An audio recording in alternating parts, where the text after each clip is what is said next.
Hey. Okay. Oh. Dr. Jones is incorrect. Dr. Jones is wrong. Wrong. Oh, my stomach growls. Hold on. Where's the Forest panel N plus A text boomers? Oh, I don't remember where the thing is. I'm trying to... What a start. What a start to the stream, huh? Daddy's gonna get ya, yeah, but Daddy's gonna get ya. Oh, Fido's here. Fido wants to play with me. Oh. Starting soon, there we go. Boom! I'm here. Daddy's gonna get ya. Hello. Oh gosh. So I guess we're doing this whole mess. Fido, watch. We're still in the warm-up period where Fido is he just came back from a walk. He's still very excited and I don't know what he's doing right now. Trying to move everything and he's trying to be a mover and shaker, I think. He's trying to teach me a lesson in humility. He's like, just because I was on a walk, it doesn't mean that I've calmed down. I'm actually, it's the opposite. I'm more energetic now that I came back from a walk. Fido! Fido! Fido! I think he's thinking he should be tired. No, he doesn't want to eat my books. Not today. He wants to eat some piece of plastic. Watch! Watch too. Watch. Fido! He's chewing some piece of plastic. And he shouldn't really. Shouldn't be doing that. What? Fido.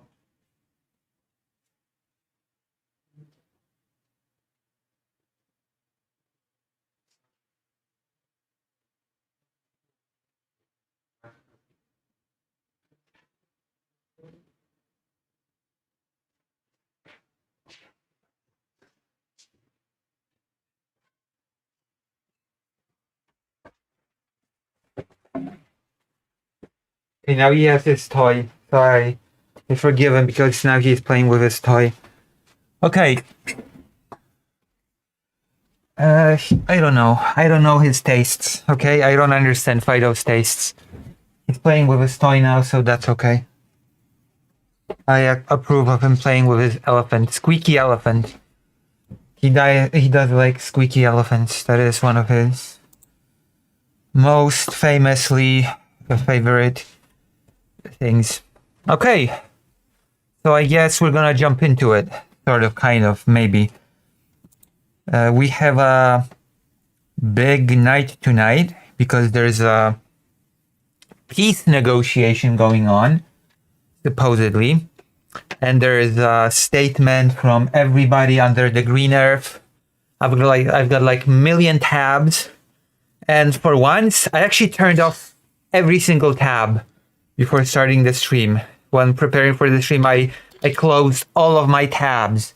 And now I've got a million tabs open again because each tab represents some statement, some comment, some new development on the negotiation when it comes to this whole mess. And also I wanted to, out of my, of course, huge respect for the special envoy for Ukraine, which was supposed to be Kellogg, I think, but now it is Witkoff because Witkoff is the goat, I guess. The goat that always makes everything work perfectly. I don't know if my sarcasm is coming through, but we're going to do a little blast to the past and we're gonna watch an interview. This is what we're gonna kick the stream off with. We're gonna watch an interview of Tucker Carlson with Witkoff after his initial meeting with Putin, because I've missed it, it seems, and could be interesting to revisit it as we are. I've seen people revisit it on Twitter, and I thought, you know what? Why don't we watch it? Why don't we watch it and see what that whole thing is about? Gonna revisit this as the... It's okay. It's okay. We're gonna revisit the conversation between Witkoff and Tucker Carlson as the peace talks continue. That will decide what kind of conclusion to the war can Ukraine actually expect. What kind of conclusion can we dare hope to achieve? And with that being said, I am so ready to introduce you to these two beautiful people.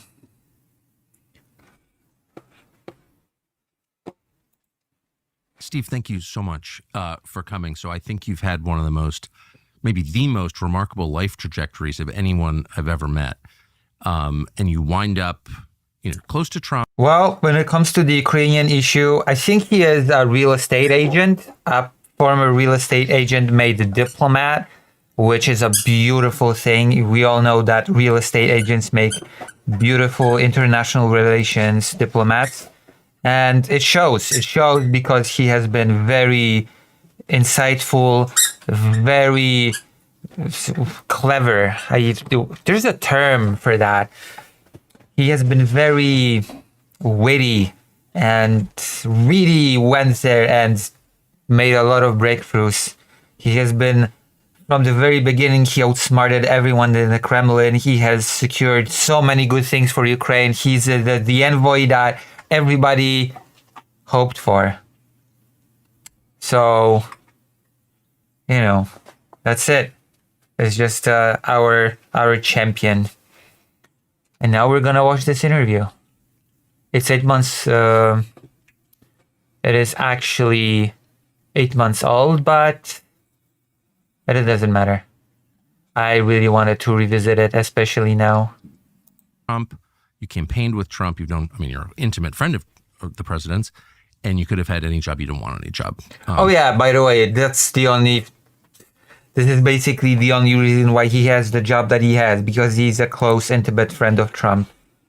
That's basically the only reason why he's allowed to do anything close to Ukraine, why he's the special envoy now. The most worrying thing about the current developments is that Trump is sending Witkoff to Russia again to mess things up, as he has done countless of times. Not even misrepresented. He misunderstood what Russia was telling him, what the Russian diplomats were telling him. And he came back with false news, created hype around some deals that everybody thought that Russia would give concessions to, many things that Russia said they absolutely would not. He went to Russia without a translator of his own. He trusted the Russian translators. It's crazy. Insanity. But, because you're doing your own thing. And then he tapped... Extremely incompetent person, but again, close personal friend of Trump's. You as a diplomat, as a negotiator on behalf of him, and you wind up becoming, probably the most effective negotiator in my lifetime. The most effective negotiator in my lifetime. Went to Russia without a translator, just heard a bunch of things he misunderstood, came back. He gave the US side a complete falsehood, and he has been just making mistake after mistake after mistake during this whole process. He has been played completely. How can he be an effective negotiator? And you have, you speak for the president. I think everyone acknowledges that. Okay. You're honest, and people... Okay, okay. Being honest does not make you a great negotiator. Like you personally. So those are obviously the foundations of effective diplomacy, but... No, what? What the fuck? What have you learned about... No, they're not actually the foundations of proper diplomacy. negotiating. If people like me and I'm honest, I guess that makes me a great negotiator. No, it does not. On behalf of a country in the last couple months. God damn. What a start. What a beginning to this whole mess.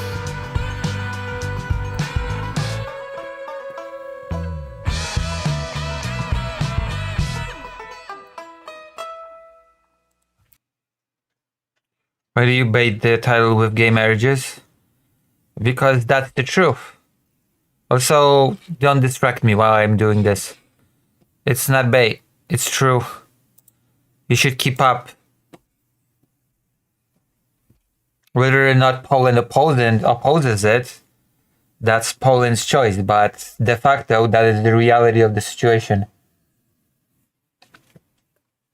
Unless you're not up to date with the whole thing that has exploded and is being discussed all over Twitter 24/7 now. So yeah, it absolutely is.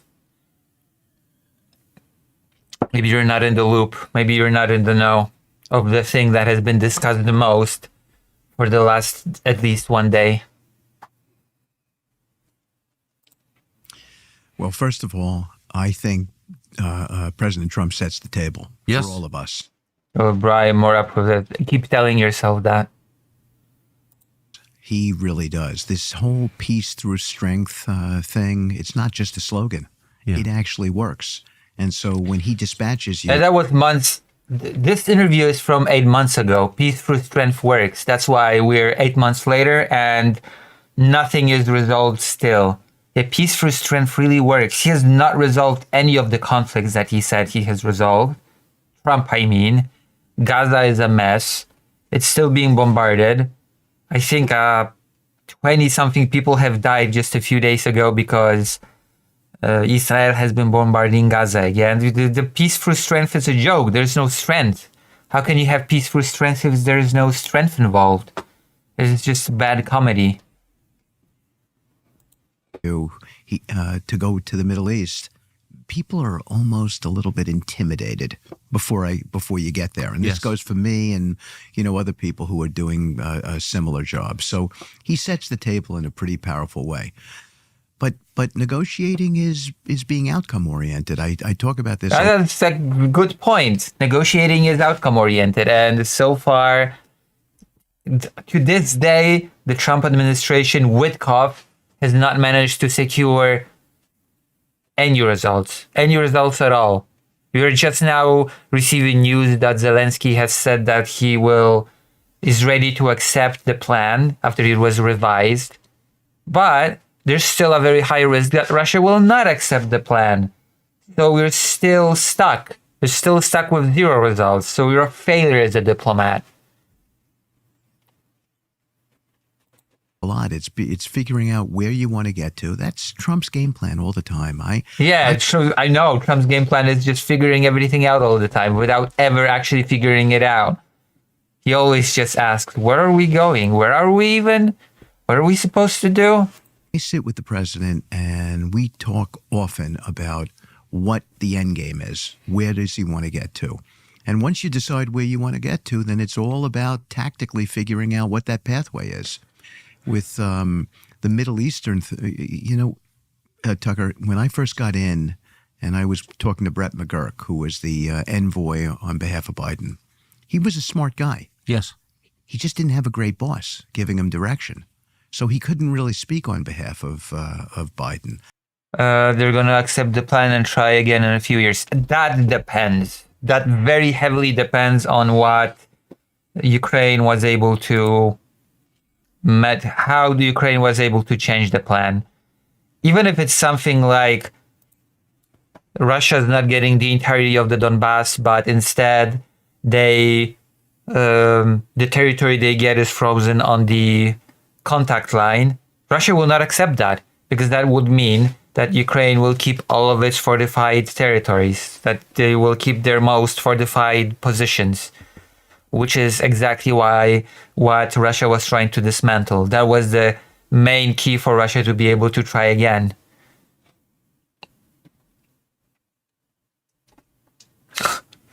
Conrad says Trump is like a student in college, figuring out everything with delay. He should have studied much earlier. True.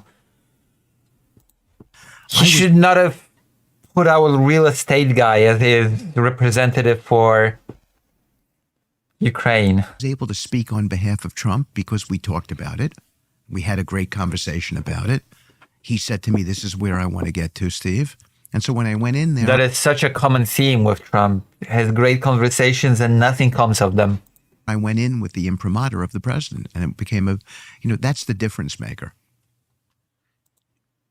I went there as the representative of the president that is played by Putin, and I achieved nothing because he achieved nothing. He actually achieved negative results by coming back and misinforming everybody about what he achieved. But I mean, clearly, and no one doubts that you speak for the president, that you know what the president wants because you know the president. You actually talk to him. You're not some guy he just hired, and that makes a huge difference. Yeah, we can see by the results how much of a difference that makes. It also seems like you think through where whoever you're negotiating with is coming from. Like, what do they want? Well, there's no doubt I'm always trying to put myself in the shoes of the other person because a good deal has to work for everybody. Yeah, I'm sorry, but this is not a business negotiation. This is the most fucked up thing I've just... Like, ending this war is not a business negotiation with two parties with equal rights and interests, and we just have to think of the business interest of the genocidal invader because that's how you make a good deal. This is a negotiation to ending a war, not a business meeting. It's just, I hate the language around this. I just hate it. I hate it with a passion. But I want to just say this. When I say I speak for the president, it's not because I presume what he's thinking. Yes. It's because I ask what he's thinking. He is the president. I'm in my job only because of him. Oh yeah, that's for sure. It is very true. It's very true that you would not have gotten this job in a million years if you were not a close friend to Trump. Yeah, true. And to me, I give him the respect of always asking the question, where do you want to get to, Mr. President? And so that's critical. So now I know where he stands, and now it's about tactics. By the way, we're only gonna do Ukraine bits because tonight's stream is Ukraine oriented, so we're mainly gonna focus on the Ukraine bits. As you talk about from the other side standpoint, it's important for me to know or to have a feeling of where the Israelis want to get to. What about the Qataris? They're the mediators at the table. What do they want to accomplish here? What about Hamas? Where are they? Will they really demilitarize? Is that something they'll do? Will they take the Golden Bridge out of Gaza? All of these are considerations. But first I have to find out where the boss wants to end up. And the boss is President Trump. The boss. It almost feels forbidden for you to say what you just said. No, it doesn't. This is so stupid, as always, with Tucker Carlson. We need to know. Correct. So, is it hard for you to understand? Like, do you feel like you can effectively communicate with them, even through proxy, and understand what they want and what their red lines are, or whatever? Can you negotiate with them? Well, it's hard. I'll give you an example of what makes it hard. I went to Gaza. Okay, this is .com/Tucker. Okay. I'm just going to say this for a third time. I won't keep repeating myself, but that's just such a different way of looking at the conflict, not just in Gaza, but in all the places you just mentioned, acknowledging that, we're sympathetic to one side, but both sides have an interest, and reason can still play a role in this. Negotiation can play a role. Dialogue can play a role. I haven't heard anybody say that in so long. And you've taken an enormous I've heard it too much. Abuse. I don't even know if you're aware of it because you're always on an airplane, but like in U.S. media and social media. Well, you know what? He deserves the abuse for all the incompetence that he has showcased throughout this process with Ukraine. Attacking you as like an agent of all kinds of different foreign powers. He's working for Hamas. He's working for the Qataris. Like, does that penetrate at all? You know, Okay, and this is not interesting.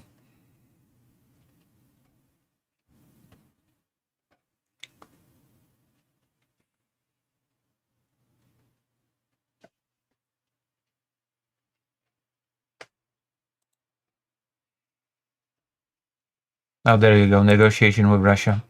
you'll see that in the reporting in the coming days. Good. So if you don't mind, I'd love to. So here's the timeline as I understand it as an observer. So you go over. Again, this is from 8 months ago. So we, as always, we have hindsight is 2020 for this. Deliver the president's message. There is a ceasefire in Gaza, which, as you've said 5 times, is a prerequisite to a lot of other things. Like it's hard to do anything with this open wound. So you do that, and the president says, "Wow, Steve Witkoff, my friend from the real estate business, like you're." Yeah, let that sink in. My friend from the real estate business that I've made diplomat for some of the biggest conflicts in recent years. What could go wrong with that? Really good at this. No, you're not. He is very bad at this. He is very, very, very bad at this. Sends you to Russia. Is that fair? It's not No, it's not. It's not fair, actually. far from the truth. Yeah, right. So it's like I'm watching this because I knew you before, and I was like, "This is the most amazing thing I've ever seen." I'm cheering you, by the way. Where are we Regulating. there with that conflict? Would you say? I think Oh, I want to hear this, especially as we are 8 months later. And again, Ukraine is being bombed every single day. we've made more progress. Again, by the way, look, Tucker, I'm not just saying it. Every solution comes as a result of President Trump. Let him cook. And I don't get paid to say that. I say it Yes, you do. You literally do get paid to say that. You're on his payroll. because it is the absolute truth. Putin's got a huge respect for the president. What a joke. No, he does not. He has zero respect for Trump. What a joke.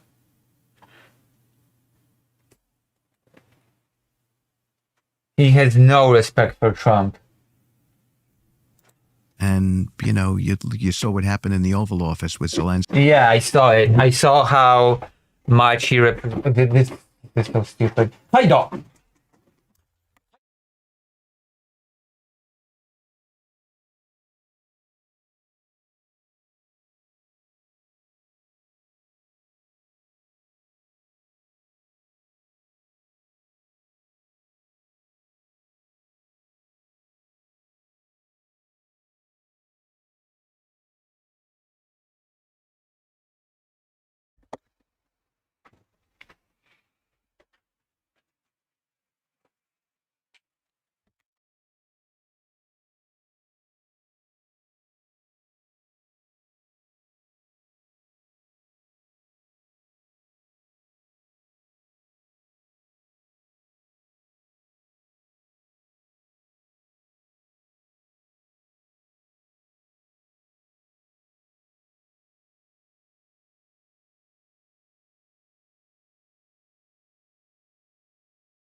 Trump has zero respect for the guy.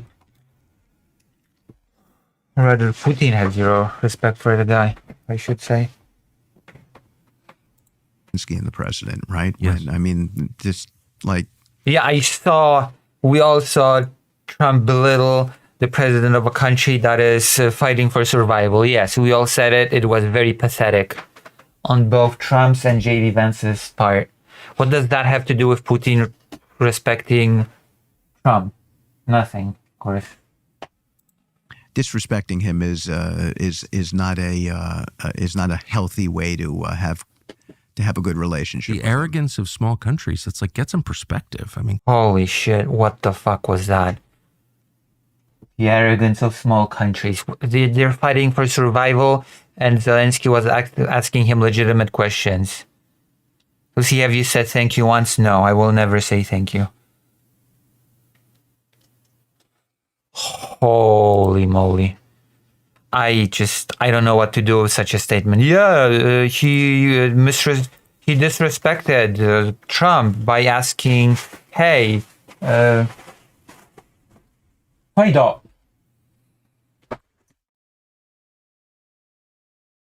One moment.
I'm ready to continue, Jesus Christ.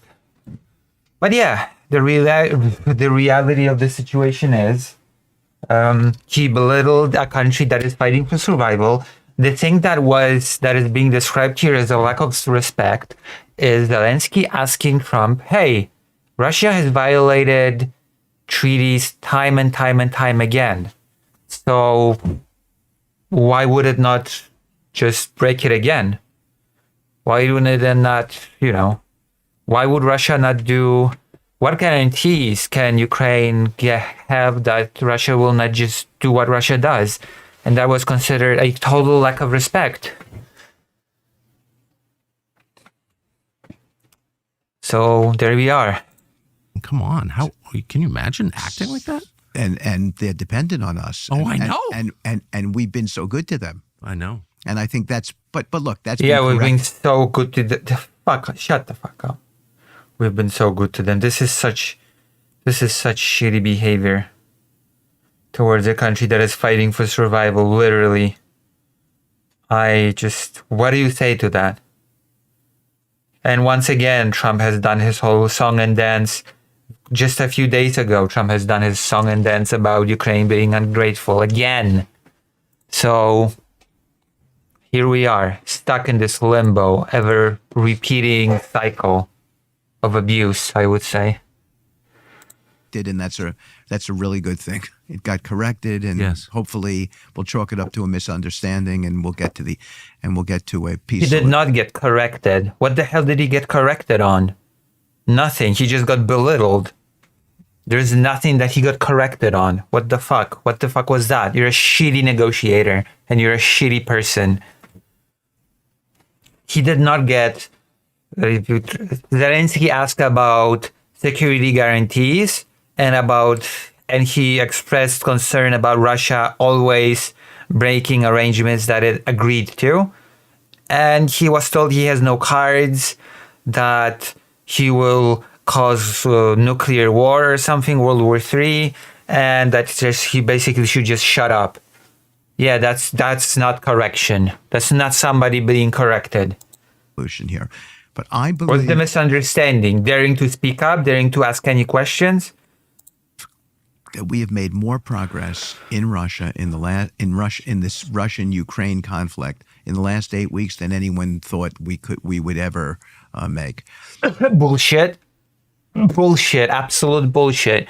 The only thing that has been achieved this year is that Ukraine has been more bombed than ever before. More civilians have died than last year, I think. Well, I'm pretty confident in that. More children have died than last year. The isolation of Russia has been completely broken. Putin has received the red carpet treatment. Just so much progress is being done. You know, apparently there is huge progress being done now, but I honestly, I'll believe it when I see it. I'll be heading out to Ukraine on Thursday. I already have a ticket bought, so I am locked in. I've already committed to going in 2 days, and I'm gonna gauge the atmosphere. I'm gonna gauge the temperature in Ukraine. Just how do people feel about this entire mess, this entire peace, this entire peace mess. We will see. It's just gonna be. I hear people describe this last conversation that the president had with President Putin as, unsuccessful. It's preposterous, by the way. We talked throughout a 2-hour conversation about an ultimate ceasefire, and there are conditions. Yeah, the ultimate ceasefire that 8 months later, and we don't have the ceasefire yet. As much as everybody talks about progress, how Ukraine is all but ready to agree to the deal, I'll just wait till it happens, because so far we still don't have the ceasefire, and Ukraine is still being bombed, and people are dying. Conditions that the Russians will need for an ultimate ceasefire, because an ultimate ceasefire is complicated. Yeah, as opposed to a regular ceasefire. The hell is an ultimate ceasefire? There's Kursk, where Ukrainian There you go. See, this is from 8 months ago. There's no Kursk anymore. troops are surrounded. Fact.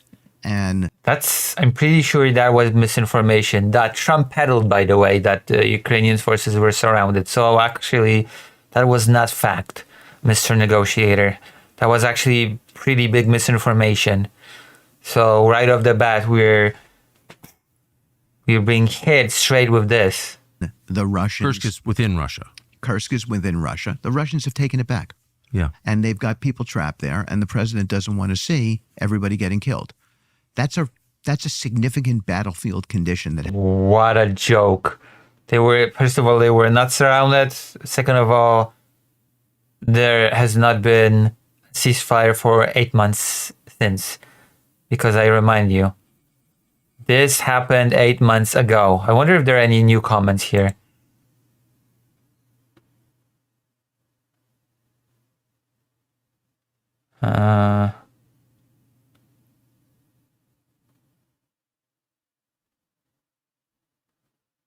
What?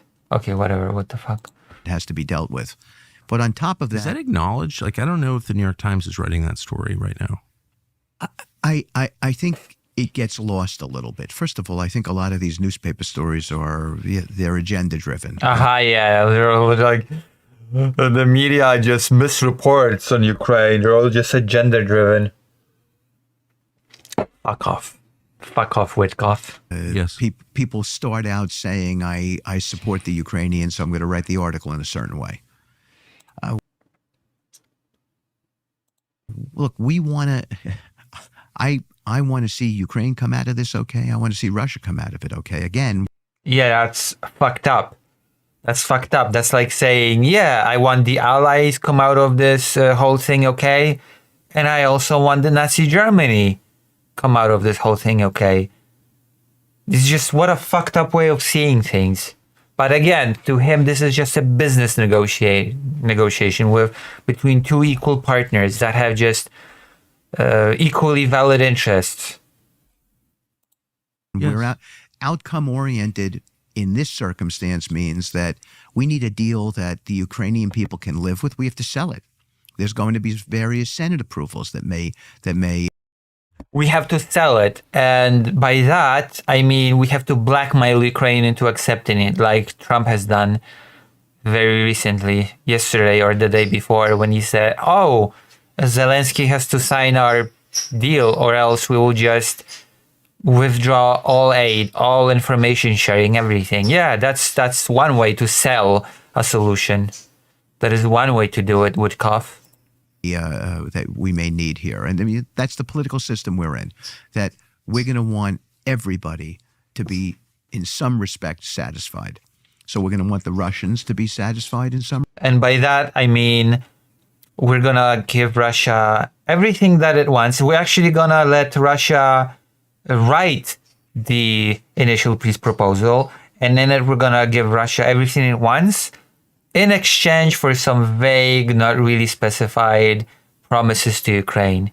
But you know what? The promises to Russia will be very, extremely surgically detailed. In some respect, we're going to want the Ukrainians to be satisfied in some respect. We're talking to the Europeans. Yeah, we want Ukrainians to be satisfied. That's why we want Ukraine to give up the entirety of the Donbass. That's why we want Ukraine to reduce its military force during peace and wartime, which is very significant because when you reduce Ukraine's forces to, let's say, 600,000 soldiers, and everybody says, oh, it doesn't matter. 600,000 troops is very big during peacetime. Okay. But this does not specify peacetime. This is a deal between Russia and Ukraine. So the next critique to this counter argument to me would be, well, does it matter if it specifies peace or wartime? If Russia attacks Ukraine, the deal will be broken. So it doesn't matter if then Ukraine will be able to just mobilize as many soldiers as it wants. It won't matter if it's 600,000 or anything. So the cap of 600,000 is perfectly fine even if you don't specify that it's just in peacetime. Well, my counter argument to that counter argument would be that Russia does not have to attack. What if Russia sets up Belarus to attack Ukraine? What if that happens? In that scenario, Ukraine, as per the peace plan that it would sign, only can have 600,000 troops in war and in peace. In that scenario, imagine that Belarus, that is somewhat bolstered by Russia, attacks Ukraine.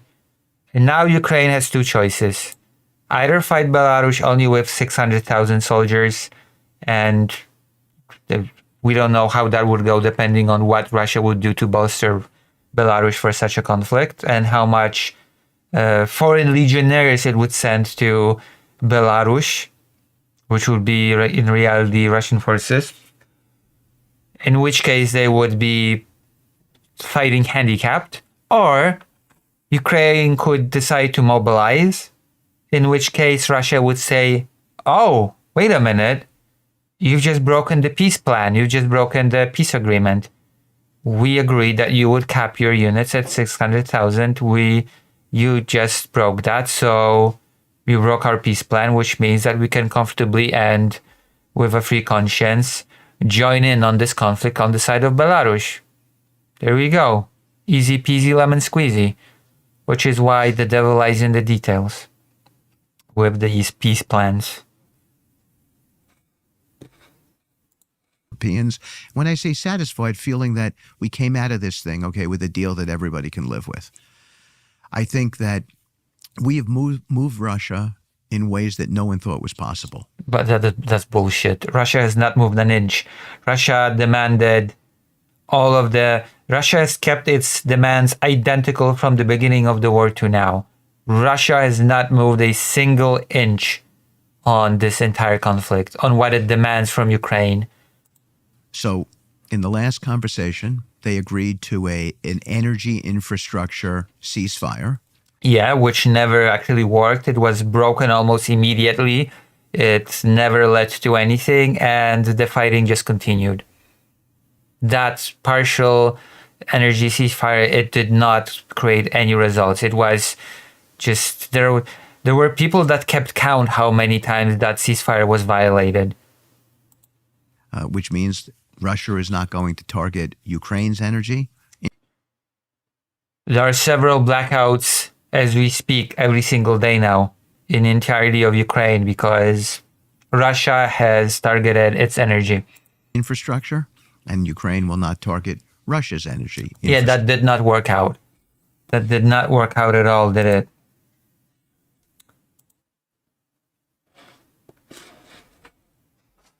Structure. They've never talked about that before. Here we are talking about that. They've never talked about reinstituting the Black Sea moratorium on maritime hits. Ukraine firing on Russian ships, Russia firing on Ukrainian ships. Now we're down to what Ukrainian ships? It was the whole thing was that Ukraine defeated Russia's navy without having a navy of its own. What Ukrainian ships? That's going to be That's the master negotiator that does not even know. Implemented over the next week or so. There's some details that need to be discussed, but that became a part of that conversation. Unless we're talking transport ships for grain, and maybe I'm gonna be very charitable here and assume that is what he means. Big stuff, really big stuff. What's the ultimate goal? The ultimate goal is a 30-day ceasefire, during which time we did not work. That did not happen. A 30-day ceasefire. You have failed in your goals. Discuss a permanent ceasefire. We're not far away from that, but 8 months later, none of that happened. We're not far away. We're just doing great progress. The greatest negotiator that has ever graced this land. This is so pathetic, especially with hindsight 2020. 30-day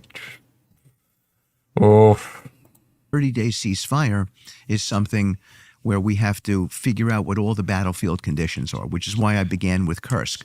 But Kursk is just the beginning of it, because there's this 2,000 kilometer, that's 1,200 miles, this 2,000 kilometer border between Ukraine and Russia, where the Russian and Ukrainian troops... Well done. You sure had your 30-day ceasefire. Absolutely happened. ...are involved in, 50, 60, 70, maybe 80 firefights throughout this border with all kinds of different conditions. Putin asked me in the meeting, what should I do in a particular area where we have people surrounded and they don't want to give up? Do I kill them? How do I get them to give up? I'm happy not to kill everybody. I'm happy not to kill everybody. That's why Russia has been consistently murdering prisoners of war, executing them, and putting their heads on spikes, because Putin is just so happy not to kill everybody.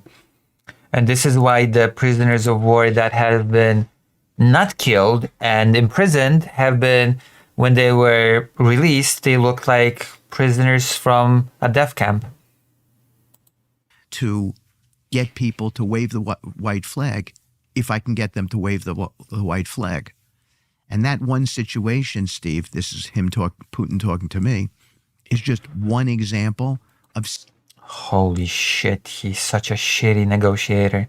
I'm sorry to swear so much, but Witkoff is such a bad negotiator. You cannot just get a real estate guy to negotiate an important war with an ex-KGB guy. Why would you do that? Why would you ever think that that was a good idea? 70, 80, 90 different situations out there along this border, each one having different battlefield conditions. Yeah, learning about the situation on the front line from Putin, that was the best negotiation move. That was the move, right? That was the play. The play. Just learn about what's happening on the ground from Putin. There's no bias there, absolutely, right? Each one needing a separate conversation. That's what has to happen for a ceasefire. and yet we're talking about it. Yeah, you talked about it, and the ceasefire never happened because as much as Ukraine agreed to an unconditional ceasefire, Russia did not. Russia said that it has actually a ton of non-starter conditions to a ceasefire. So That's a big, big deal. Our technical teams are going to be meeting in Jeddah beginning Monday. That's a big deal. yeah, it's such a big deal that led to nothing. One of those huge, big, wonderful deals that led to absolutely nothing happening. Who would have thought? Who would have figured? There's all kinds of good, positive talk coming out of Russia about their willingness to consider all of these different things. Yeah, there's so much positive talks from Russia that, again, that lead to nothing, that just are empty talk.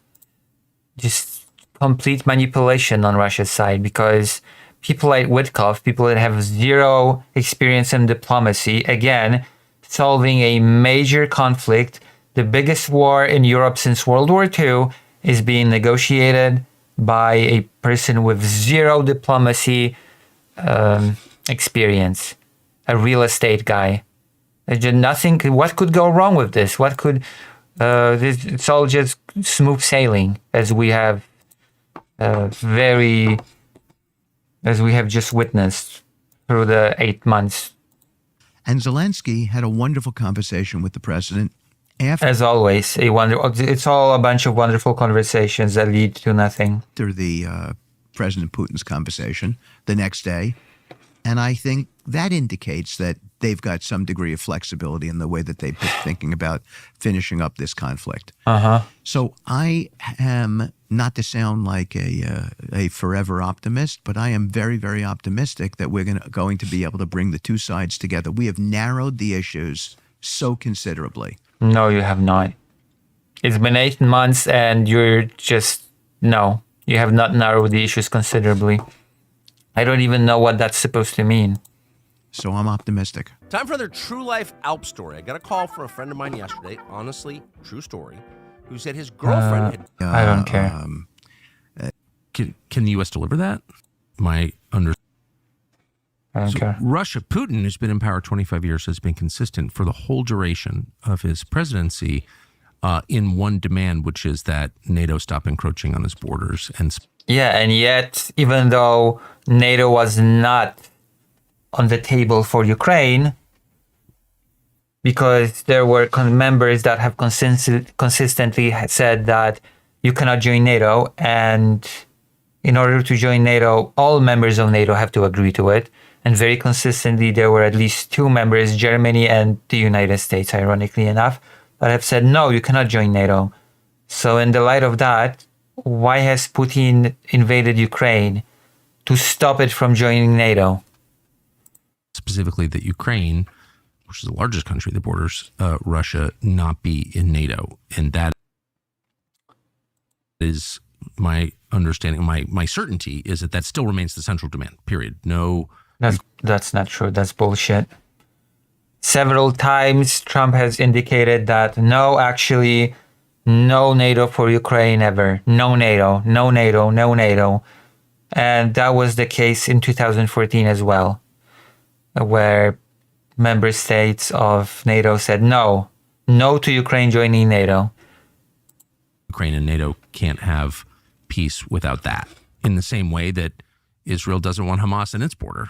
They don't want that. But I can understand why NATO refuses to just rewrite its rules for Russia, because that is actually one of the demands, that actually NATO has to write in its statute that it will never agree Ukraine to join. And that is something that Russia cannot just tell an alliance what their documents specify they can and cannot do. It's ridiculous. It's very silly that Russia wants to dictate to third-party states what they can do and cannot do when negotiating peace with Ukraine. It's just negotiating policy of countries that actually are not involved in the conflict. Very, very silly. Can the U.S. deliver that? Well, first of all, I think the largest issue in that conflict are these so-called four regions: Donbass, Yes. Crimea, the names Lugansk, yeah. Lugansk, and there's Oh, holy shit. Oh my god. No way. No way he does not know the names of the guy that is supposed to be the negotiator for Ukraine does not know the names of the oblasts. Oh my fucking god. He is supposed to be the person to deliver us peace. He's gonna go to Russia now and he's going to talk about the peace plan with Putin, isn't he? Holy, oh my god. Oh god. Russia not be in NATO, and that This is so embarrassing. is my understanding. My certainty is that still remains the central demand. Period. No, Ukraine and NATO can't have peace without that. In the same way that Israel doesn't want Hamas in its border, they don't want that. What can the U.S. deliver that? Well, first of all, I think I think the largest issue in this war are those four regions that Russia wants. What were they again? Shit. largest issue in that conflict are these so-called four regions. So-called for why do you say so-called for? They are literally regions, oblasts. They're literally administrative regions. What the fuck do you mean, so-called regions? Do you know anything about Ukraine, like, at all? Like, at all? They're called regions because they're administrative regions within Ukraine. It's like saying, yeah, you have those so-called states in the United States of America. Donbass, Yes. Crimea,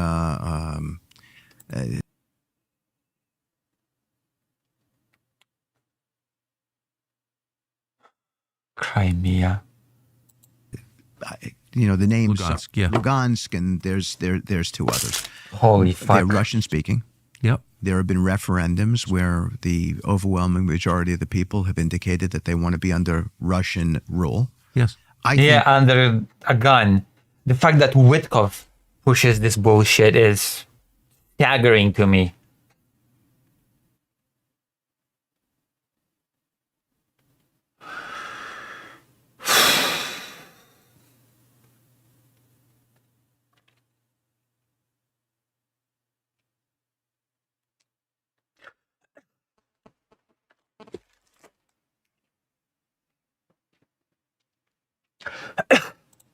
that's the key issue in the conflict. So that's the first thing.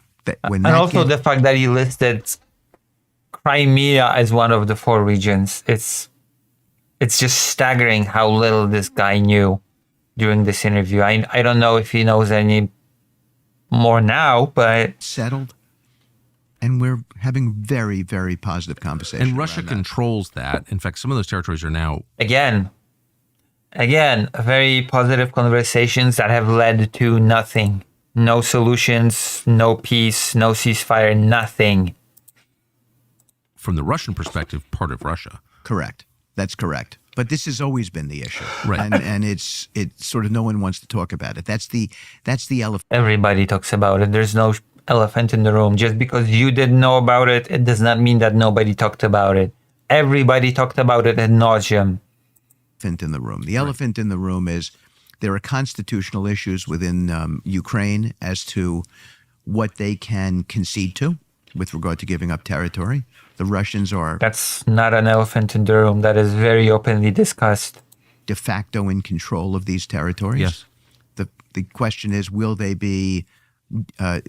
Will the world acknowledge that those are Russian territories? Will No, the world should absolutely not acknowledge that or recognize that, especially not based on bogus referendums that Russia has organized. No. it end up? Can Zelensky survive politically if he acknowledges this? This is the central issue in the conflict. Absolutely that. On NATO, I think that Zelensky and he's got a right-hand guy, Yermak. I think that they've largely conceded. Yermak is a whole, oh my God, I don't even want to know.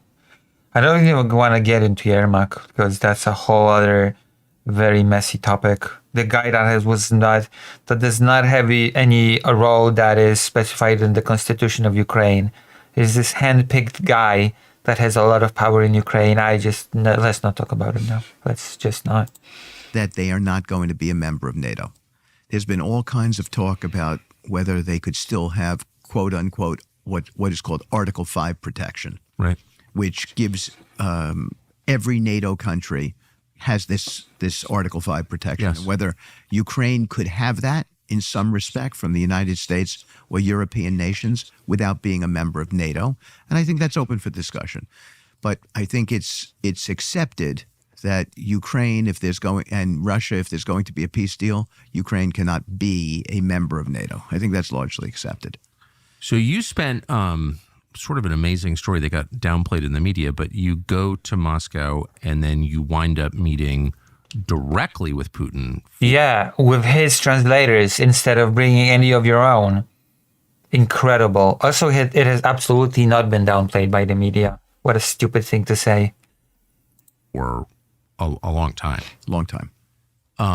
Which is kind of remarkable, I think, considering. What is remarkable is that I think that not only did he not achieve anything, he came back with a very confused and false things that he misunderstood.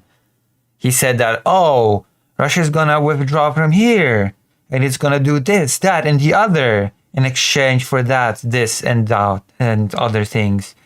And then Russia came out and said, no, we didn't say any of that. That's actually not true. He just built excitement from all the Western allies by saying a bunch of things that Russia never agreed to. And it was just embarrassing. You're the president's envoy, but you're not. I'm not the president. You're not the president. Exactly right. So the Russians are very formal, as you know. In every regard, they're very formal. And so you can imagine a scenario where it's like, well, it's not the president, so our president's not going to meet with him, but he did meet with you. Yeah. Wow. For a long time. Incredible. What did you think of him? I liked him. Yep. I thought he was straight up with me. Of course, by the way, I've said that. And He was straight up with me, as in he told me all the bullshit that I wanted to hear, and I came home with nothing. You can imagine, by the way, I say that I get pilloried. Oh my gosh, you're actually saying that you like Every the guy. American president until Biden has said that. Every single one. Yeah, Bill Clinton said that. George W. Bush said that. Barack Obama said that. Every president around the world I've ever spoken to is like, they may disagree with what Russia's doing or whatever, but they're like, yeah, Putin's a straightforward guy. And this is why Russia is getting what it wants. This is exactly why Russia keeps getting what it wants. Because people genuinely believe that Putin is a straightforward, just I say what I think type of guy. That is so far from the truth that if this has not become clear to everybody that Putin just manipulates and lies all the time, then I don't know what to tell you. I don't know what to tell you if you meet with Putin and your takeaway is that he's just this straightforward guy. First of all, I thought it was gracious of him to accept me. Yeah. Yeah. Holy shit, the cocksucking on the display. To see me. Why would I interpret it any other way but that was gracious? Now, I'm an emissary of the president. Yes. And he even gave me translators because I couldn't be bothered to bring any to this important meeting. the president had a great relationship with Vladimir Putin in his first term. So I think Vladimir Putin, So great. knew that it was going to be hard for the president at this time to come over to Russia. I think they're going to meet in the coming in the coming months. In the coming few years. But I think it was Yeah, they met, and once again, they met in Alaska, and you know why? You know what it led to? Nothing. It led to absolutely nothing, as per usual. enormously gracious for him to accept me, and I need to acknowledge that. That's It takes balls to say that. No, it doesn't. What the fuck? Why is Tucker Carlson just so impressed by every single thing? No, it does not take balls to say that. What the actual fuck? What am I listening to? This is so pathetic, even for Tucker Carlson. This weird ass glazing that I'm seeing here. You're so ballsy. Fine. I know, but by the way, that's the same way that I said that Sheikh Mohammed is a good guy, and because that's Well, he is a good guy. Yeah, I mean, if you don't, in our country, if you don't act like a lemming and just walk off the cliff like everybody else, then you get attacked. Let's move on. By the way, how would we settle a conflict with a guy with someone who is the head of a major nuclear power? Yeah. Unless we establish trust and good feelings with one another. Holy fuck. Good feelings with one another. Oh my god. This is getting actually infuriating by the moment. Yeah, how could we settle a war with a major nuclear power if we just didn't give it everything that it wants? Just how could we even do it? How could we even start thinking about solving this conflict if we did not just give Russia all that it wants? It's a nuclear power, you guys.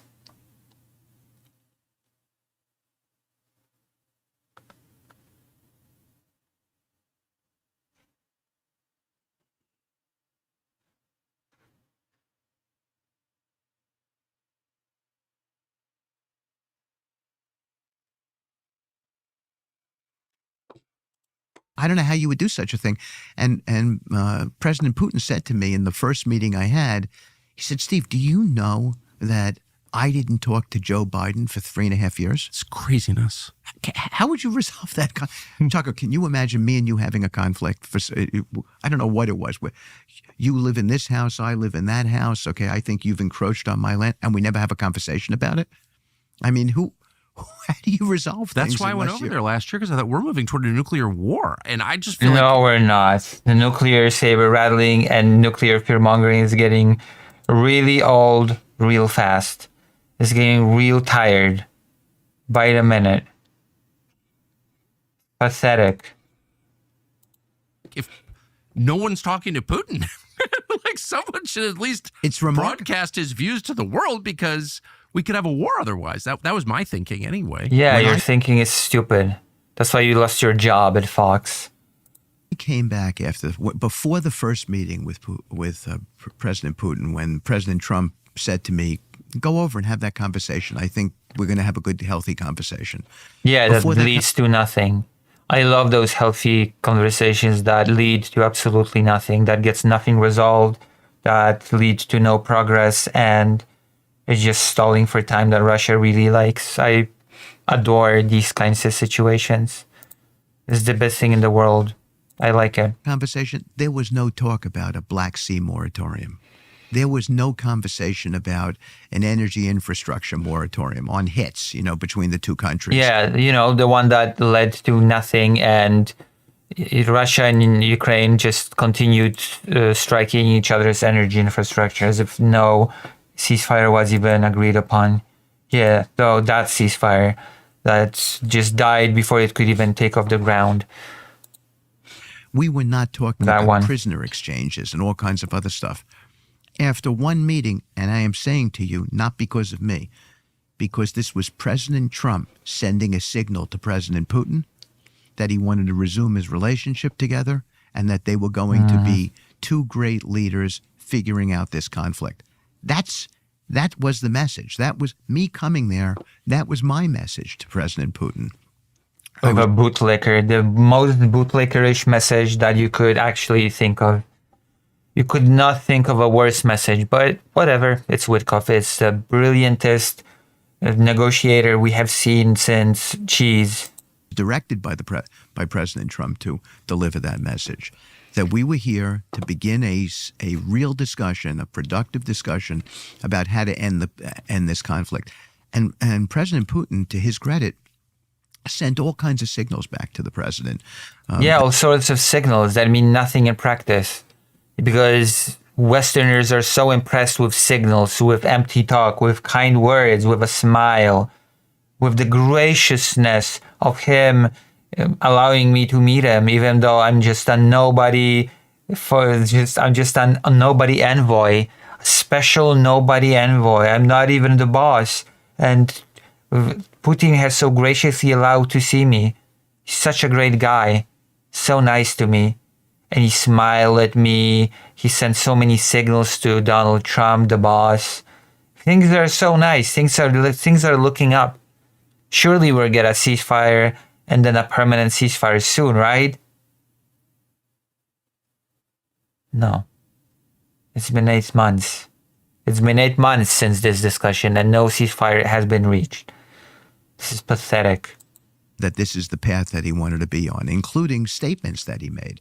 In the second visit that so many statements. Beautiful. I had, it got personal. The President Putin had commissioned a beautiful It got personal. Fuck me. portrait of President Trump from Wow. That definitely means something, doesn't it? the leading Russian artist, and actually gave it to me and asked me to take it home to President Trump, which I brought home and delivered to him. It's been reported in the paper, but it was such a gracious moment, and told me a story, Tucker, about how when the president was shot, he went to his local church and met with his priest and prayed for the president. Is that really all that it takes? Is that really all that it takes to manipulate idiots from the United States? Oh, wow, he gave me a nice picture. Oh, wow. He went to the church and he prayed for Donald Trump's safety and well-being. What a beautiful, beautiful leader. Oh, and then it is at that moment when I thought to myself, well, maybe we should just give Russia everything that it wants. Maybe that is the play. Putin's such a nice guy. Maybe we should just give him whatever he wants. Vladimir says, very deep thoughts and bright insights, upon the topics which have never been talked or brought up. He also a huge talking.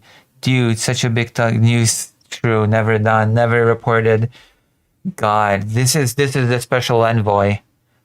Holy crap. And he's going to Russia now to negotiate the peace deal. Do you feel good hearing this? Do you feel more secure do you feel more assured that he will surely bring us just peace? Not because he was the president of he could become the president of the United States, but because he had a friendship with him and he was praying for his Ah, yes, the friendship, the deep, deep friendship between Vladimir Putin and Donald Trump. Yeah, of course. friend. It was, can you imagine sitting there and listening to these kind of conversations? And I came home and delivered that message to our president and delivered the painting. And he was clearly touched by it. So, holy fuck! That it's so easy to manipulate those idiots. With a little gift here, with a little gift there, the dumbasses will just eat it all up. God damn! It's just is that all that it takes? Really?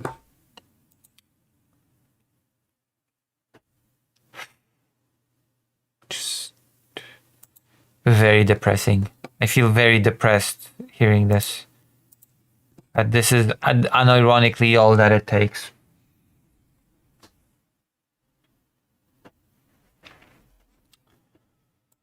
this is The the kind United of States under Trump is not a serious country, is it? connection that we've been able to reestablish Amen. through, by the way, a simple word called communication, which many people would say, I shouldn't have had because Putin is a bad guy. I don't regard Putin as a bad guy. Yeah, I know. You like him very much because you're an idiot. You're either a naive buffoon or just a malicious actor? I'm actually willing to believe that you're a buffoon. You're just very, very incompetent. You're just very bad at your job. Then again, what should I expect? You have zero prior experience with diplomacy. Zero. You're a real estate guy. What do I even expect?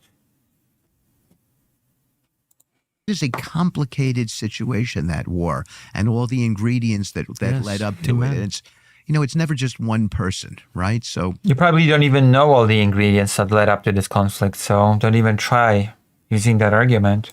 I think we're gonna figure it out. It's like a marriage. I mean, you can blame the other person all you want, but you're implicated in it too. So that's Holy fuck. The comparison to marriage is so disgusting, I don't even know where to begin. Yeah, I know that the conflict between Poland and Nazi Germany is like, and yeah, I'm gonna keep going to that example because I see Russia just as bad as Nazi Germany. I know that the conflict between Poland and Nazi Germany is basically like a marital spat, but both sides are implicated. Really? Really? Back to real estate development after reaching the peace with Russia. True. That is the finally he'll be able to rest. It's just a fact. It's human nature. So Correct. It does raise the question. What does that even mean? Again, no matter you've lost your job in the media, in the actual media, it's just human nature. What a stupid cop-out. What a stupid flattening of the whole situation. That is what happens when you don't know anything. You just resort to slogans. Everything you've said, I don't Human nature. think any fair person could. Everything you've just said about Russia, Ukraine, any fair person would acknowledge. Yeah, that's true. No, it's not. Maybe any fair person would acknowledge that it's true. But you know what? Any person that knows anything about this conflict, that follows this conflict, that talks to the people that participate in this conflict, to the victims of this conflict, would say no. That is actually a bunch of horse shit.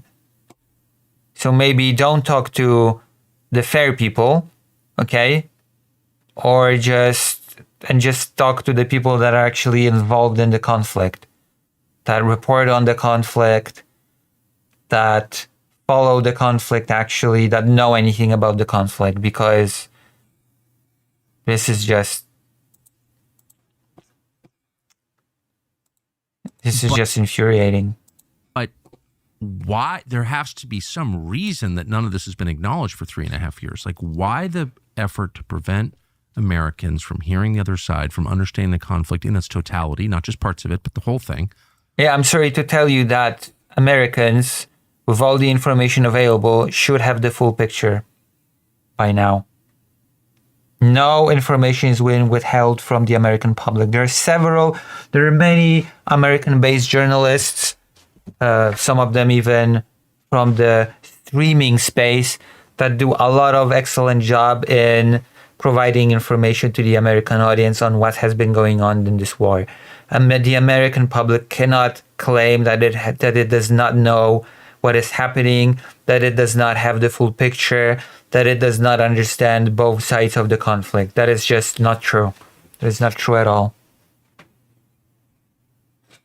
The American public has a lot of good sources of information when it comes to this war. Like, why the censorship designed to keep us from knowing what's actually happening? Okay, what is being censored? I want a specific answer. What exactly is being censored?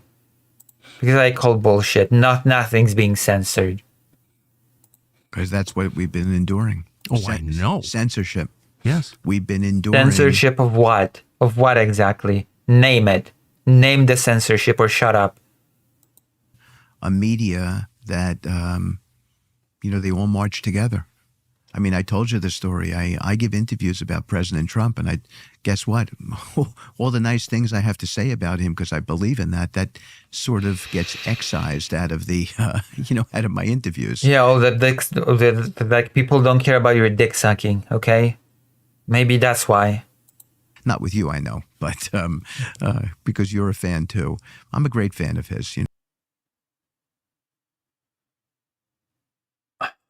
So you hear Yes. it. But guess what? Trump derangement syndrome still exists out there today. I don't. Yeah, another buzzword that means nothing. When you criticize your president, that's just a derangement syndrome. How dare you?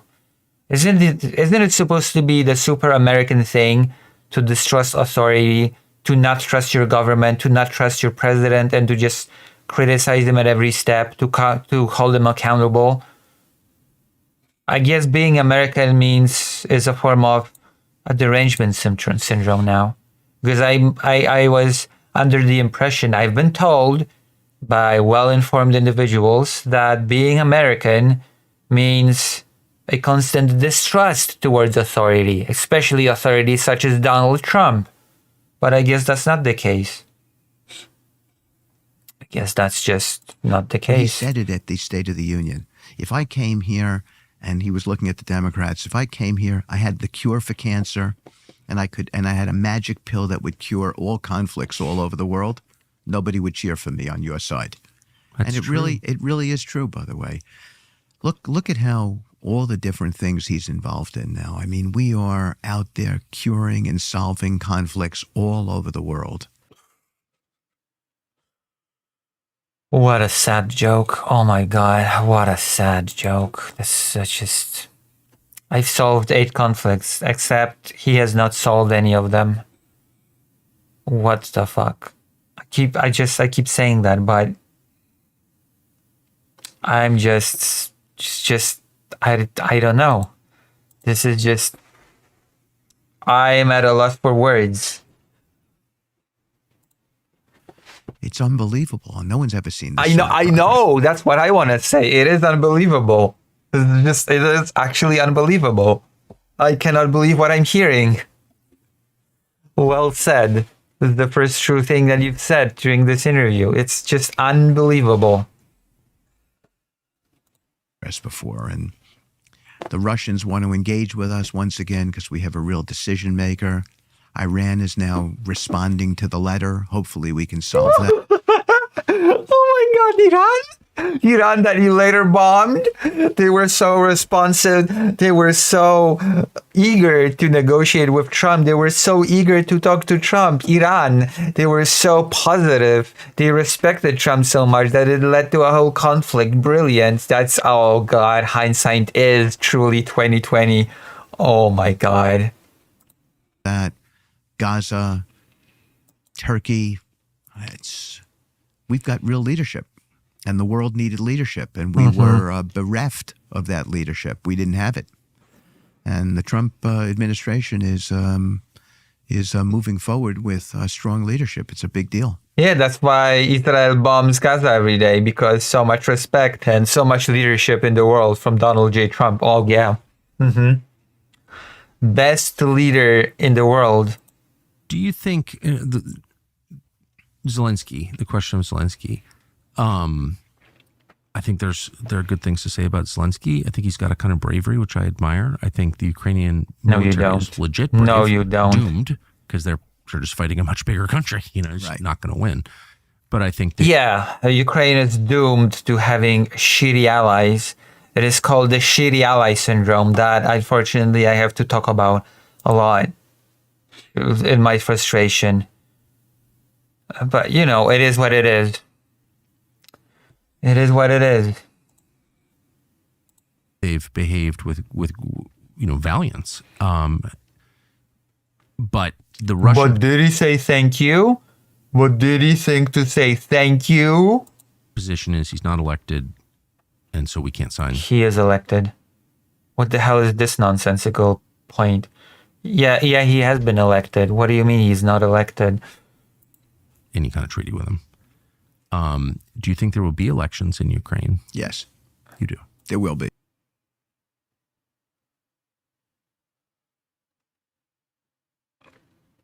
This interview is from 8 months ago.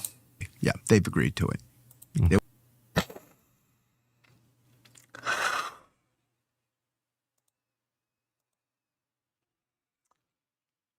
There will be elections in Ukraine. And I agree with you. I think This is why I say that Witkov is just an incompetent idiot. Oh my god.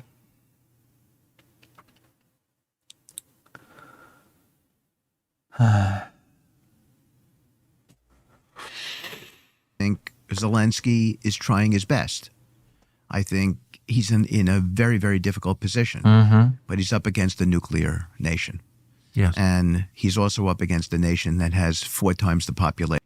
You know, Ukraine used to be a nuclear nation as well. What happened? Mr. Witkov, can we talk about that? Can we talk about nuclear nations? Can we talk about what led Ukraine not to be a nuclear nation anymore, even though it allegedly has been in the past? What historical things have transpired that have led to such a bold conclusion? That he has. And so he's got to know that that he's going to get ground down. Now is the best time for him to get a deal done. President Oh, now 8 months ago. Now 8 months ago was the best time to get a deal done. Spoiler alert. No deal was done. And we're 8 months later into the conflict. Trump can deliver him the best possible deal he's ever going to Who's get. giving him like I mean, you know, I blame Zelensky, the man, Hello, Glitchmaster. for his behavior in Washington a few weeks ago. But I also blame whoever briefed him before he went into the Oval with the president and vice president. Whoever told Yeah. Whoever told him that he should advocate for Ukraine's interest was a real loser. You know, we all know that when you talk with Trump, you should not advocate for your country that is fighting for survival. You should be too busy sucking on Trump's cock. That is the thing that you should be focusing on first and foremost. How dare you? Have you said thank you? After that fiasco, you should be also saying sorry. You should be saying thank you and I'm sorry. That's what you should be doing. told him to act that way, and it's clear people did, whether it was Samantha Power or whoever it was. Those people, I mean, that was Should be shot. He should be shot. Dragged out to the street and shot. criminally bad advice. Do you think he's speaking to realistic, clear-eyed people who can, you know, who have the welfare of Ukraine in mind? So without getting into names, Yeah. Welfare of Ukraine? I've talked to multiple European leaders, and I've said to them, the more you encourage him not to be proactive at the peace table, the more you suggest that aid will continue without any conditions attached to it. No one says that we shouldn't aid Ukraine today.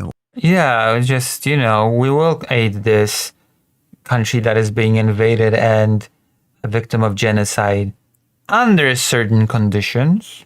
Or in the and in the reconstruction later on. But it's got to come with certain conditions. If we're going to give a lot of money to Ukraine, we want to hear the business plan of how this is going to get resolved. Business plan? This is not serious. This is not fucking serious. Again, he's the real estate guy.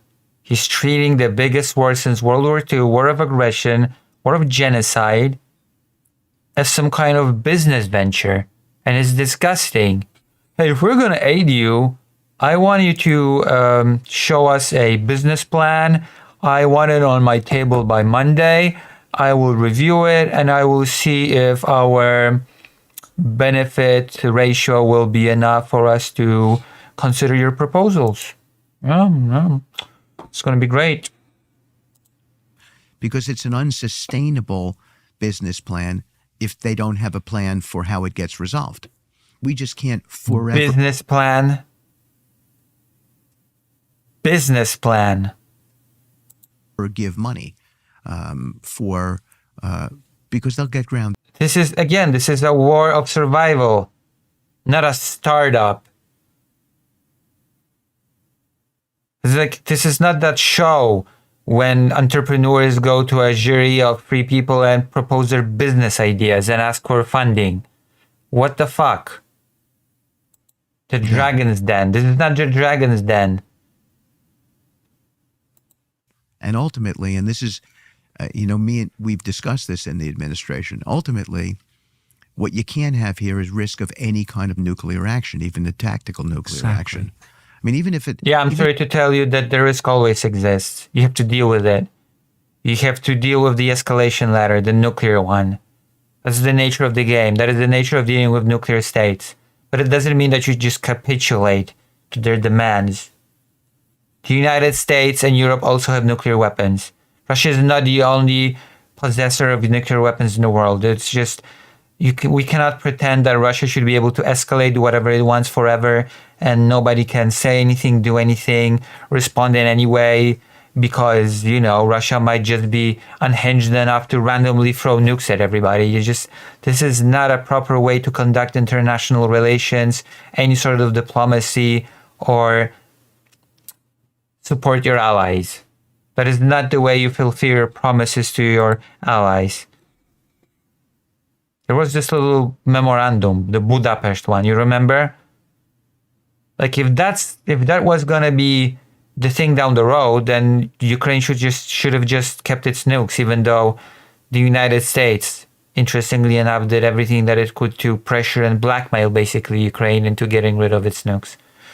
Because they said that if they don't, that all humanitarian aid would be withheld from Ukraine.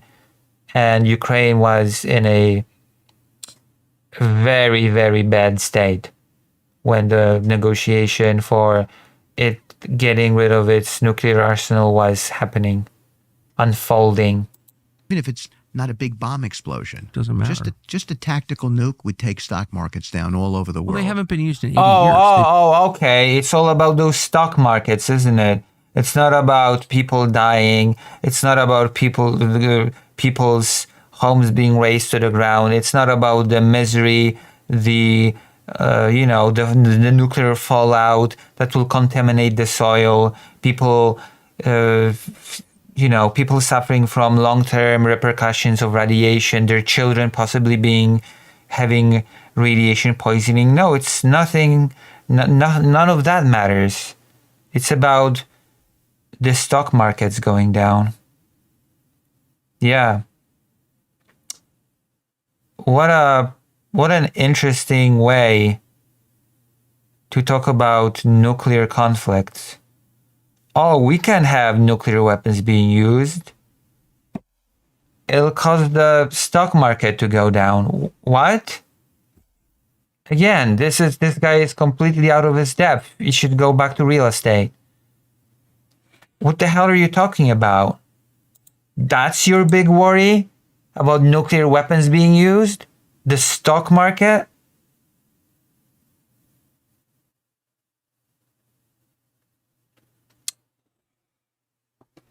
We live in a separate reality, I swear. Mr. Witkoff and I, we live in a completely different worlds. They've been used exactly twice in human history. You can't allow it to happen. It's not a precedent you want at all. And while I think we have to get a fair deal for Ukraine, we cannot allow that country to drag us into World War III. And that's not what... There you go. The special envoy that is supposed to be ending this war. We cannot allow Ukraine to drag us into World War III.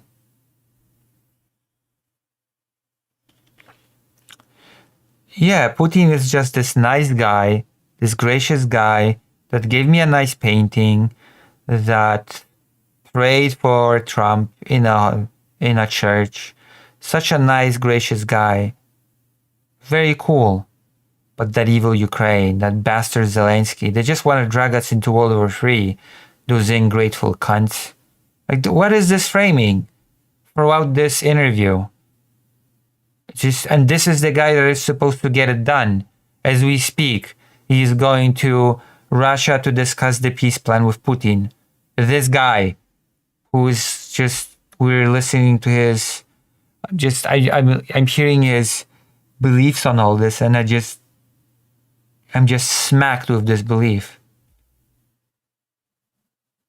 I'm just flabbergasted.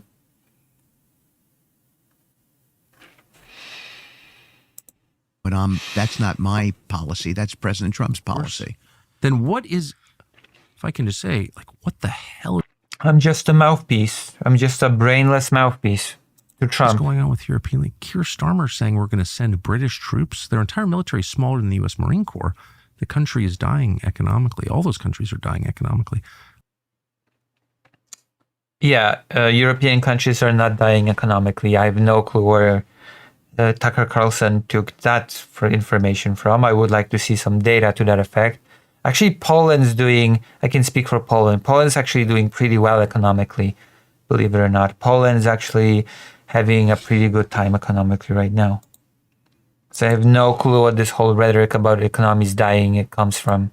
Like, what are they thinking? What is that? Is that a posture? Is it a pose? Well, Well, they're thinking that Russia is a legitimate danger to Europe.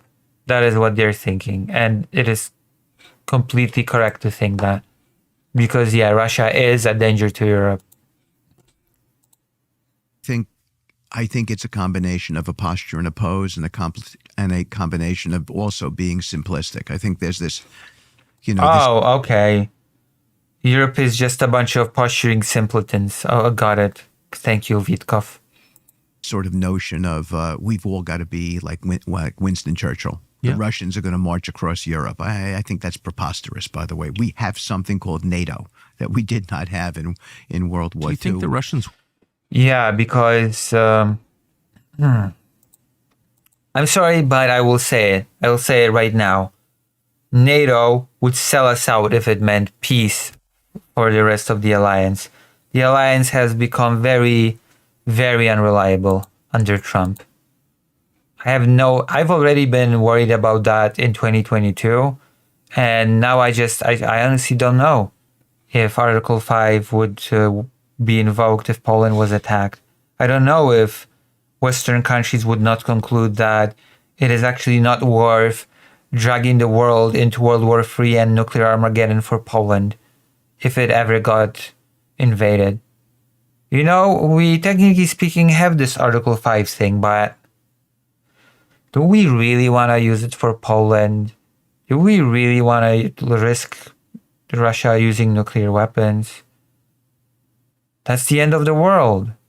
Poland has been in Russia's sphere before. Why not just let things as they should be? And we leave Russia's sphere of influence to its devices, and we do our thing in return. Why not? We avoid horrible disaster that way. We avoid World War III. Just the logic behind this is so baffling that it is beyond description. want to march across Europe? 100% not. I think. Right. I mean, like, why would they want that? I wouldn't want those countries. Like, why would they? First of all, why? Solid logic, Tucker Carlson. I don't want those countries. Why should they? Why would they? Solid logic. Really, you're such a nice, brilliant politician. Oh my God.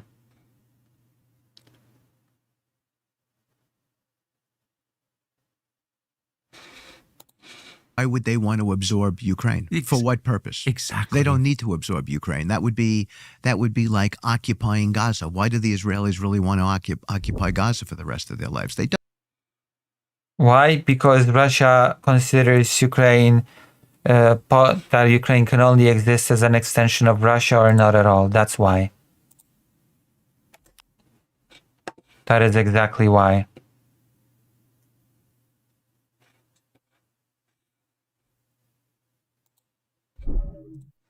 They want stability there. They don't want to deal with that.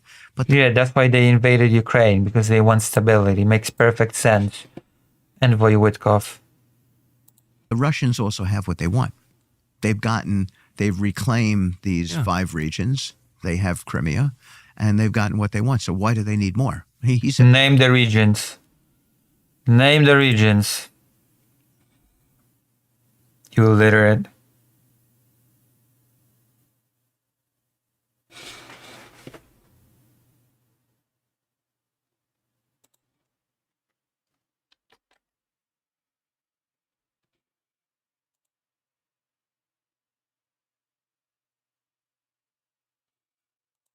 Putin's a very smart guy.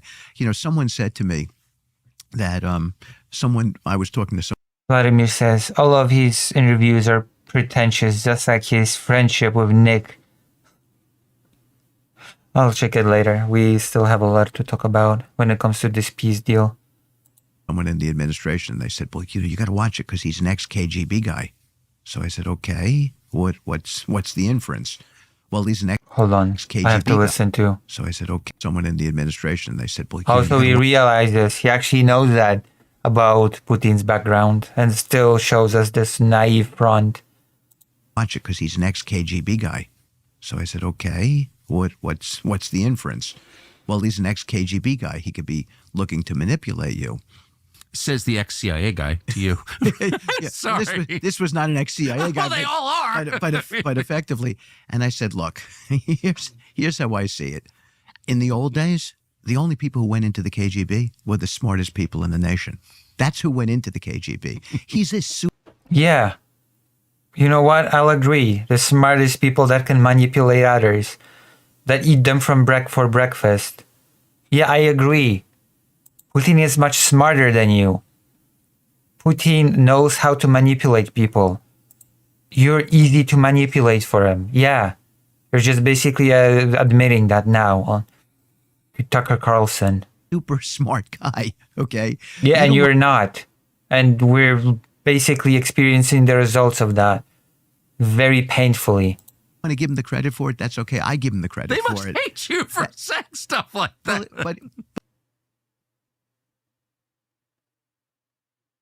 But he is. I know. I mean, I'm very that's- aware. So should we ignore it? I mean, and this is what Nobody's trying to ignore it. The opposite is true. Everybody's saying, yeah, he is very smart. He is, in fact, much smarter than you. That is the problem. The problem is not saying that Putin is smart. The problem is that you have to take into consideration that he has great experience with manipulation and other KGB-related tactics. And you have zero experience with diplomacy. You're a real estate agent.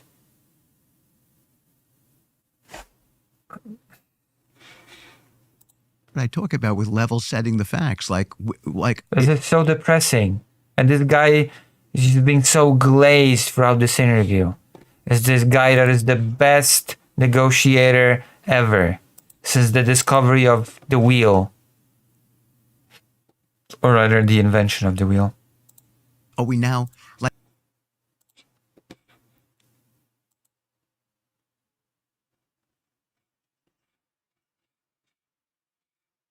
like Trump was elected, we're now allowed to speak freely. We were not, we were muzzled, Tucker. No one was allowed to say what they really wanted to say. Oh, I'm very aware. I mean, we just came out of a world where a judge who was not even an elected judge could tell a man that he was going to spend 10 years in prison, and he had 80 million votes in this country. My And guess God. what? That's gone. Okay. Yes. So, listen, we can breathe again. Yes. Let's, Yes! that's amazing. So there is so there's the negotiation that's going on between in Eastern Europe between Russia and Ukraine, which you're obviously at the center of. But there's also an informal negotiation going on back in Washington where you have a lot of people with economic interests in this war. I mean, let's just be honest. Certainly ideological interests, and all of Washington has been mobilized to fight Russia. We are at war with Russia through our proxy Ukraine. Right. And the President Trump shows up and is like, applies the brakes, like it stands on the brakes. But is that going to get resolved? I think so. You do. I think so. No, I don't think so.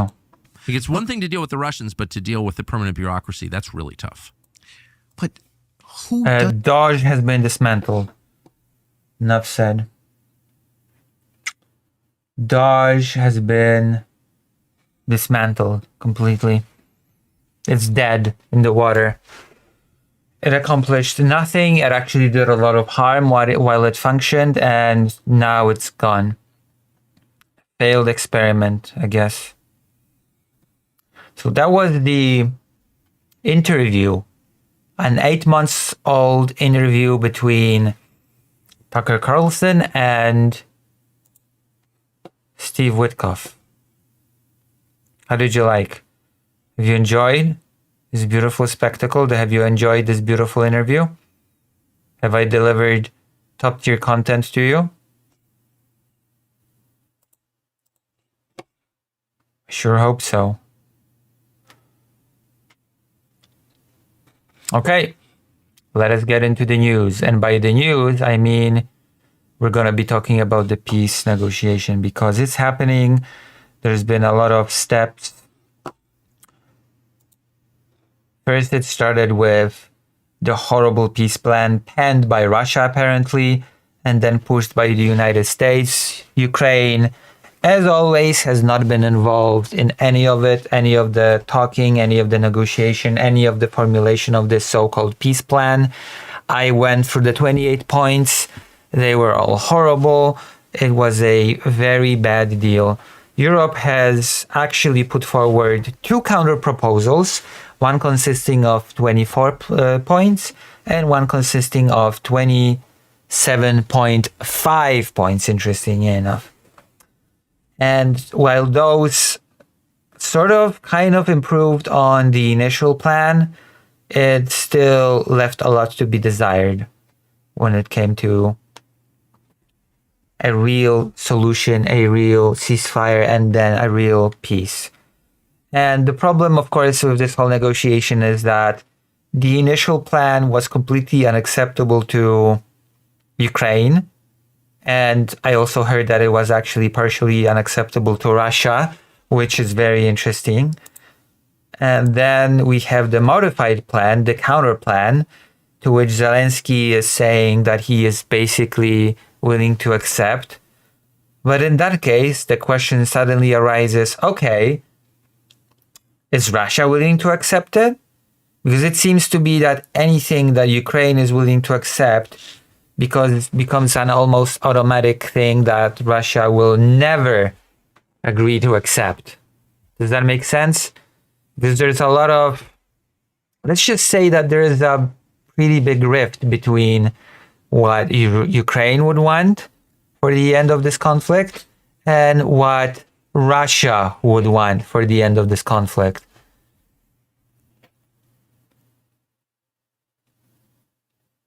And, you know, maybe we will revisit this interview in a few years when Russia will be not just invading Ukraine, but Poland or something. Good times.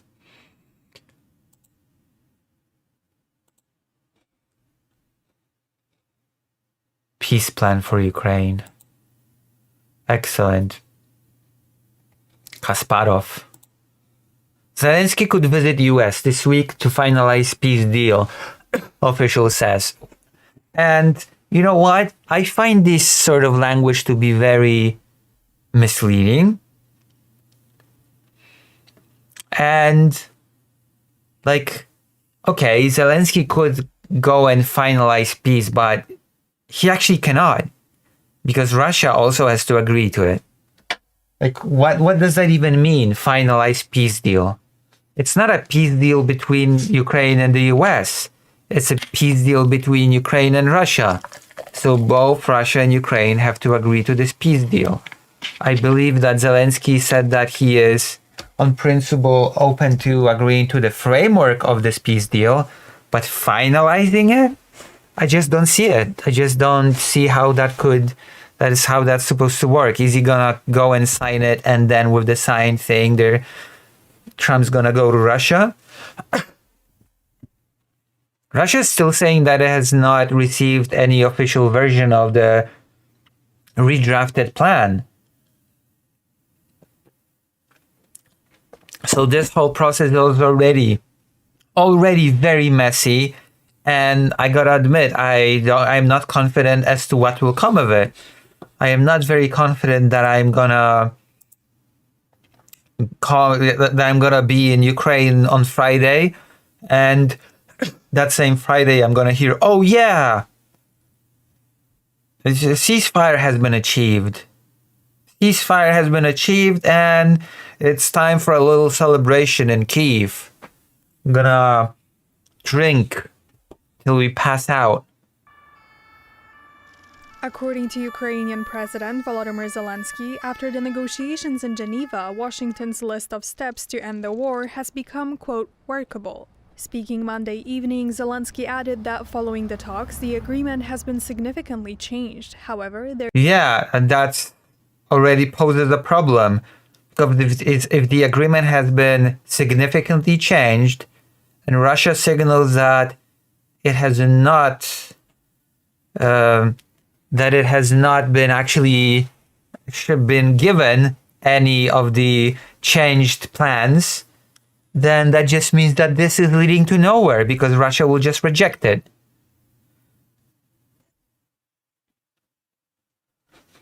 You know?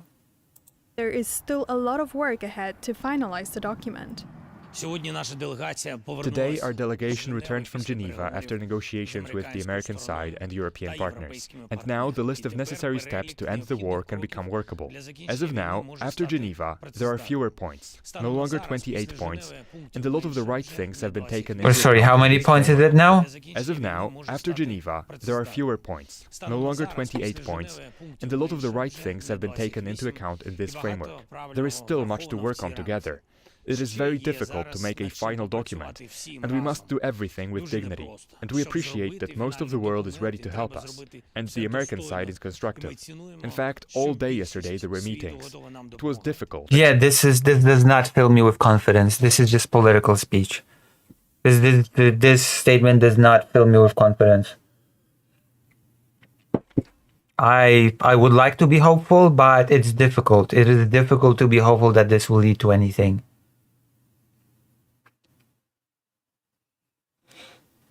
This has actually led to many very negative things, like Zelensky's right-hand man, Yermak, his ass being basically saved by this whole event. And it's just very, very disturbing. I have a ton of statements. I have a ton of commentary from different people on these things. And let me see.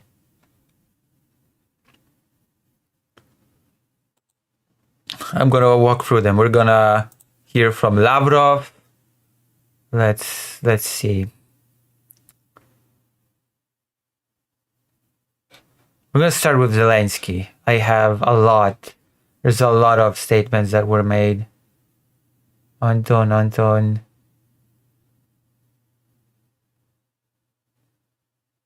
Vladimir Zelensky. There we go. We're gonna start off with this. We're gonna be going through various statements regarding this peace proposal, this negotiation, and I feel like we're gonna get somewhat of a picture. I have actually prepared a bunch of stuff for this stream. For this here stream, we are prepared. We worked with the Ukrainian negotiating team today on the text of the document prepared with the United States and Geneva. The principles in this document can be developed into deeper agreements. It is in our shared interest that security is real. I count on continued active cooperation with the American side and President Trump. Much depends on the United States, blah, blah, blah. Let's just listen to what he has to say. Бажаю здоров'я. Важкий, довгий сьогоднішній день.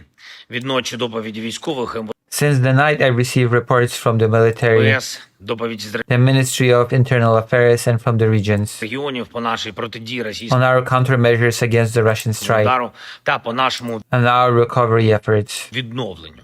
Масований був It was a massive attack and it's particularly cynical удар, особливо цинічно, що Росія завдає таких that Russia carries out such attacks while discussions ударів, коли тривають розмови щодо того, on how to end the war are ongoing. Listen, it actually makes perfect sense considering that one of the points that Russia wants is a complete amnesty for any war crimes. So it actually makes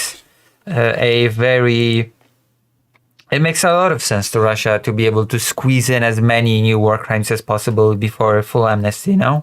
як закінчити війну. Америка дуже America is very active. Europe is too. And so are our other partners. активна і Європа дуже активна, також інші наші партнери. У всіх один Everyone shares the same agenda. порядок денний і тільки Sadly, I cannot agree that everybody shares the same agenda. I don't think that the United States under Trump shares the same agenda as Europe, or especially as Ukraine. I just don't believe that. у Москви Yet only Moscow invariably keeps the war against Ukraine незмінно війна проти України залишається as their top priority. I mean, yeah, they feel like they can. I feel like Ukraine has crappy allies, like things are going their way. They have better allies, so they could just keep going.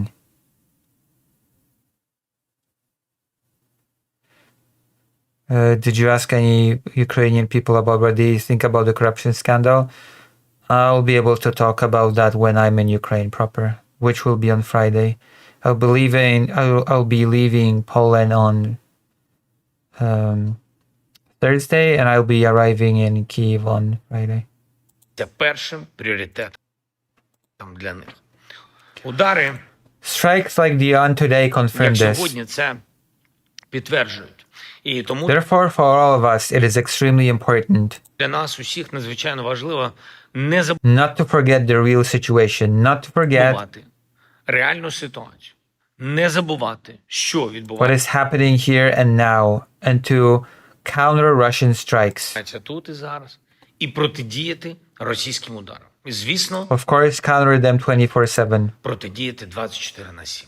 24/7 Ukrainian representatives are working with the United States 24/7. українські представники працюють з Америкою і з By тими, the way, this whole thing has done a bit of harm to the whole anti-corruption effort. It has done harm in ousting Yermak, the right hand of Zelensky, that everybody frankly hates. And there has been a little bit of controversy regarding the initial peace plan, because again, one of the points of the peace plan is a complete amnesty for all war crimes during this conflict. And apparently, I don't remember the person's name, but one of the Ukrainian politicians have figured, hey, if there is a total, if there's total amnesty for all crimes, we could work into that little point about amnesty, an amnesty for all people that are being accused of corruption. Easy peasy, nice solution. It is apparently not. It apparently not went well with the Ukrainian population, so the idea was scrapped. But I will note that an attempt has been made by certain people, I assume implicated in scandals, to include them getting an amnesty under the amnesty from war crimes bit. хто може допомогти, As all of those who can help ensure truly real, були дійсно реальні, ефективні effective steps towards ending this war. кроки для закінчення цієї війни. Так само 24 Likewise, we are doing everything 24/7 to ensure our army робимо все, щоб у нашої армії, щоб у наших and our людей people have the means to defend themselves. були можливості захисту. Сьогодні відбулася Today, a meeting of the Coalition of the Willing took place. Yes. And interestingly enough, I think a representative from the United States took. We'll talk about it. The coalition of the meeting apparently had a representative from the United States during it. зустріч коаліції охочих. Дуже We have предметна a very substantive discussion. розмова. Although it's all substantive discussions. I have heard a million times over about substantive discussions, brilliant talks, progress. I have heard it for years now. So what I'm going to believe is results. I'm not going to believe that things are good because a nice conversation took place, because a nice meeting took place, because everybody felt good after talking what can be done to reach peace. I'm going to believe it when both Russia and Ukraine agree to a framework and when that results in an actual ceasefire. that won't be broken seconds after being agreed to, because that has already actually happened this year, I want to say. Я хочу подякувати передусім I want to primarily thank Emmanuel Macron, Keir Starmer, Еммануелю Макрону, Кіру Стармеру, Фрідріху and Friedrich Merz for co-organizing it. Мерцу за співорганізацію і від Америки And the US side was represented by Marco Rubio. There we go. The US side was represented by Marco Rubio. був Марко Рубіо.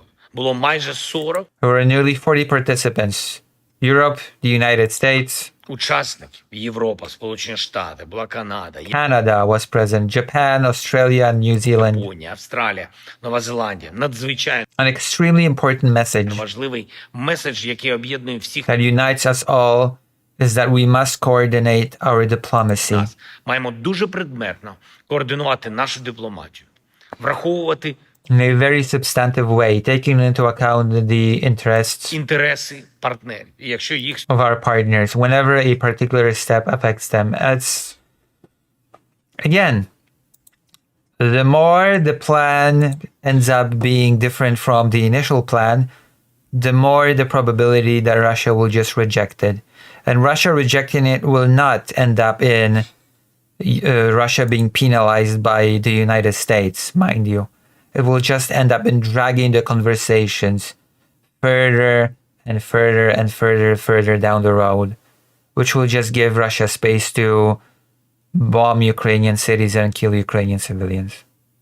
That is what I predict will happen. Russia will see the new framework, will see the new modified points to the plan, and will just say that it is not acceptable for Russia. Russia will say that this plan is bad because it does not address the core reasons for the conflict. It's just стосується той чи інший крок. І пам'ятаємо зараз, не можна релаксувати, розслабляти. now is not the time to relax, let our guard down, must not lose our unity, we simply cannot. The unity is very questionable, let me just say. There is a question of, is there really unity at this point? But that's neither here nor there. All that can be done is to move forward. Не можна втрачати єдність, не можна. Зараз треба We must now defend against Russian strikes, захищатись від російських ударів, від against Russian assaults. російських штурмів. Треба We must ensure Ukraine's resilience. гарантувати Україні стійкість. Це These are absolutely concrete tasks. конкретні абсолютно завдання. Протиповітря Air defense is necessary, which Ukraine is not able to obtain because not very good allies. And that is why more and more residential buildings are being destroyed everywhere. Eastern Ukraine, Western Ukraine, you name it, it gets attacked. оборона потрібна. Оборонні Defense packages are necessary for us, which the United States is not willing to provide. пакети нам потрібні. Я хочу I want to thank each partner for joining the PURL initiative, подякувати кожному партнеру за участь в програмі Pearl, яка дозволяє which enables us to procure American weapons, нам купувати американську зброю, в тому числі including missiles for the Patriot systems. це ракети для систем Patriot. Минулої ночі Last night, our air defense performed quite well, наша протиракетна оборона спрацювала and непогано. yet people died. Збиті крилаті Intercepting cruise missiles as well as ballistic missiles ракети, і також балістичні ракети, аеробалістичні. and Більш ніж aeroballistic. Over 400 attack drones were also shot down. 400 ударних дронів також збито. Щоб ми To be capable of doing this, we need the appropriate могли resources. це робити, потрібен відповідний ресурс. І разом з нашими And together with our partners, we are ensuring that our state, the peace, I'm willing to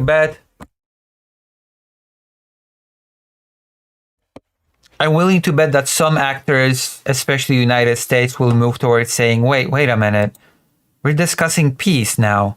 We're talking about agreeing to a peace framework. Why would you ask for more weapons? Why would you ask for more weapons then? In fact, Trump has said something to that effect. Zelensky always tries to buy more missiles. He just wants more missiles. Why didn't he think of that when he started the war? Don't start a war with a bigger country when you don't know that you'll win. So yeah, I think that the United States under Trump will just double, triple, quadruple, really magnify this message of Zelensky keeps wanting weapons, but we're supposed to be discussing peace now. Партнерами ми забезпечуємо таку можливість для нашої держави, для Ukraine України. has such capabilities. Сьогодні ж є Also today, Ukraine adopted a new sanctions нове decision. санкційне рішення України. Це It's an important decision. We impose sanctions важливе рішення. Ми застосували санкції до морських on ships taking Ukrainian grain from the occupied territories. суден, які вивозили з окупованої території українське зерно. 56 56 such vessels. таких суден. Це новий напрямок This is a new direction for our sanctions. наших санкцій. І частину And some of these ships have already been з sanctioned, цих суден вже санкціонували партнери, але but by our partners, but not all. не всі. І будемо And збільшувати we will continue to increase this pressure. такий тиск. Кожен Every Russian crime must receive an appropriate response, російський злочин повинен отримати which, according to the plan, apparently will be total amnesty. відповідну реакцію. І санкції And sanctions are the most immediate reaction. – це найбільш оперативна реакція. Говорив During the day, I spoke separately за цей день окремо. Я with the Prime Minister of the United з Kingdom, прем'єр-міністром Британії, з the Chancellor of Germany, and the President of Finland, канцлером Німеччини, which the President of Finland has been saying some interesting things in his own right. We could be doing a whole thing about that separately.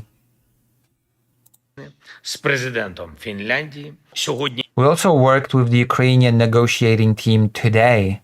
також працювали з українською переговорною командою щодо On the next of the document prepared with the United States and Geneva. тексту в документі, який напрацьований зі Сполученими Штатами Америки в Женеві. Принципи The principles in this document цього документу можуть бути can be developed into deeper agreements. розвинуті в більш Developed into deeper agreements. So it's still, I would say, there's just still a long, long way ahead till this actually turns into something specific, turns into something substantial. глибокі домовленості. І це наш спільний And it is in our shared interest that security is real. щоб безпека була реальною. Розраховую на I count on continued active подальшу cooperation активну співпрацю з with американською the American side and President Trump, because glazing Trump is just mandatory in these conversations. стороною та з президентом Трампом. Багато Much depends on the United States, залежить від Америки, бо саме because it's America's strength that Russia takes most seriously, unfortunately. Unfortunately, Europe is weak and toothless and cannot seem to do anything without the United States, which is a mistake. Because that means that the United States can pressure Ukraine into taking a deal that is very bad for it. на американську силу в Росії зважають найбільше. Я дякую I thank everyone who stands with всім, Ukraine. хто з Україною. Я дякую I всім, thank everyone who is helping. хто допомагає. І важливо зараз And it's important right now. Wow. Ukraine thanking, Zelensky thanking. What a shock. тримати внутрішню To силу maintain our inner strength in the same matter we так, all як ми всі хочемо, want щоб our strength in diplomacy to be effective. наша сила в дипломатії спрацювала. Слава Україні! Okay, that's it. So that's Zelensky's reaction. You can also check out the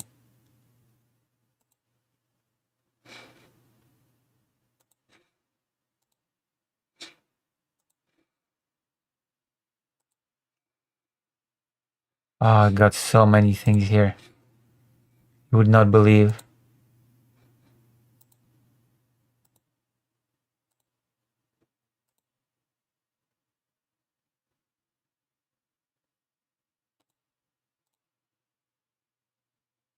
This is the Trump statement. We'll be reading it later.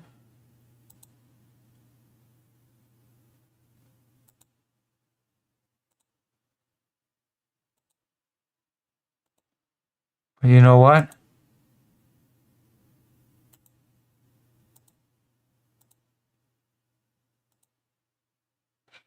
Let's look at Witkov. Okay?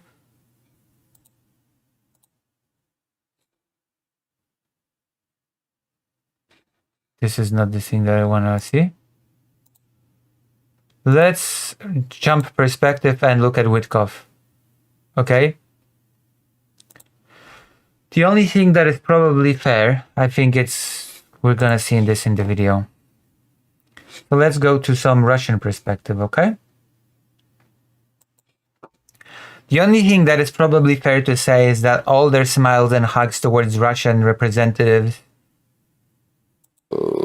которые по отношению к российским представителям присутствовали до before the Ukrainian crisis, were just an act.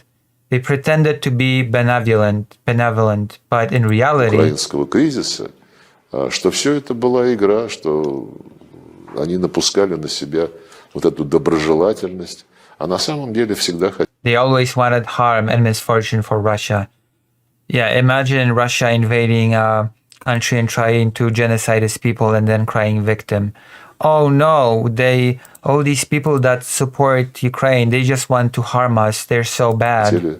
России вреда и беды. И то, что the fact that they are now predicting the collapse of our economy. Сейчас они предрекают крах нашей экономики, что наш народ That our people will rise with pitchforks and overthrow everyone. поднимется с Nobody's saying that, by the way. вилами и всех свергнет.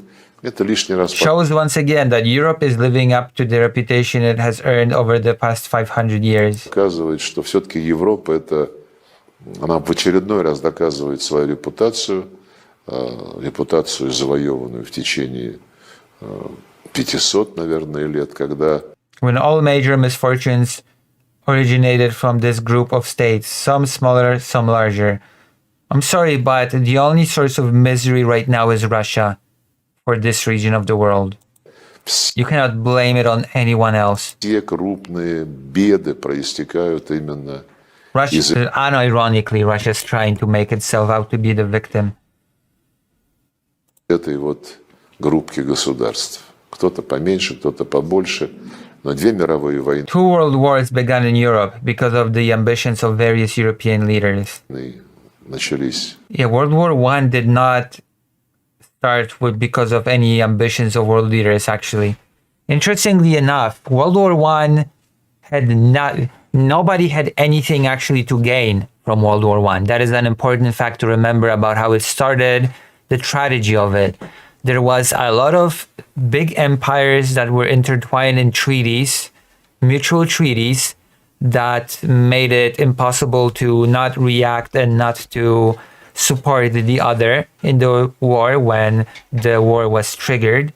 But there was nothing to be gained for any of the parties involved in the conflict when it started. And everybody lost in World War I at the end. I think the only party that has not ended up miserable and defeated and worse off is the United States. But the United States is not part of Europe, so... В Европе из-за амбиций, которые испытывали различные европейские лидеры. И, к сожалению... Unfortunately, this historical code has not disappeared. Aggressiveness with a Russophobic accent continues to exist in Europe. Yeah. How dare you be Russophobic and not just allow Russia to invade and annex any country at once? How dare you? Such an evil, aggressive Europe attitude. Вот этот исторический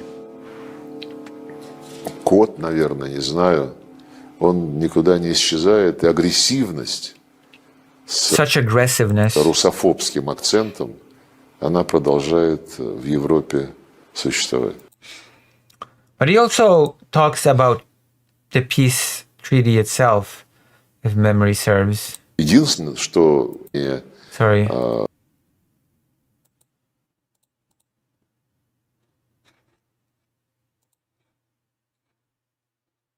That's one thing, right? And then there's more. There's more. There's a lot of Witkov, actually.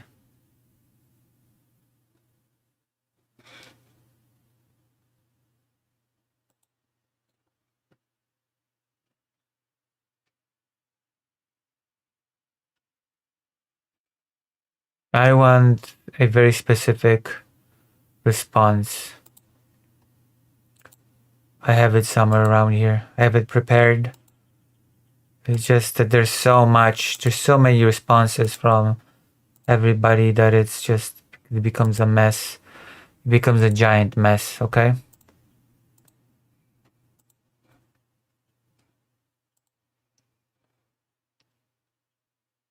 There you go. This is it. This is the Lavrov statement about the peace negotiations that has been happening. Наступила длительная пауза. И вот сейчас пауза. Let me see if there's any subtitles to this. Наступила длительная пауза. I don't see any. Lavrov, Russia has received Trump's plan through unofficial channels and is ready to discuss specific wording. Europe wants to undermine efforts to resolve the conflict. Russia expects the US to pass a plan agreed with Europe and Ukraine. The EU has a colonial mentality. I have no clue what that means. That Europe, I don't know if he is implying that Europe wants to colonize Russia, that it has a mentality of colony. What is Lavrov exactly saying here? I'm not exactly sure, but I know that he is basically saying that Europe is greedy and bad for wanting to change the beautiful peace plan that has been penned by the glorious Russian Federation. So far, we have not received from our American colleagues the version that the media is speculating about, although the counter-proposal that Zelensky has said that is ready to work on and maybe possibly even agree to. Russia is saying here that they have not received this plan. The West wants to rework Trump's plan in order to undermine the settlement efforts. And by Trump's plan, he means the Russian plan that has been given to Trump. Russia expects the US to provide the version of the plan that they consider to be an interim one in the phase of coordination with Europe and Ukraine. The West has repeatedly undermined the progress achieved on Ukraine. Europe has failed on all counts in its actions on Ukraine since 2014. Not even 2022. Europe has failed since 2014 with its weak non-response to Russia's annexation of Crimea and Donetsk and Luhansk. Lavrov on the EU's active desire to participate in a peaceful settlement. You had opportunities, but you failed to take advantage of them. Россия. The EU has a colonial mentality. The white is black, Orwell. Russia has permanent channels of communication with Washington. Russia is engaged in diplomacy on Ukraine. No idle talk. And that is basically it. That is Mr. Lavrov's response, Mr. Lavrov's reaction. And this does not fill me with optimism, because this just increasingly makes me think that if the plan that is now being worked on deviates too much from the initial plan, then Russia will just outright reject it. And I just don't believe that the Trump administration has the courage to do anything to put on any pressure on Russia should Russia just reject this peace plan. I just don't have that confidence at all.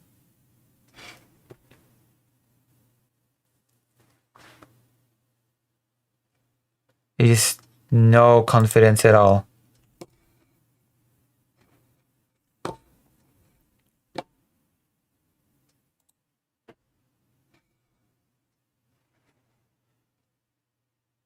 Okay, let's continue. Yeah.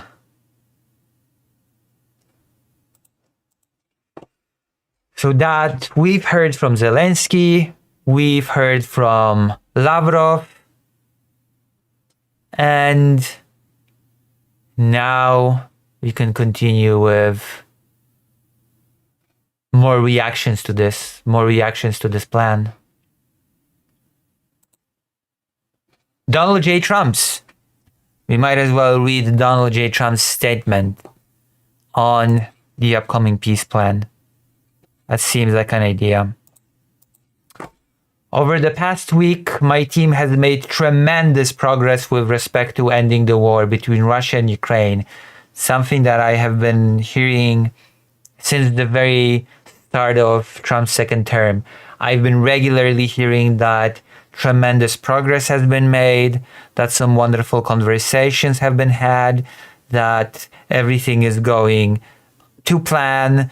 In fact, I just in the video that we've been watching, Witkov said that 8 months ago, Witkov said that anytime now we will have a partial ceasefire, a temporary ceasefire, and that it will be followed up by a permanent ceasefire. And of course, that has not happened. So when Trump says we've made tremendous progress, I don't believe it. I will believe it once I see it. But until that happens, I'll just, I guess, wait for something to actually materialize, something specific, something real, not just talk, not just empty words. A war that would have never started if I were president. Last month, 25,000 soldiers died. The original 28-point peace plan, which was drafted by the United States, that's apparently a lie. We don't actually know who drafted the plan. We don't have any official confirmation if it was the United States or if it was Russia or a mix of both. We don't really know because some say it was Russia, some say it was the United States. We just cannot know. Has been fine-tuned with additional input from both sides. This is an interesting statement that has been fine-tuned with an input from both sides, since Mr. Lavrov has clearly said that Russia has not received the new plan. Russia has not received the revised plan. So what additional input from both sides? And there are only a few remaining points of disagreement, which just, quote unquote, a few disagreements could mean a lot of things. It could mean the territorial concessions, the gutting of the military. It could mean the total amnesty of war criminals. It could mean the Russia wanting to have a say in Ukraine's education, religious system. It could mean many different things.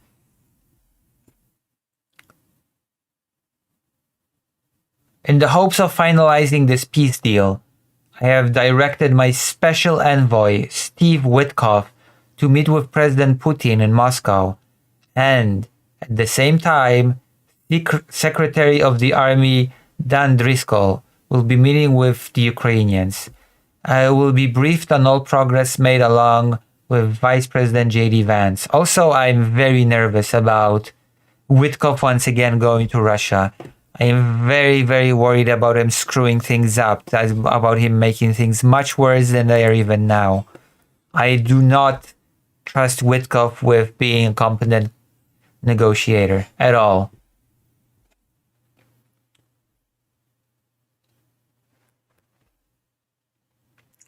Secretary of State Marco Rubio, Secretary of War Pete Hegseth, and White House Chief of Staff Susie Wiles. I look forward to hopefully meeting with President Zelensky and President Putin soon, but only when the deal to end this war is final, or in its final stages, which, again, I'm skeptical about. I'm not very hopeful that this will happen. I would like to believe that a compromise can be reached soon, but I just don't believe that it will. I just don't think that it will. I think that Russia will definitely reject any version that will not meet all of its wish list demands. Thank you for your attention to this very important matter, and let's hope that peace can be accomplished as soon as possible. We'll see. I have my doubts.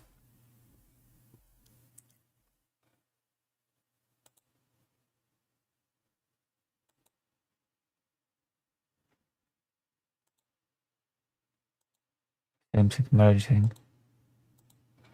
Zelensky could visit US this week to finalize peace deal.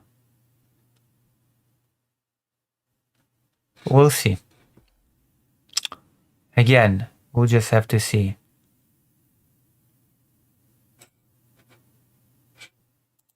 Let's now Trump directs special envoy. This is the thing that I wanted to continue this with.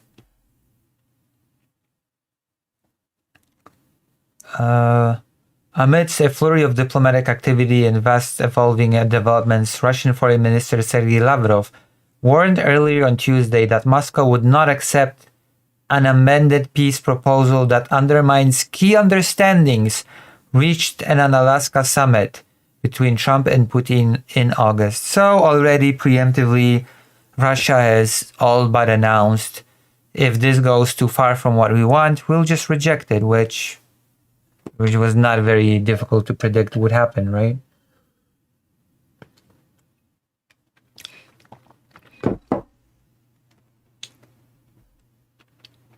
Earlier, Ukraine's National Security Chief Rustem Umerov said Kyiv and Washington had reached a common understanding. It's just... okay, maybe, but that doesn't guarantee that it will move to an actual result. It does just not guarantee that it will end in anything substantial. A Ukrainian delegation held talks with US and European teams in Geneva on Sunday in an effort to refine a 28-point draft that had been presented by Washington last week, by which Kyiv and its allies viewed as too favorable to Moscow. And Russia thinks that Russia feels that it's winning right now. Russia feels that it has the upper hand because the allies of Ukraine have not been creating conditions in which Russia is forced to accept certain things. And those things have to be created on the ground. Those things have to be created via aid. And that aid is not substantial. So we are at a situation in which Russia actually has a lot more leverage. Russia is in the position to reject a peace plan if it doesn't like it. Following the talks, Kyiv and Washington agreed to reduce the draft to 19 points, which I already can tell you that Russia will most likely not agree to. Although its full content has not been made public, Zelensky said on Monday that the revised draft was more aligned with Ukraine's position, which means that there is a higher possibility that Russia will reject it. Trump, who entered the White House in January, vowing to end the conflict on his first day in office, has renewed his diplomatic push to bring an end to the war, Europe's bloodiest since World War II. And of course, he also wants a huge destruction from the Epstein files. I'm not gonna pretend that that's not it.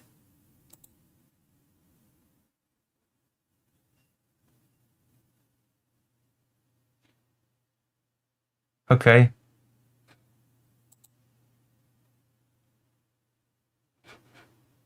So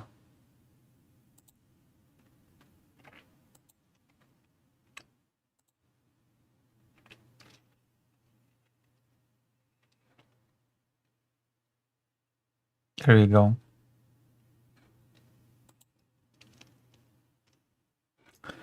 Stub. Peace mediation always needs patience. So we're gonna take a look at this real quick. What a beautiful new viewer we have on YouTube. Always appreciate them.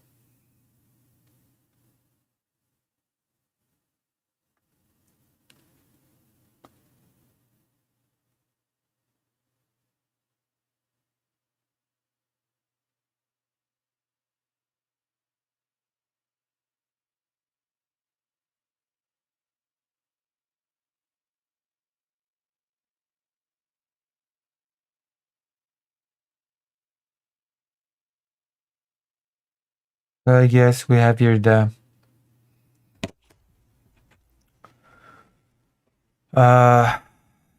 Finnish perspective. Needs patience, and of course, always We have the Finnish perspective. So let's hear it. needs patience, And of course, when you have a 28-point plan, which is put out as a first draft, there's going to be work to be done. I think the plan has 3 levels. Number one is Ukraine. What happens to Ukraine? Land swaps, etc. Then level number 2 is Europe and European security, EU and NATO. And then level number 3 is the transatlantic partnership. So with these things, it takes time. That's why we have our national security advisors in Geneva. It takes time is a key thing here. That means that Trump will not get what he wants anytime soon. Trump was really pushing to get this whole thing done by Thanksgiving, possibly Christmas, because he wants a big win. He wants a big distraction again from the files. But things don't work like that. It started off as a thing that was not acceptable to Ukraine, and now it's just turning into a thing that is not acceptable to Russia. And if anybody's serious about the whole process, then they will have to find a way to make it into a thing that both parties will be able to accept, which with Russia that thinks that it can just straight up win, it becomes quite a difficult task.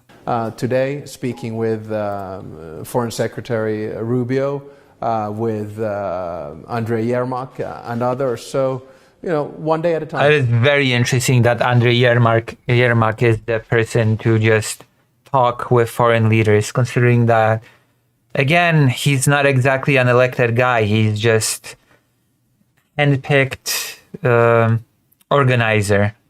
It's very interesting. Yermak is a very fascinating figure, and a lot of Ukrainians want him out because he's one of the main actors in some of the biggest controversies and some of the biggest corruption scandals in the country. Always need countries from the coalition of the willing. We work on this as a team, so that's why we had 11 countries from the coalition of the willing meeting here in Johannesburg yesterday, including Canada and Japan, who are strongly committed in finding Marco Rubio was there as well. A just and lasting peace in Ukraine, and we work on the text together, we negotiate together, and I don't want to lift up any specifics at this stage. There is a problem that has been present from the get-go, that the starting point for negotiation, that the starting point for making changes was the Russian perspective. That instead of coming up with its own perspective, with its own plan, with its own push for peace, instead, the West, Europe, the United States have taken an entirely Russian perspective on peace and decided to just modify that instead of creating its own counter proposal that is not based on the Russian one. It's just very bad way to get things rolling from the get-go, in my opinion. I guess yes and no is the right answer. Yes. Do you believe this was Europe being sidelined? Do you believe that Europe is being sidelined in this whole process?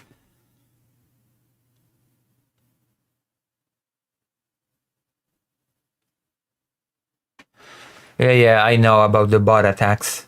Yeah, I know, Vladimir. I guess yes and no is the right answer. Yes, in the sense that we hadn't seen the document beforehand, but no, in the sense that now we're negotiating and discussing with our American friends. And now that doesn't mean anything. Just discussing and negotiating itself does not mean anything. It does not mean that there's no sidelining. Yeah, there was a person that came into the YouTube chat and started throwing a lot of slurs around. So I'm not too concerned. I think quite often in these types of negotiations, you need patience. You need to be cool. You need to tone down the emotions. And I guess to a certain extent, be a little bit more Finnish. And then you find a solution. You'll find the finishing line. But you... Funny. Very, very funny. You seem certain that this will not be the final agreement. Why? I am certain about it as well. I think that the transformed one Russia will reject and that it will have to be transformed further. Definitely.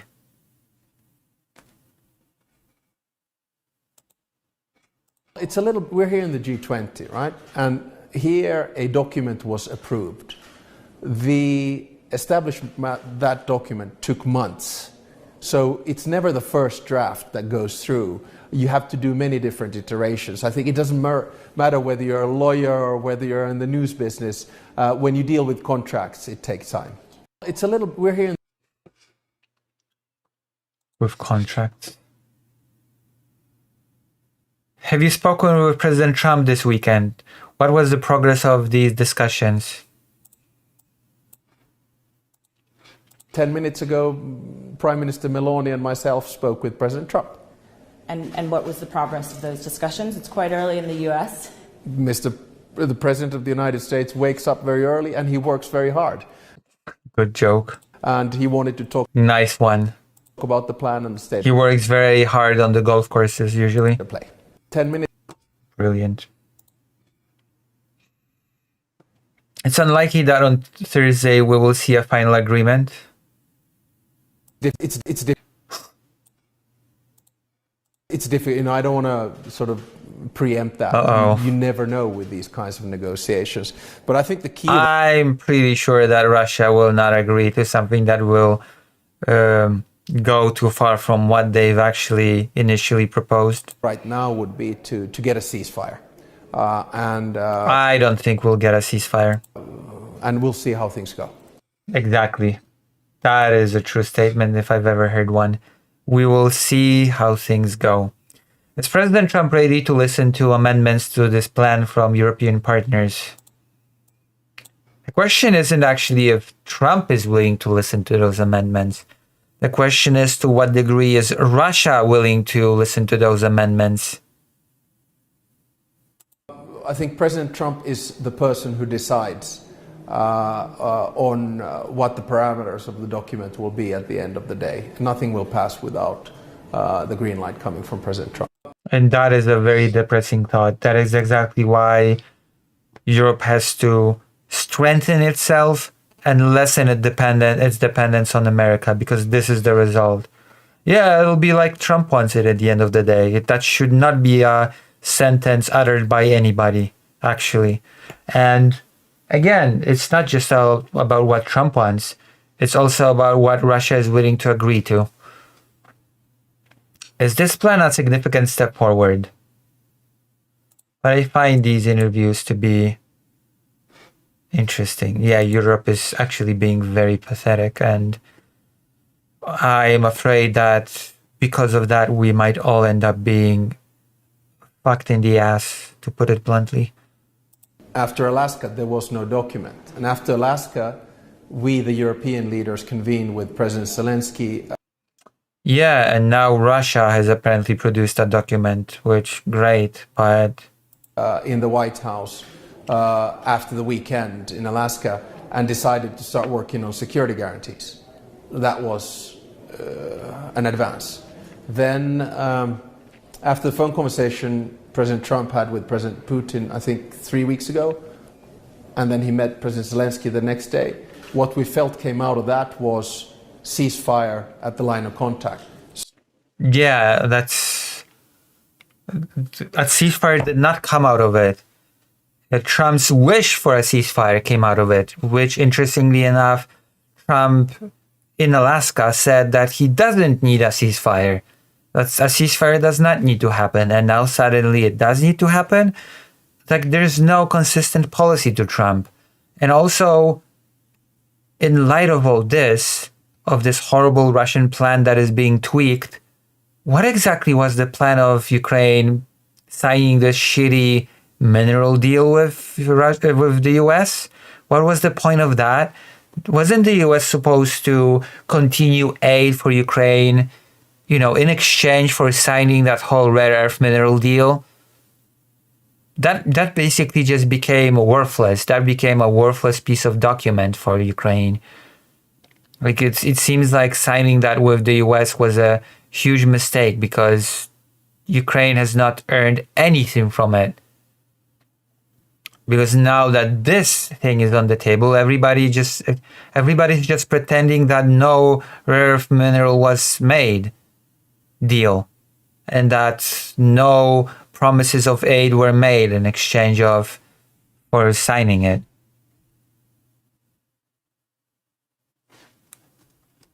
So we worked on that.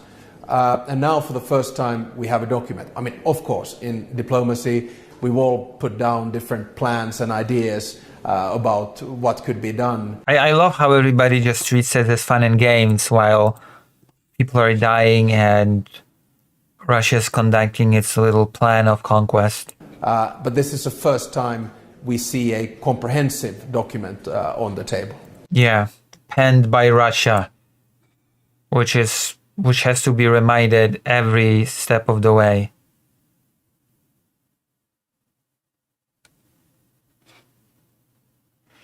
Yeah, Ronald Reagan, yeah. We're not living in good times. How credible is the US threat to halt intelligence and weapon supplies to Ukraine if it refuses the peace deal? That is actually a good question. I would also like to know what exactly will be the consequences towards Russia if it rejects the plan. You have to understand that President Zelensky is under tremendous pressure right now. I as a Finn understand that. We have a 1,340 kilometer border with Russia, and you only need to read something on Yeah, I agree, Konrad. There will be none. As always. The Winter War and the War of Continuation to understand the pressure under which our leadership at the time was. We just have to take it day by day and we look at some ultimatums. But of course, Ukraine right now has the most modern army in the world. It's been able to deny the strategic aim of Putin for almost 4 years. When the war began, it was a traditional, conventional war in trenches. It was with tanks. Suddenly we moved to drones. Intelligence. We did not move to drones suddenly, but is obviously a big part of it. But Ukraine already has, with satellites, quite good intelligence. So we're all working. Is he trying to downplay if the United States completely withdrew from helping Ukraine? With the Ukrainians, including the Americans. But it is clear that without American support, the situation would be much more difficult. That is why Europeans, for instance, right now are buying American weapons because they are so sophisticated and that they are useful on the battlefield in Ukraine. So that was a non-answer. That was a complete non-answer. He did not, true politician, he did not answer the question at all about how credible the US threat is. He did not even address that question in the slightest. If the US walks away from the conflict in the future, will Europe and Ukraine be able to defend Ukraine? Another good question. I think it's in the strategic interests of the United States to... No, I don't think so. I don't think Trump thinks that. And right now, what Trump thinks goes. I don't think Trump thinks that it is in the strategic interest of... I think that he's just fueling his ego with this whole thing. I don't think Trump thinks in terms of strategic interest, to be quite honest. Continue to support Ukraine because Ukraine is fighting for the values that we in Europe and the United States stand for. Yeah, Trump does not care about that stuff. Trump just does not care about values and all that other lofty crap. He just doesn't. Because Ukraine is... If he did, then he would have continued actual aid and not withheld it, not started selling weapons to Europe to give to Ukraine and trying to push the worst possible deal. Showing that in the face of an aggressor, they can actually defend themselves. So it is in the vested interests of Europe and the United States that Ukraine does not lose this war. Great answer. A very standard, very cookie cutter answer. What are your expectations for the talks in Switzerland? I hope that we advance. I hope we understand each other better. I hope we find some landing zones among the Americans, the Europeans, and the Ukrainians. So I'm carefully optimistic but realistic. So let's see what happens. I hope that I'm negative. I'm completely negative about it. I have no hope that it will go well. I'm going to be honest. I am very, very negative about the whole process. And let's just say that I'm just being very Polish about the whole thing. I'm just very Polish about the whole thing. And I think I'm justified. I think I'm very justified in being very negative about the whole thing.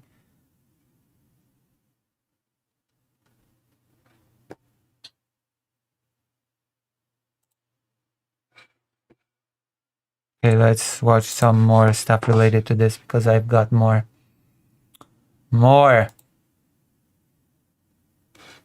The West must understand that the power structure was created is unfair, which is interesting. This is coming from Alexander Stubb, the same president that was just talking now. Oh, okay. Caroline Lewitt on Ukraine. The United States is still sending or selling a big amount of weapons to NATO. We cannot do that forever. We cannot sell weapons to Ukraine forever. What a pathetic statement. What a silly statement.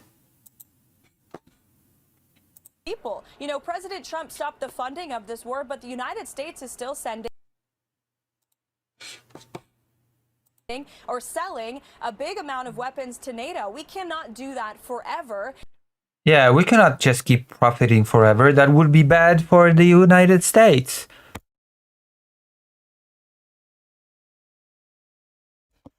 It's not like it's the whole point of the military industry to just keep selling the stuff forever and keep making profit. No, not at all. And the president We just cannot keep doing this forever. wants this war to end. He is a peacetime president. That's what he's pursuing. And today he remains optimistic and hopeful. And I know He is not. He has botched so many deals. He has not been able to solve any of the conflicts that he has said he did. our teams are working around the clock to try to get this deal to an end.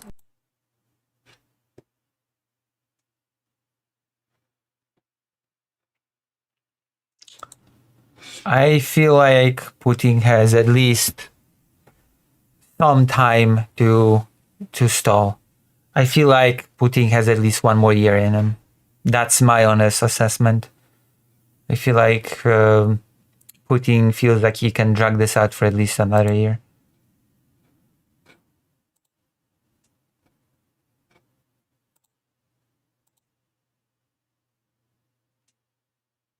Oh, there you go. Breaking.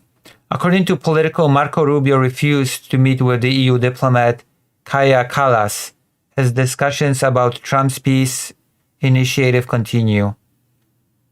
The publication notes that Kallas has largely withdrawn from public diplomacy due to her difficult relationship with Trump's team. Even Rubio, regarded as the administration's most pro-European high-ranking figure, is declining to engage in bilateral talks with her. Politico adds that Kallas is acting as the bad cop, organizing and guiding EU member states behind the scenes. Let's see.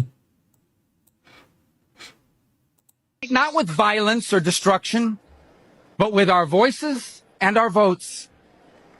Fight not against each other, but for the hopes and dreams we share in common and make us one. And fight for an America where we are safe from those who seek to harm us on our streets and from abroad. I know how to hold, just off the fence, I'm having them honchos running around in the lobby. I know.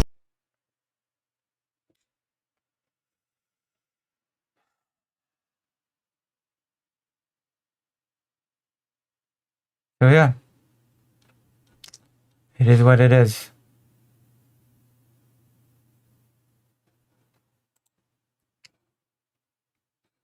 We've seen this.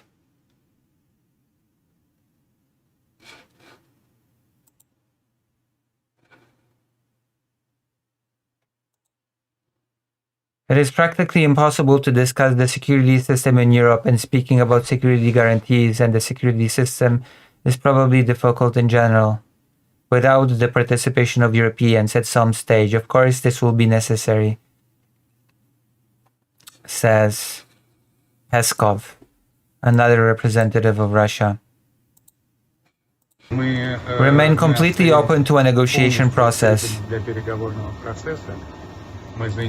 We are interested in achieving our goals through political and diplomatic means.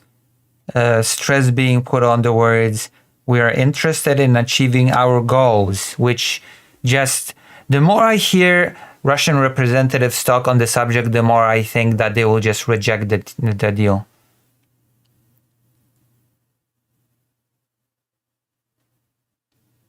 Maybe you're right, Konrad.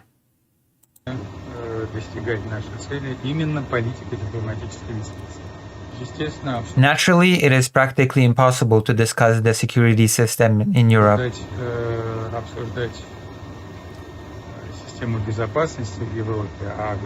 And speaking about security guarantees, and the security system is probably difficult in general.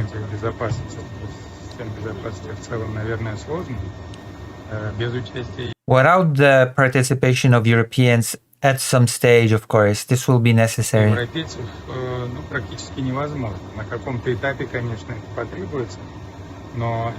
But right now, the only substantive thing is the American project, Trump's project. There you go. It's all about Trump, Trump's ego. It's all about him. But the reason why he is saying this is because Trump's plan, Trump's project was given to him by Russia. That is an important thing to remember. Which why Peskov, the representative of Russia, is so optimistic and so excited about it. That is why you have been even remotely wondering. It is because it is a Russian plan, basically. That is why.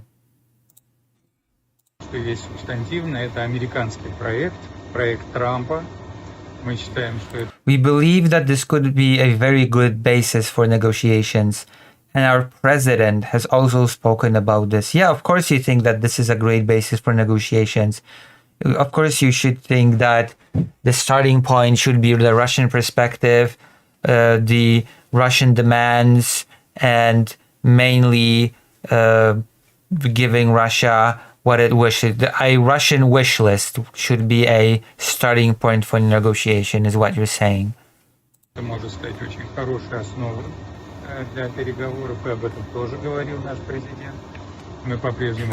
We still hold this view. The time will come and we will look into this matter in detail. It is depressing, yeah.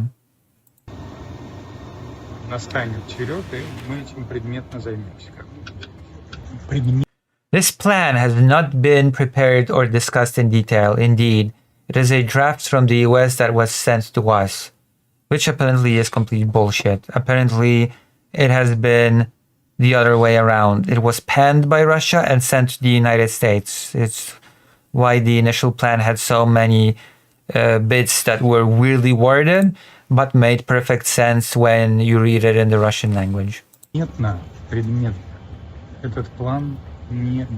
So I do not believe him for a second when he says that it was penned by the US and sent to Russia.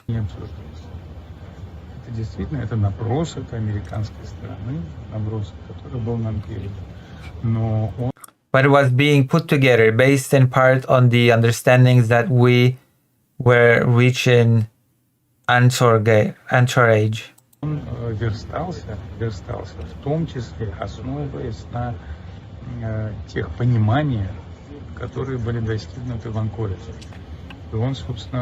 And in fact, it is largely in line with the spirit of entourage.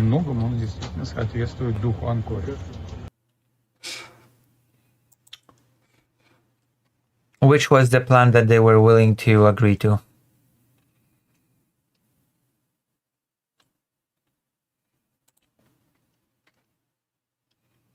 There you go. We're getting so many perspectives. Ruth, I know one thing about Russians and Putin. Whenever you make an agreement, you have to make it sure it is in his interest to keep to it. So whenever a peace deal is reached on Ukraine, he will never try again.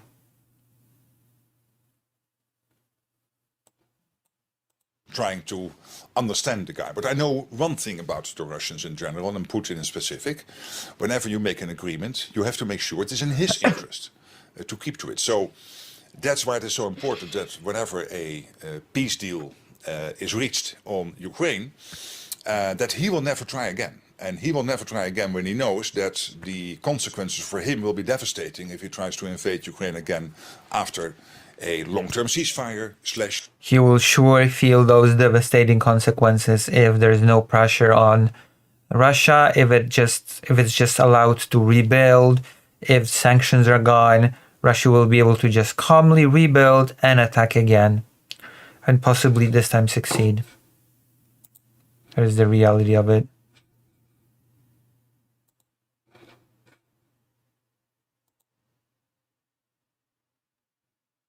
Yeah, me neither. Now, let's end it off with a little bit of glazing. I feel like I have covered this topic pretty well. I feel like we have gotten a lot of different perspectives and that we have gotten a little bit of a picture as to what's going on with those negotiations. There's a lot that we don't know because, of course, we cannot know. Most of these negotiations are happening behind closed doors, but there's some speculations that we can engage in and try to make some predictions. And based on the words of the people that are reacting to this plan, I fear that Russia, in its current changed form, will simply reject it. But now we will cap it off with a bit of glazing of Trump by peak Hexeth. Okay? Mr. President, sir. Mr. President, you're exactly right. At the War Department, you don't get peace without strength. And our job is to be the strength part of the equation and deliver that when necessary, as you demonstrated with your Order of Midnight Hammer. And the entire world saw. And I just want to echo what Marco said. It is a personal honor to be able to witness the way you lead and negotiate. I wish people had a full understanding of what that looks like, that historic nature. A lot of us vets, the Vice President, Tulsi, Lee, Doug, probably after decades of war and the chaos that was unleashed through reckless and foolish American policies, never thought this kind of peace would be possible. Yet, with your strength, with your ability to wield trade negotiations, personal relationships, to open up that opportunity is truly historic on the world stage. So we end up this segment with this a little bit of glazing, a little bit of cocksucking, because that is basically how you need to communicate with Trump.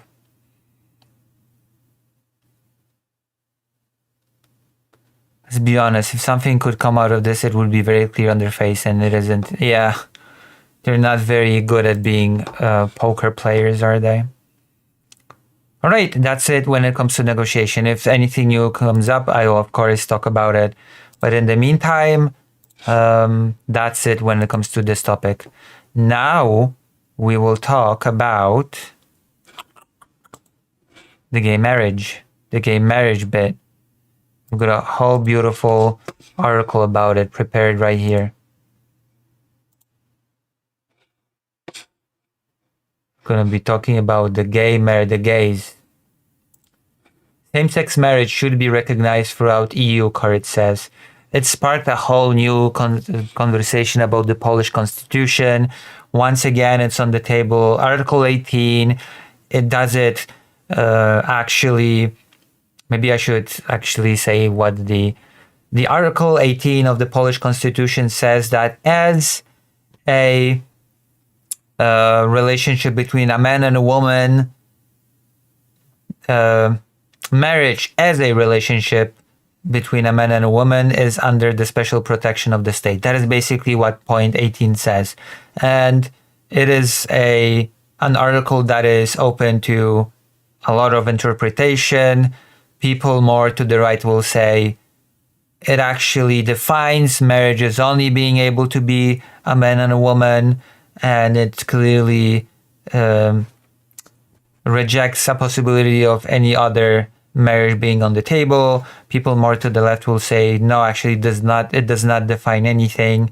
It just states that this particular type of marriage is under the special protection of the state, and that it does not exclude there being any other forms of marriage, nor does it exclude those other forms of marriage also being under some sort of protection. And I'm leaning towards the more left-leaning perspective on this discussion, of course. But what is happening right now is that just as Poland is struggling to be able to pass even a simple civil union bill, suddenly and just unexpectedly, the European Union has decided to step in, or rather the court of the European Union. The EU's highest court ruled on Tuesday that same-sex marriages must be respected throughout the bloc, and rebuked Poland for refusing to recognize a marriage between two of its citizens that took place in Germany. I assume this ruling will also, the ruling is also supposed to apply to Hungary and all the other countries that are anti-gay marriage. The court said Poland had been wrong in not recognizing the marriage of the couple when they moved back to Poland, on the grounds that Polish law does not allow marriage between people of the same sex. It infringes not only the freedom to move and reside, but also the fundamental right to respect for private and family life, the court said. So now Poland has two alternatives. Poland can either agree with this ruling, which would de facto mean a legalization of gay marriage in Poland, because in order to be legally married as two gay people, all they would have to do is go to Germany for a few days, get married, come back, and we're legally married here now. So that would be, in practice, that would be a legalization of gay marriage in Poland. And the alternative is that Poland will say, well, we're sovereign. We have our own judiciary branch. We don't care about what the EU's highest court says, and we're gonna just ignore it. In which case, the European Union will probably introduce some sort of fees, sanctions, or punishments, which we'll see if the current Polish government will go that route. If the Polish government will say, yes, screw you. You can try to punish us or pressure us all you want, but we're not going to agree to this. Those are basically the only two routes that Poland has before it. And I honestly do not know which route Poland will go with. I have no confidence in speculating and trying to predict what Poland will do. I'm more willing actually to believe that Poland will just reject the European Court's decision, even under the current coalition. In predominantly Catholic Poland, the struggle for LGBTQ equality for years was branded by those in power as a dangerous foreign ideology. However, the current government has been working on a bill to regulate civil partnerships, including same-sex unions. The EU Court of Justice made the binding ruling at the request of a Polish court handling the case of the men who had contested the refusal to transcribe their German marriage certificate in the Polish registry. The couple who wed in Berlin in 2018 have been identified only by their initials in the case. A lawyer for the couple declined to comment on the ruling. EU citizens have the freedom to move to other member states and to have a normal family life there and upon return to their country of origin, the court said. So, yeah, that is basically the European Union stepping in and saying you have to respect this sort of marriage. When they create a family life in a host member state, in particular by virtue of marriage, they must have the certainty to be able to pursue that family life upon returning to their member state of origin, which again means the de facto legalizing of gay marriage in Poland.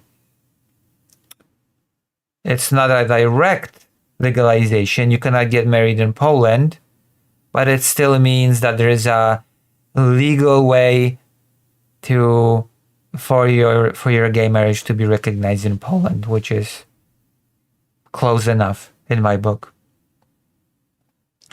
The court said this did not require member states to allow marriage between people of the same sex in their national laws, which actually becomes insignificant. If a country has a very close by neighbor that does allow it, then people will just go to that country for a few days, as I've said, have a nice wedding, come back. And now I'm legally married to my fiancé.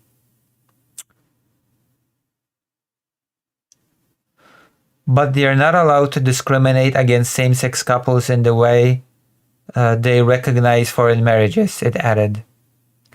Prime Minister Donald Tusk's pro-European coalition government's work on pushing through the bill on same-sex unions has been held back by resistance from his conservative coalition partner, and of course by a veto by the president. Poland's nationalist President Karol Nawrocki has also said he would veto any bill that would undermine the constitutionally protected status of marriage. And there is, of course, been a lot of arguments between Polish people on this matter. I don't know what will happen. I honestly do not know what will happen with this, and I, as always, am not very optimistic. As always, I remain... Poland is a very, very bigoted country. I think it's worth noting. I feel like it's worth remembering that Poland is, I think, the most bigoted country in Europe when it comes to the LGBT. I think it's even worse than Hungary. So even if the current coalition is not far right, even if the current coalition is more positively predisposed to the LGBT community, it also represents this very centrist, very weird way of approaching politics, of trying to feel out how society feels about certain things, to feel out how to mold policy to please as many people as possible. It was very visible with Trzaskowski and his campaign for president. That is one of the reasons people speculate why he lost.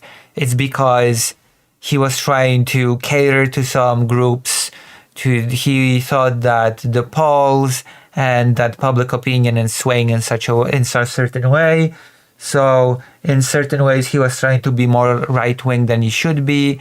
And people just did not see him as sincere. They saw him as a person who just flip-flops depending on in which direction the winds blow.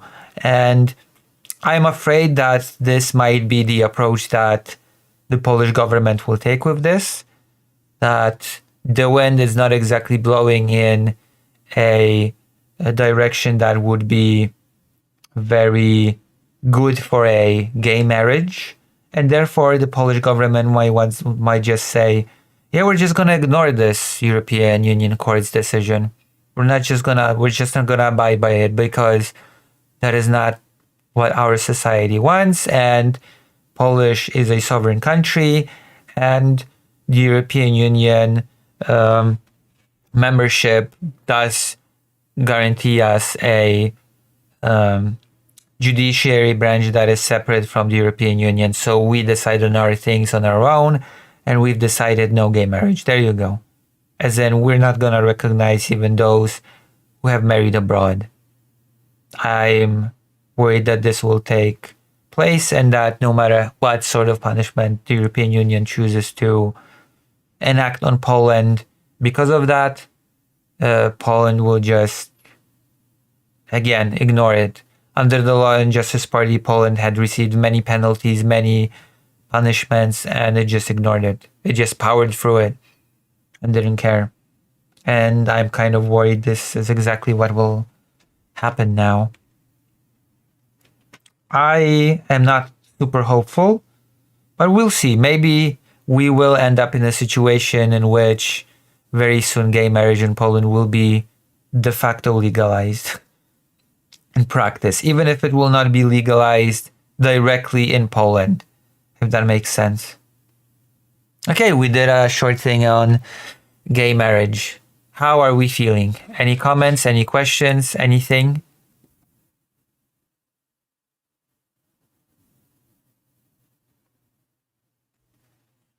Any questions on this? Apart from puns and word games that make fun of my super Polish Slav accent.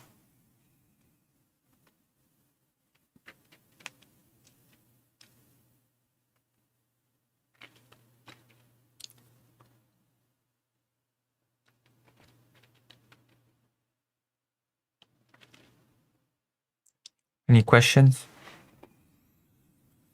Any questions on any topics that I've been talking about today? Including the peace plan and all that stuff.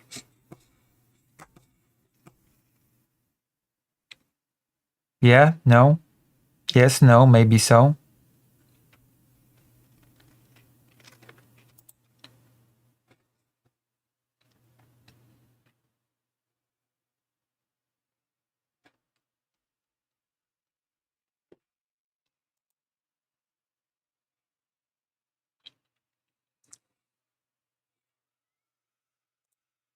Okay, you know what? I'm gonna start a poll on YouTube. More politics or option number 2?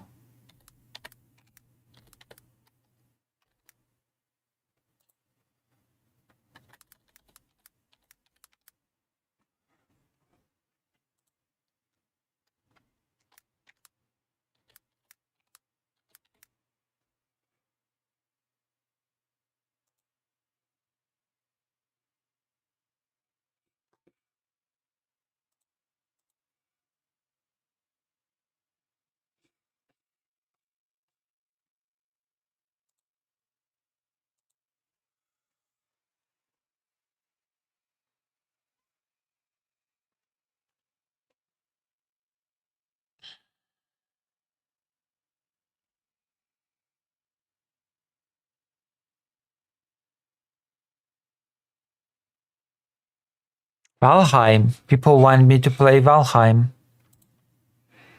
Well, it's 50-50 now, so we're gonna have to wait for a tiebreaker. 2 voices, 2 votes. One person wants Valheim, one person wants more politics. I'm open to everything. I'm open to anything. It'd be nice if more people voted, though. It'd be nice.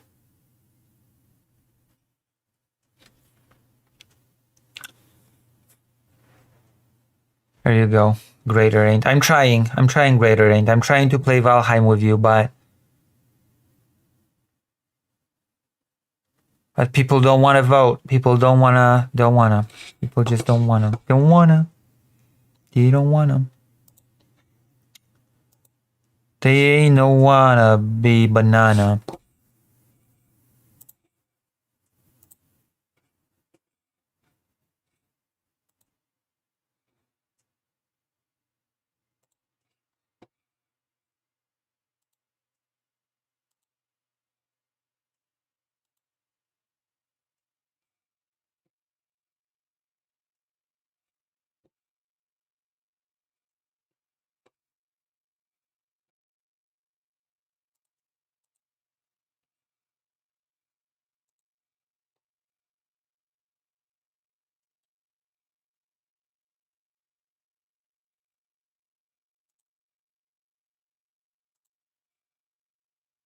Yeah. Well, I have to check something.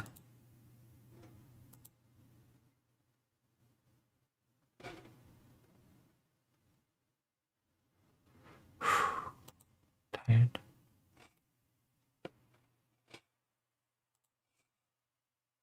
Weird.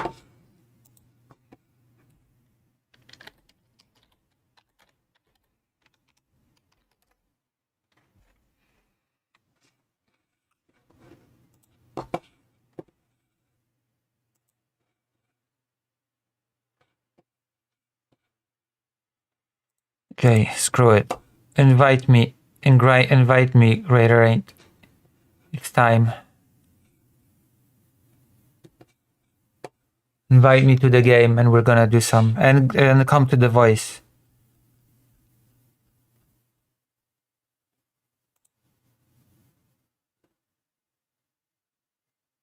I sure hope you've got the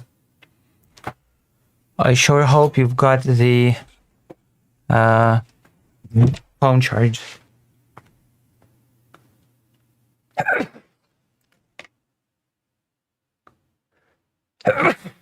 Oh, I'm gonna change the title of the stream now.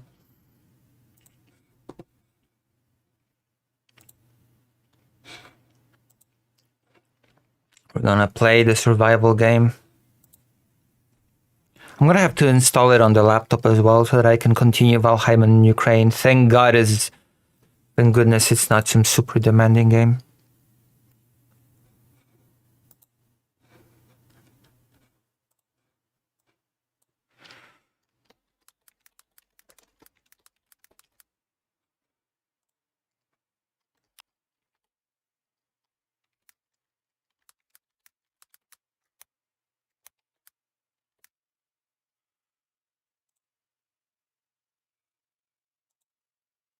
I even added a hashtag so that people can find us.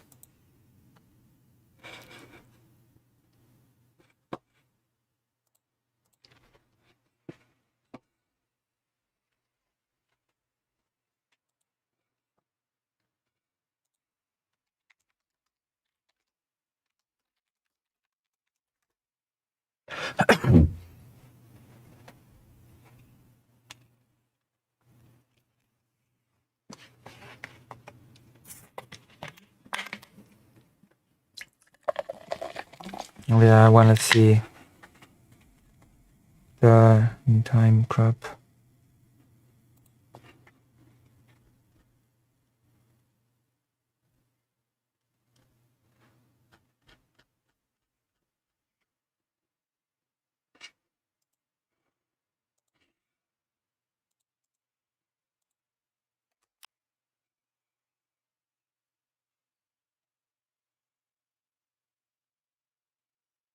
Entire adult life is to keep his competitors or the people he's trying to negotiate the deals with or whatever, to keep them completely off balance by never saying exactly what he means to say. Everything is constantly changing to keep them off balance. And I think he's trying to use the same tactic in the realm of diplomacy and international relations, and he doesn't understand that world does not work according to that model. And I think it legitimately mystifies him why it isn't working, because it's always worked for him before. Commander, let me ask you a question. Sorry, Nick. I was on. I know you had tooth work today, so I'm trying to save you work. Yes, I appreciate that.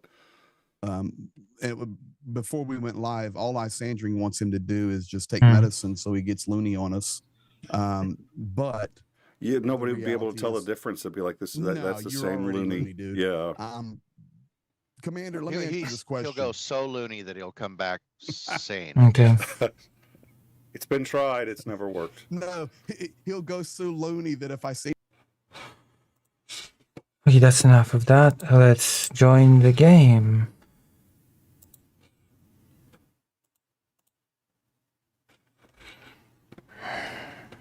Oh yeah, I'm gonna join the voice chat as well. Hold on.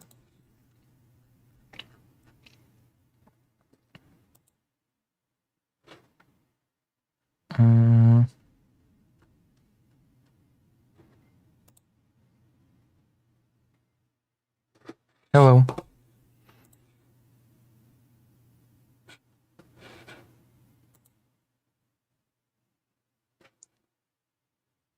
Hello. Hello. How are you? I'm good. How are you? Okay. How is the stream so far? It was okay. I mean, I guess you kind of spoiled the plot for me before it even started. The plot? Like I knew what you were going to cover and I knew the outcome of the information. I felt like I don't know. I see. Like given so many cool perspectives. The Russian dudes and stuff. The Tucker Carlson segment was interesting because Tucker Carlson is just a hot mess. Yeah. Yeah, he is. He is. Okay, well, share your screen.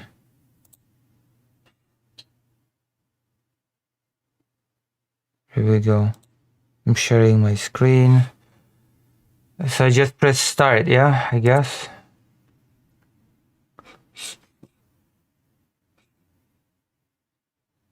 You can see the game, right? I can. Okay. Yes. Okay. We will just get a ton of real or no real viewers now, like we did last time. We'll bolster the numbers. Hopefully. Oh my goodness. We will hope for real viewers, though. I would hope for some real viewers.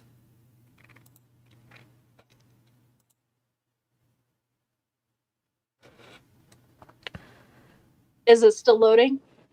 Yeah.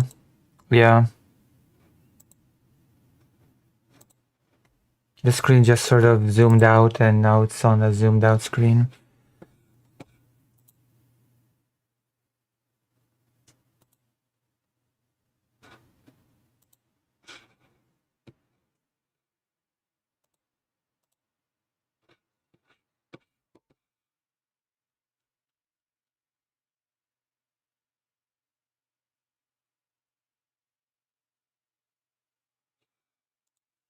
Weird. Is this normal? No. I sent you another invite. I don't know what it's doing. Okay, now it's just okay.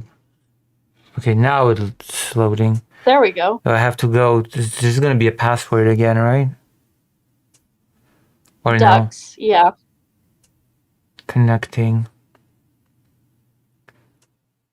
What time is it?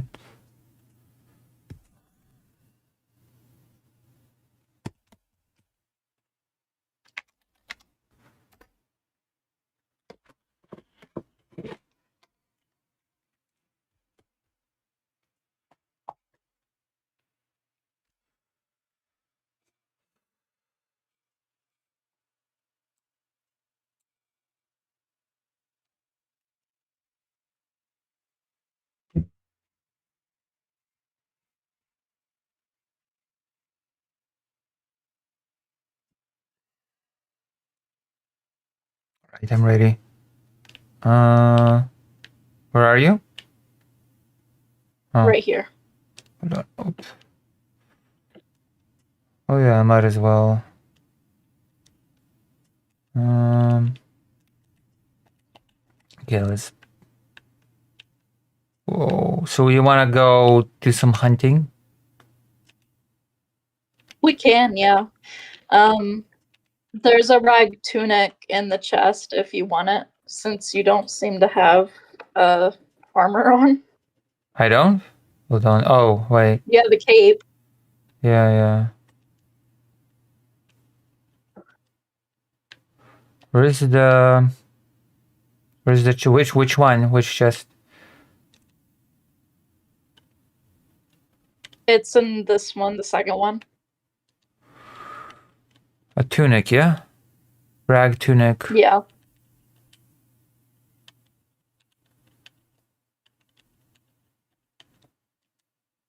Okay, let's see. And you can make more arrows too if you're low. I have 70, so that's okay. All right, let's go then. Let's try to get some stuff done. I could make more. Hold on, I'll make more fire arrows I can make. Oh, that might be a good idea, actually, because a lot of stuff is weak to fire. Do you have feathers, though? Or flint head arrow. I would do the fire arrows. We have 7 feathers in the second chest. Why can't inventory full? I have to throw away some items.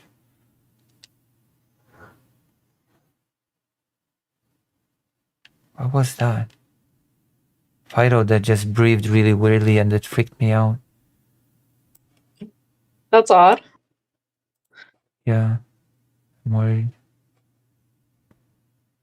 How are you doing, though? Me? I'm fine. Yeah, you're fine. Yeah. You tired? A bit. I get by. I have some work to do after stream as well.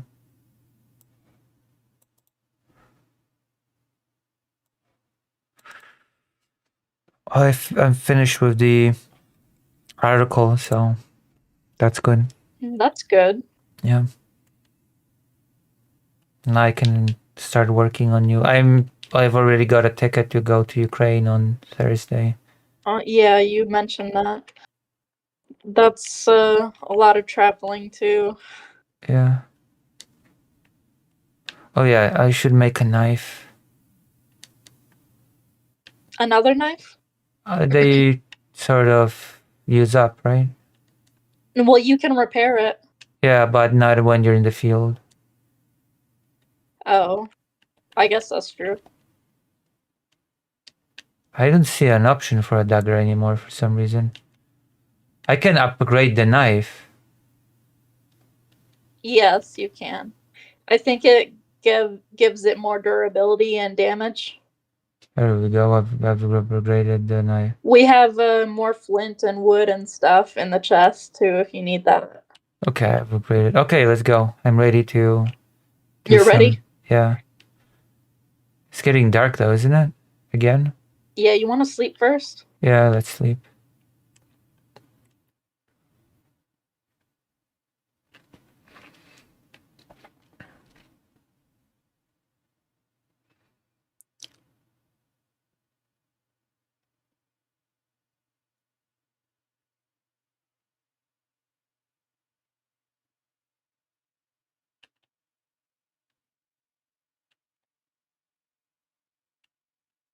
Okay, lead the way.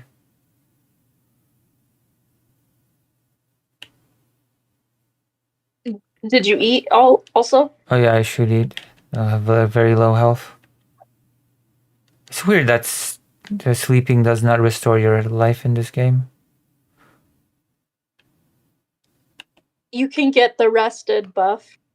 I think it increases your stamina regeneration. Does it increase my life regeneration? It might. I don't know. I don't remember.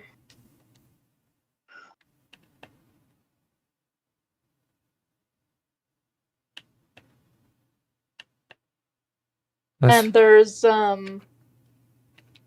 different levels of comfort in your house. Yeah. So it Dr. Johns just said that finally some good content. Dr. Johns, you should donate in celebration.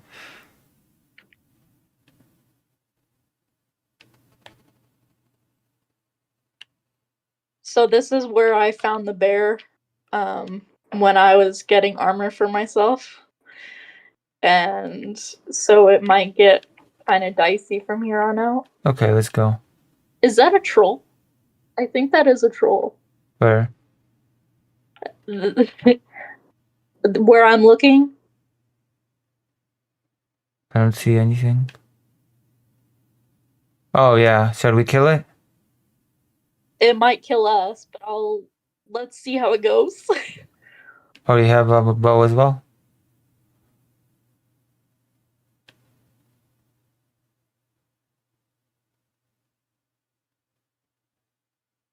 It didn't react to you at all. It ran off. I don't know. Oh, he's coming back. What a big monster. He can like take down trees and stuff. Whoop. I died in one hit. Thank you for the $2. Dr. Johns. I wonder if stuff like that helps the algorithm or whatever.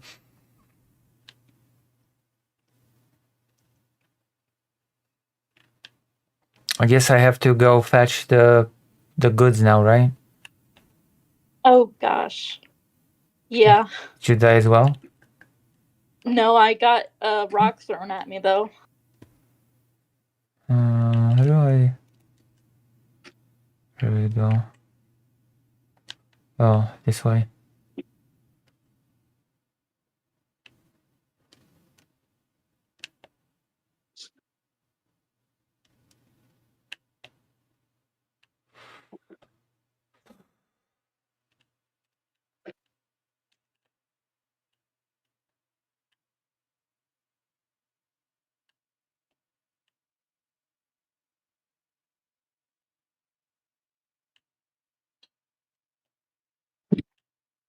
Now I have company too. This is difficult. Company? Yeah, there's like 3 gray dwarfs plus the troll. Oh. I'll try to reach this area ASAP. ASAP. He's almost dead though. The troll? Yeah. Damn.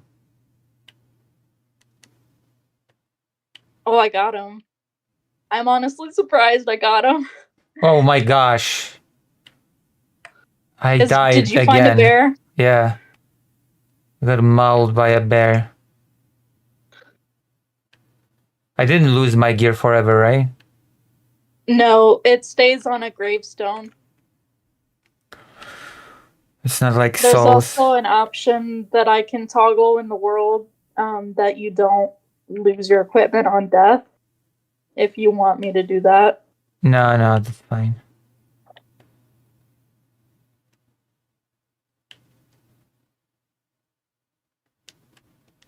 Oh. So many enemies on the field all of a sudden.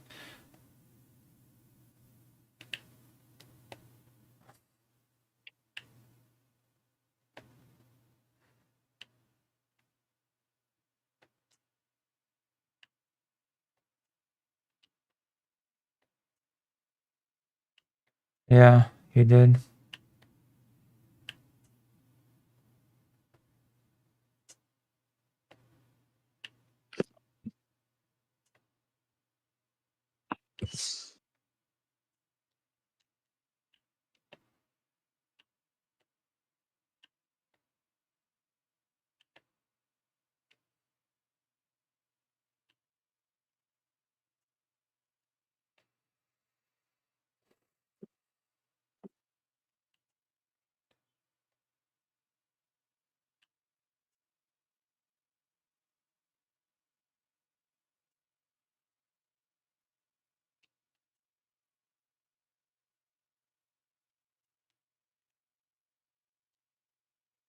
Oh, you're back?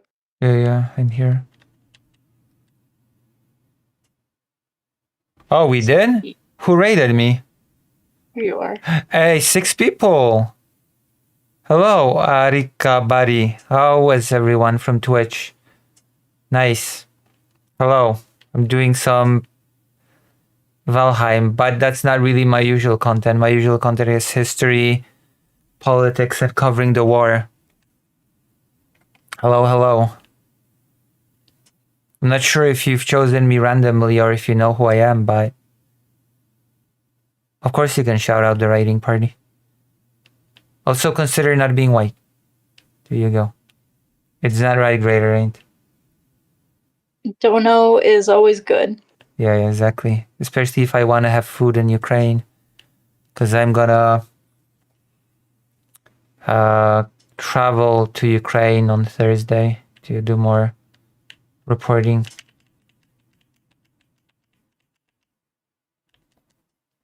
Isn't that right, Greater Ain't? Yes. Yes. I'm sure you'll do a lot of interviews and take a lot of. Oh, there's the bear. Yeah. I I'll guess do my we should best. probably try Oh, a to dungeon. survive in the crypt. Yeah, thank you. I'll do my There's best. I'm there's trying these to publish my second article. I'm actually a published journalist. Isn't that right, Greater Rain? You are, yeah. Yes.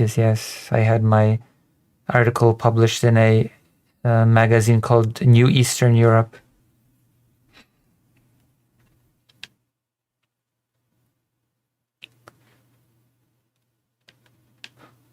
I was supposed to do a little bit of a collab with In Time, but I guess that was not in the books. Deer hide cape. I've got an armor. Was In Time, like, what happened with that? Were they busy or something? Oh. One of them said that they had a dentist appointment. I guess they had that dentist appointment, but now they're doing the show. I don't know.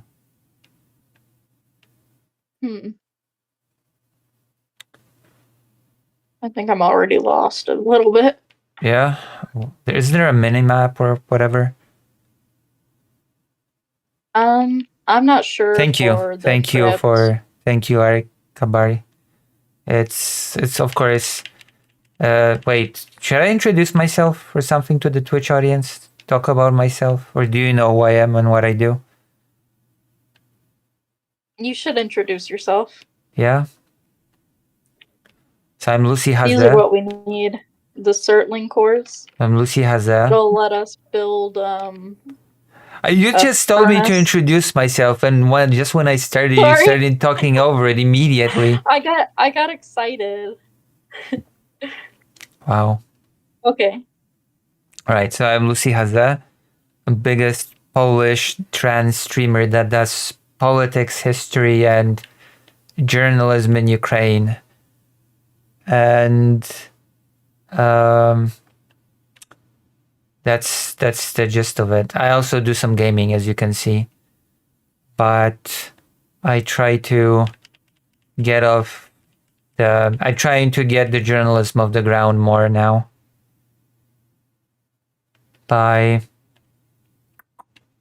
travel to Ukraine regularly. I've been traveling since last year pretty regularly and doing reporting on the topic of children that live in Ukraine and suffer from the war, kidnapped children in occupied territories. How the war affects the lives of Ukrainian children.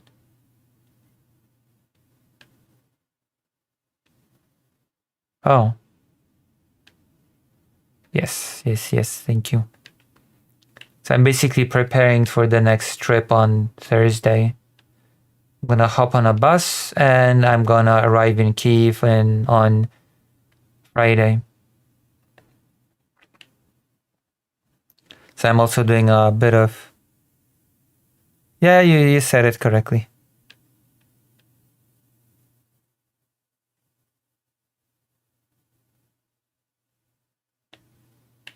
Where are you? Behind you. Oh. But yeah, I'm glad to have a Twitch audience. I'm trying to grow from a micro streamer to a small streamer. That's one of my little modest goals in streaming right now.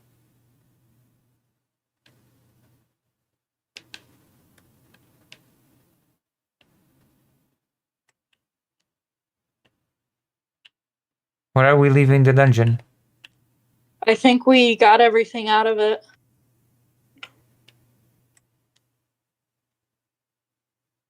There's that bear still. What's the difference between the two, would you say?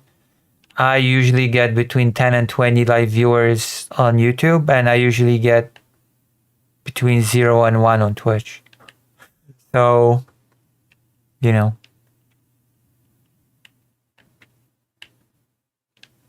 On YouTube, I've got a bit over 1,400 subscribers, and on Twitch, I've got, I think, a bit over 600 followers.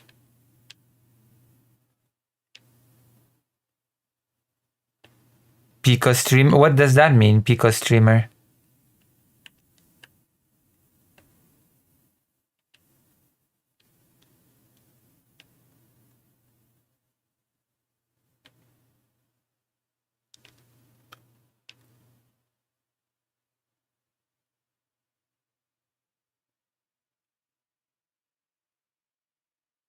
Oh.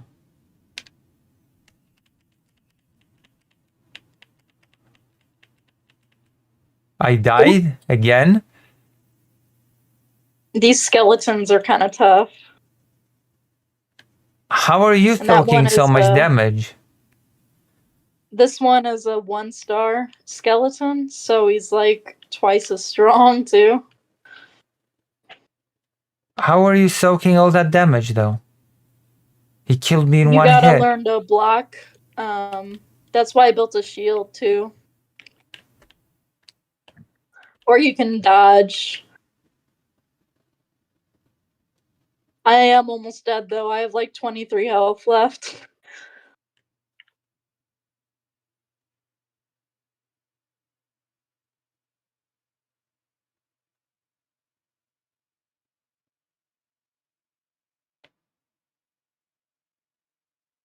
Yeah. I'm not that big. I'm pretty small on everything, I think. Isn't that right, Raiderant? Yeah, you're a little bit of a small channel, but you cover some important things. Yeah. Also, I'm gonna be starting a new channel. That's what I'm gonna be working on after this stream. I'm gonna take the laptop and grind the video finally. Since I have some time before Thursday.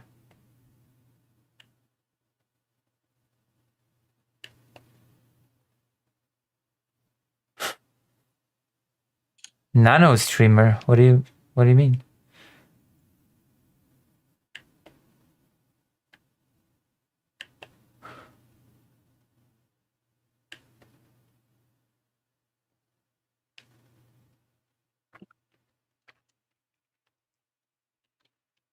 You think so?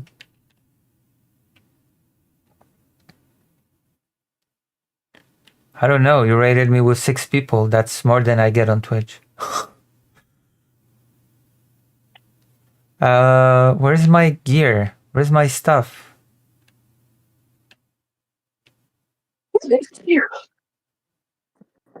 Sorry?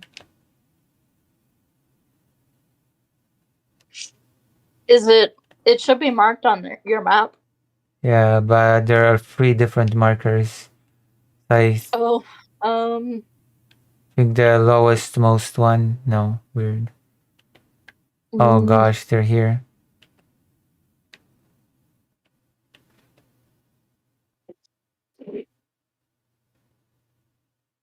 Oh, there's another troll. Oh my gosh.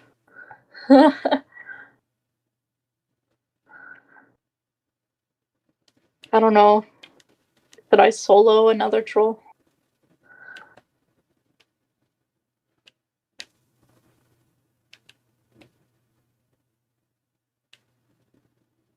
Oh, there we go. I It's see me. you.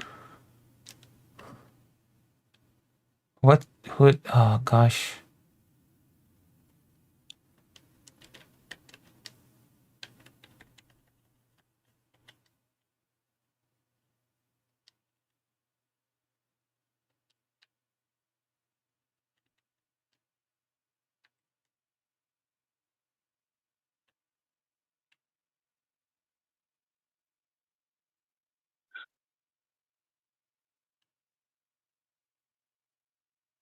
What are you doing? Going into another crypt. Oh.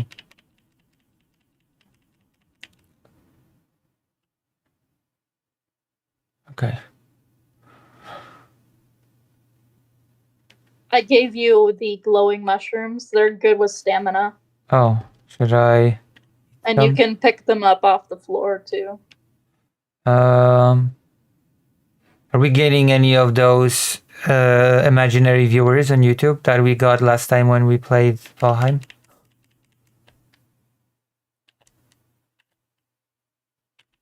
Oh, wrong button.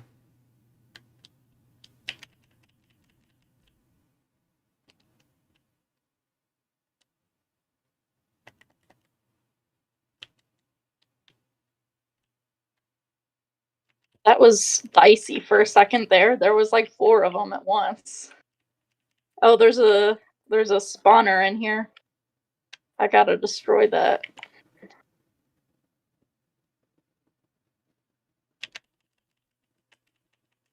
Okay, we got that. I'm almost dead. I'm same, but I cannot really eat anymore I think we're safe.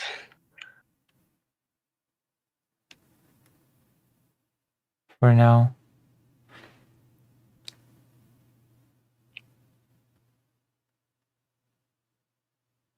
Lucy has industries.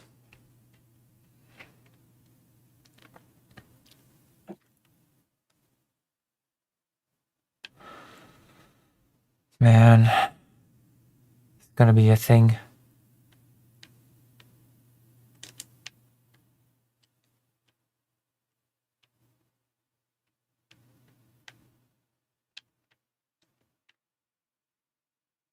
Dead end.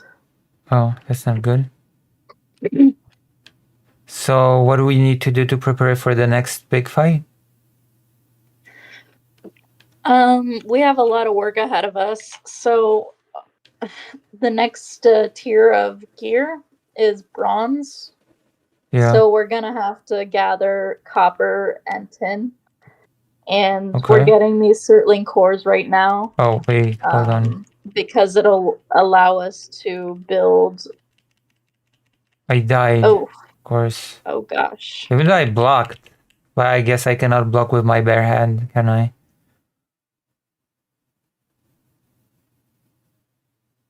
Can I have a dagger and a shield? I think you can have both. Yeah. Oh, I guess so. I might be about dead here. I'm gonna run. Just gonna hang out here. I got poisoned. Oh no. I have 9 health. No, 14 health.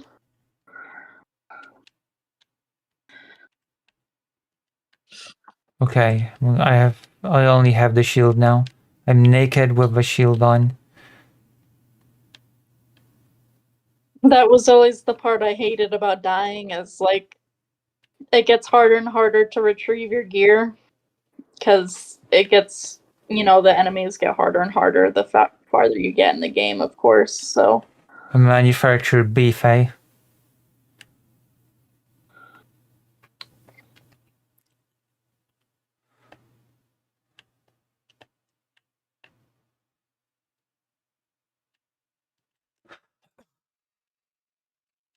Holy crap.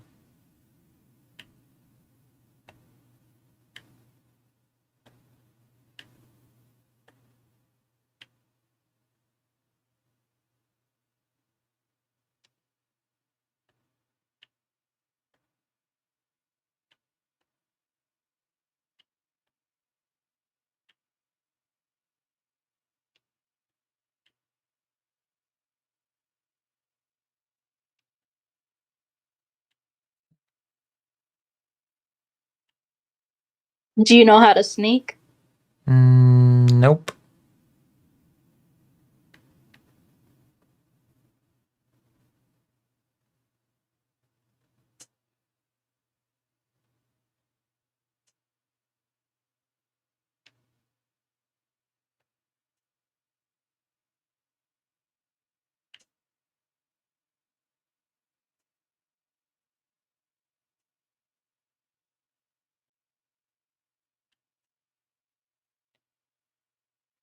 Where are you? I have my torch out so you can see me better. Oh, it just burnt out. Let me get another one. Oh, I see you. Should we head back inside so that I can get my gear? Yeah, I'm gonna see what is inside. Because I ran. What's smaller than a millimeter, Lucy? Micrometer. Did I pass the metrics exam?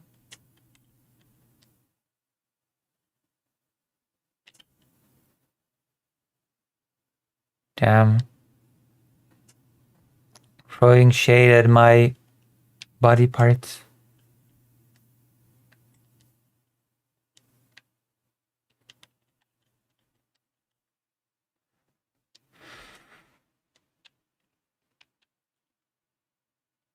Okay. I think I got him. Okay, I'm gonna use the shield now to block. This is the marker for the next boss. It'll tell us where it is on the map. How do we trigger it?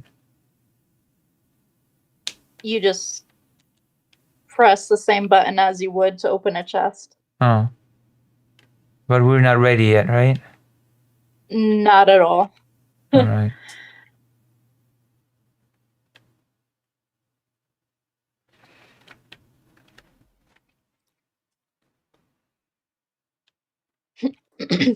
Luckily, I managed to kill that troll, so I might be able to get you some equipment with it. Oh yeah? Like what? Hopefully. You can build better armor with the troll hides.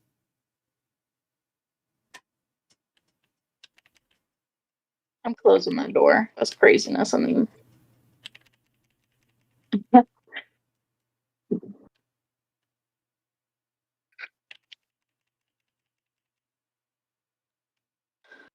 feel like my damage output is not very great.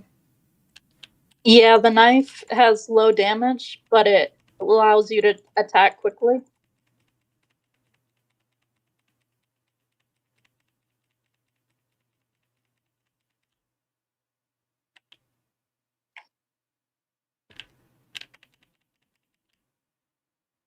I don't feel like I'm accumulating a lot of damage. Oh. Might be better if we fight in here. Or you can retreat for now too.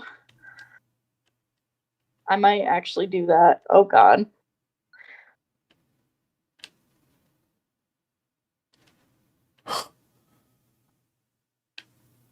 We got our butts kicked. I have 6 health. I've got 18. And growing, I hope. What's my level of... We might be able to bring back our loot. I have most of our loot here. And if you want, we can continue building the house some. Yeah.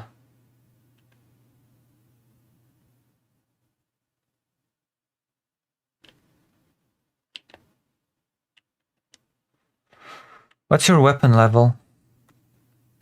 As in your skill with the weapon level? Let me see.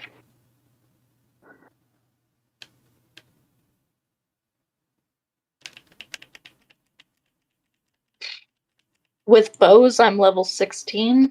Oh. And with spears, I'm level 26. What? Okay, no wonder With your knives, damage I'm is so... 0. No wonder your damage is so big.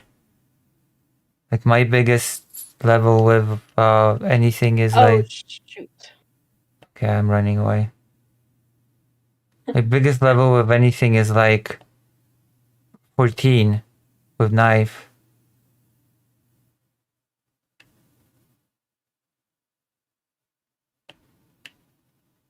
Okay, I'm going home. My turn to fetch things now. Yeah.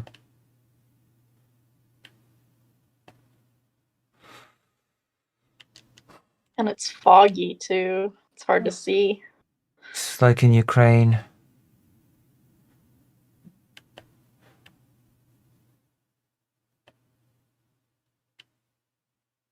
Wow, the chat is so focused on the game. It's incredible.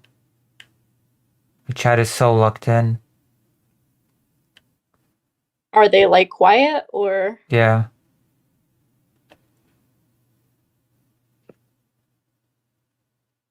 I don't remember where our house is. If you look on the map, there's a bed marker.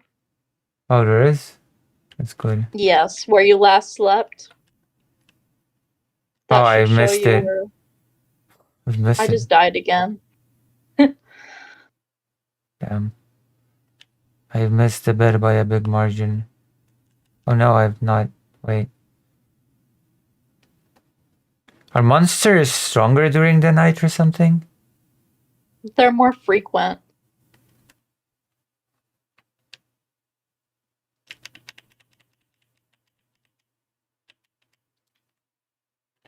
I might just wait for you to come back, actually, so that we can sleep the night away. Oh yeah, you're right. I'm on my way.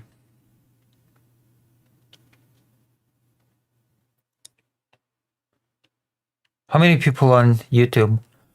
Can someone tell me if we're getting that big hype, possibly human, possibly not thing again?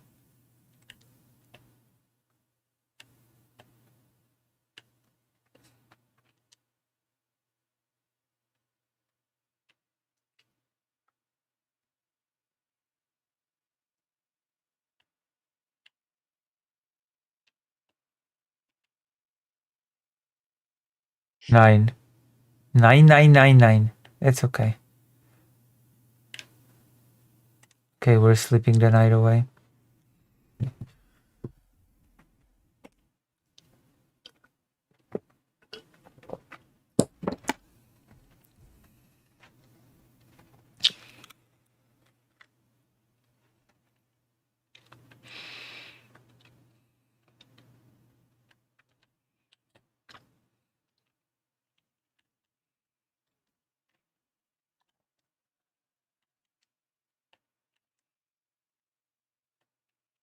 Where are you? I don't see you.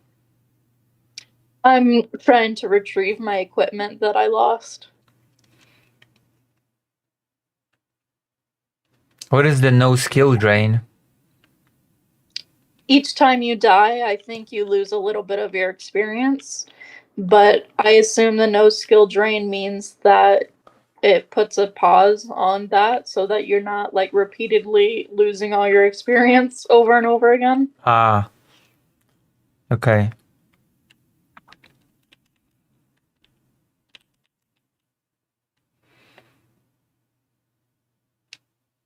Be careful with swimming too, because you can run out of stamina and start suffocating. Yeah. I didn't even really want to swim. I just sort of stumbled into this area. Have you tried getting good? I try and fail. Try and fail at getting good.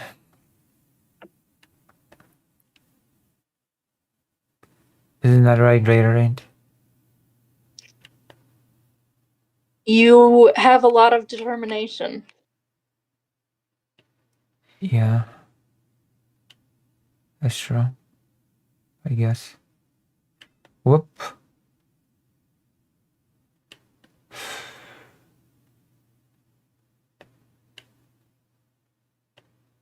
Whoa, bear.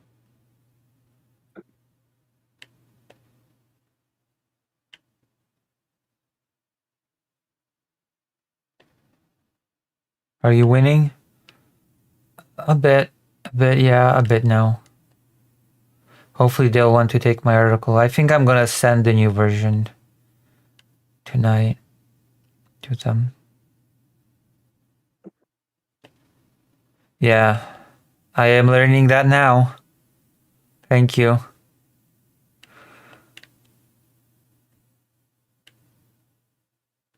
Oh, there's a troll here as well.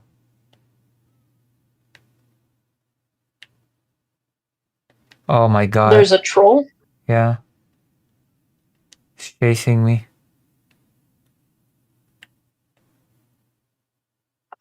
I may or may not have a bear chasing me.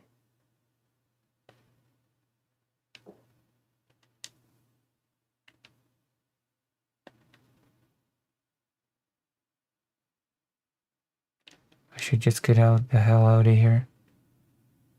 Where are you? I'm on the way back home. Oh, okay. I'll head home as well then.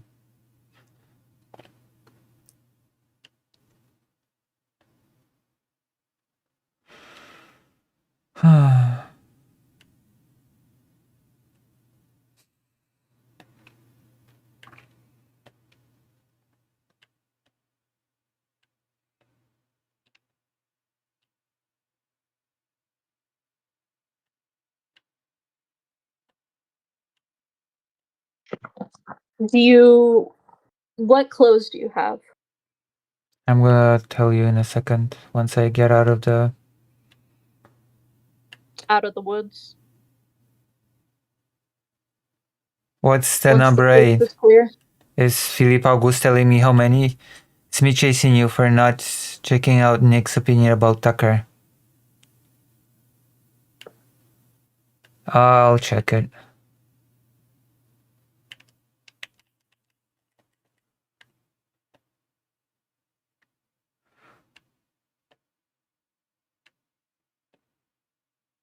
Also consider not being white, Philippe August. Being white is bad. Isn't that right, Greater Ain't? It's always a good idea to don't know. Yeah.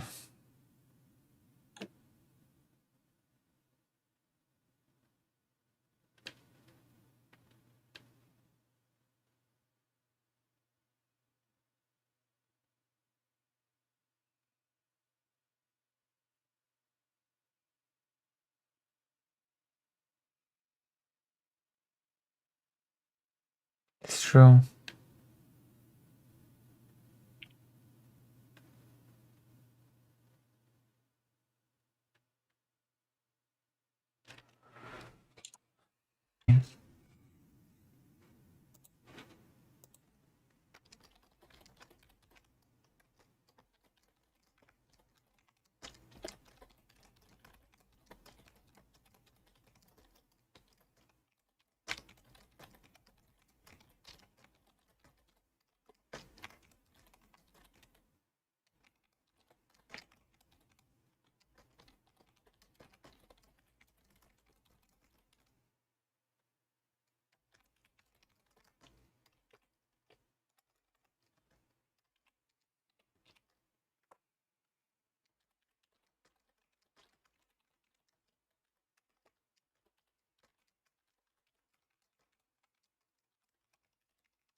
Hmm.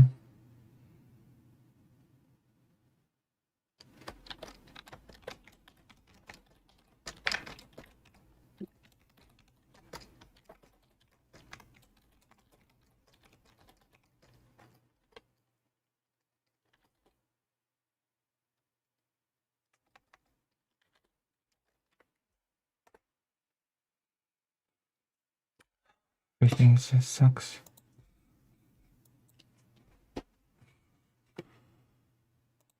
Okay. Am I alive, dead, or whatever? Where are you? Are Right we here? back? We back, yeah. No, everything. All of my software just crashed all at once. At least the game did not turn itself on. OBS crashed. Discord crashed. Everything crashed.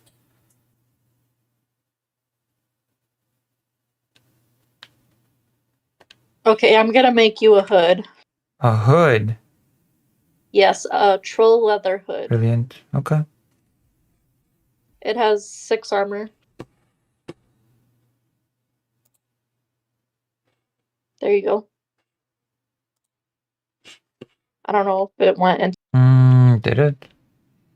Oh. I threw it in this corner. Where?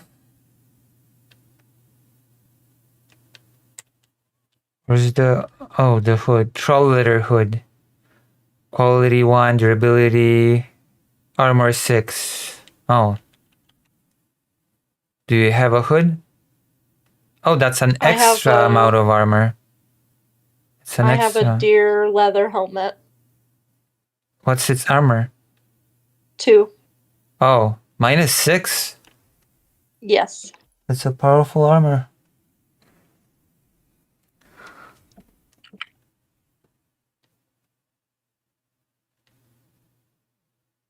What a cute little house. I know, right? We're gonna make it bigger and better. Make the house better again.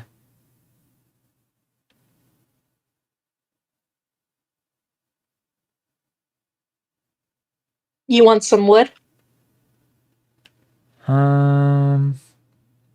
Okay. Some wood.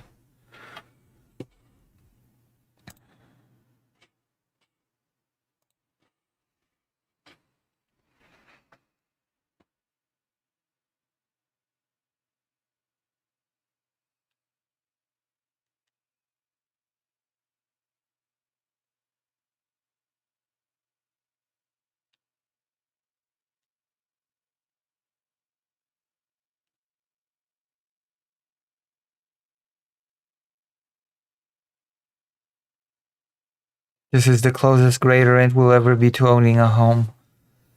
This is very Oh my god. harsh. Probably true.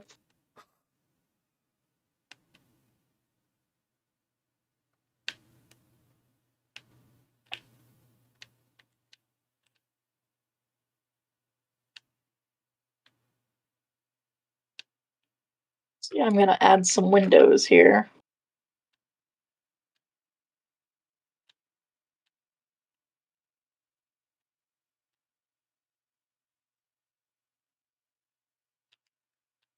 There you go. Second row. Second row.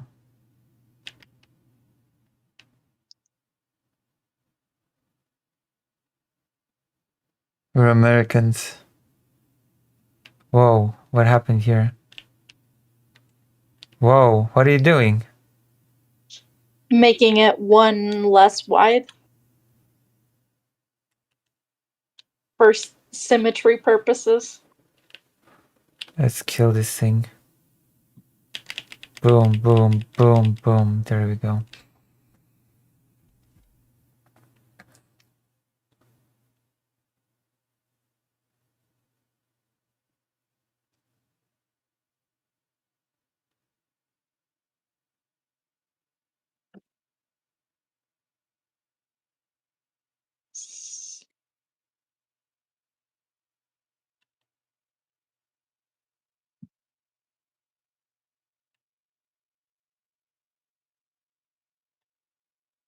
Uh,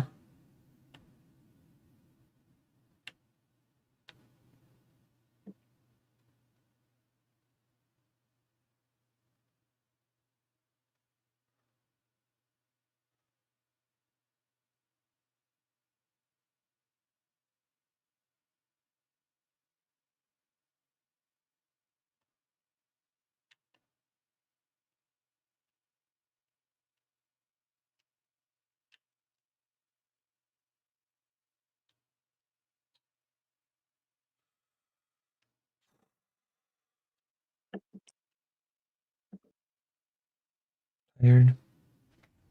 It's morning, so we'll play a bit more, then I'll get to work on that video, okay? Alright. Okay.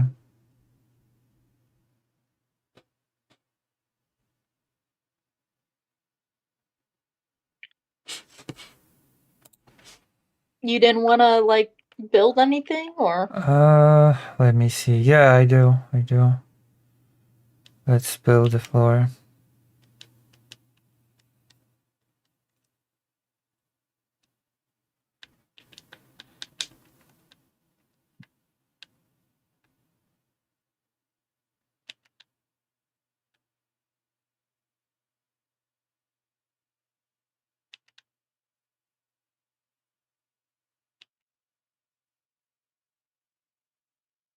All about.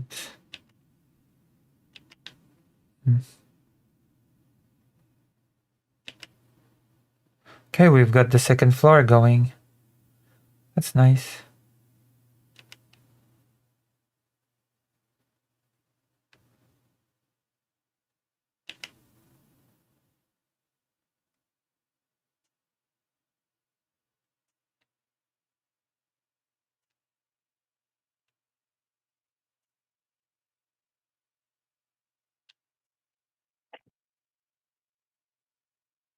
I'm gonna get some more wood.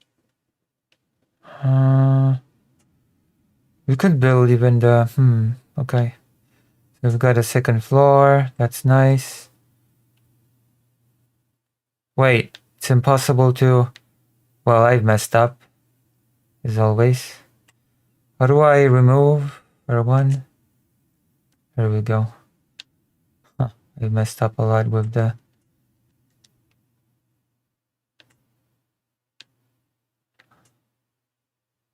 How do I? Okay.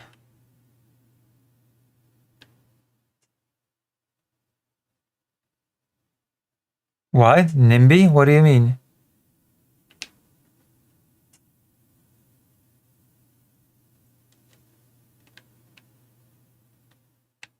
What the hell? Okay, I have to. Okay.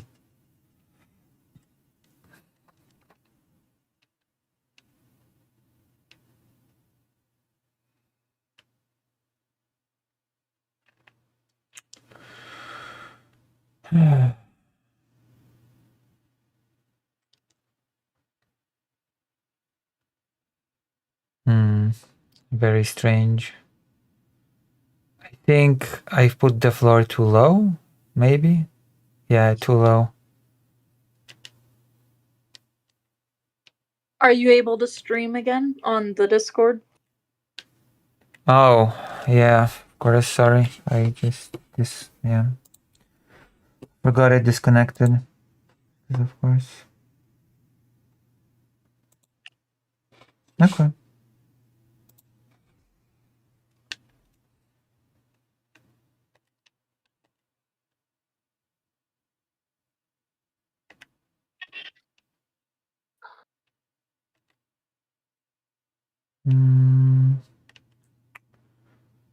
Oh, huh.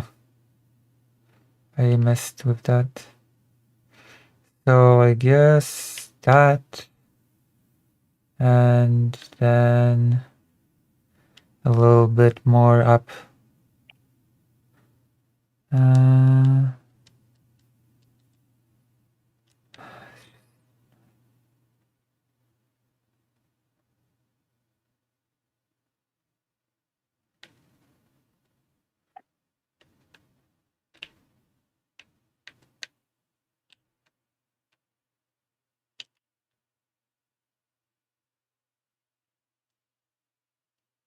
I think that's good.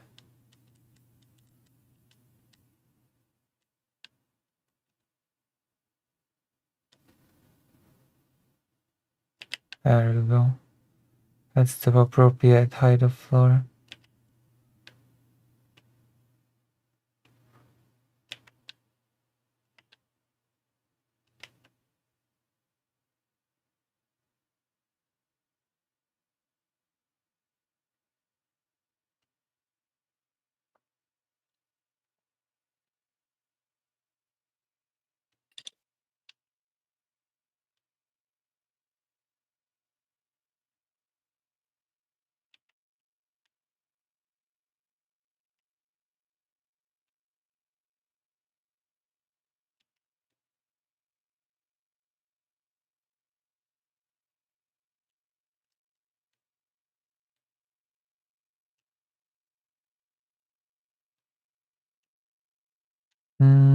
What happened? Oh, of course.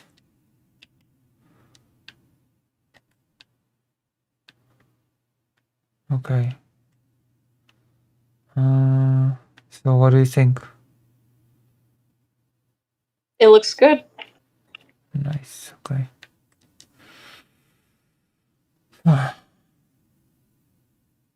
I need as much equity in my home as I can sell it to people. Huh. Great.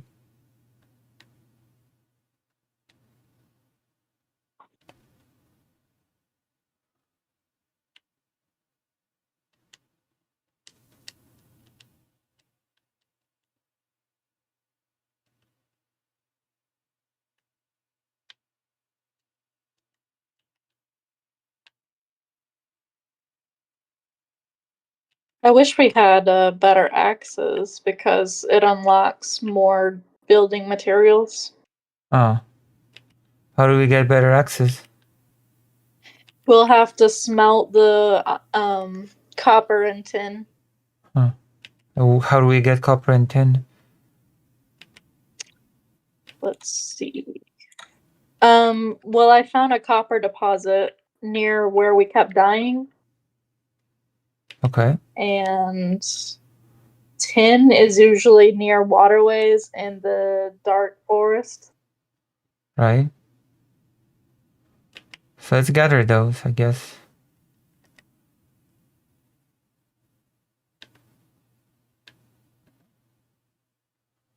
You want to go to sleep right now? Yeah, we should sleep the night away. And then we can go hunt for those materials. I think I'm gonna be playing till... what time is it? God. Where's my phone? I have no clue where my phone is all of a sudden. I had it just here. Oh, here it is. Oh, maybe till 5 a.m. What time is it right now? 4:39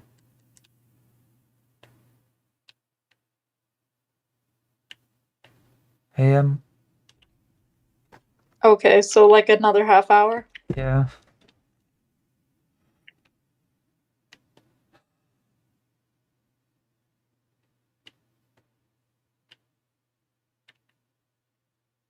What is this? Ah, furnace. Okay, so let's go for the material for the furnace, right? Yeah. Okay. I guess I'll lead the way. Yeah.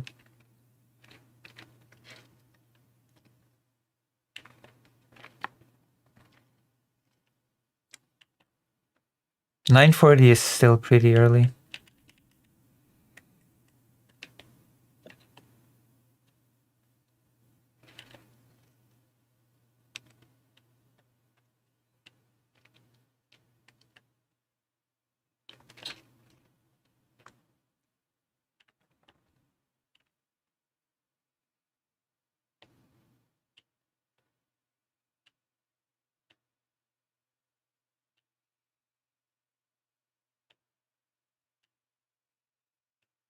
Here it is.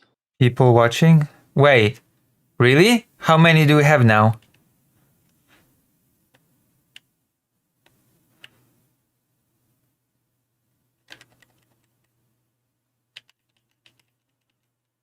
Oh, I thought you were an enemy. I was Wailing at wondering me. what you were doing. 11 is probably real people.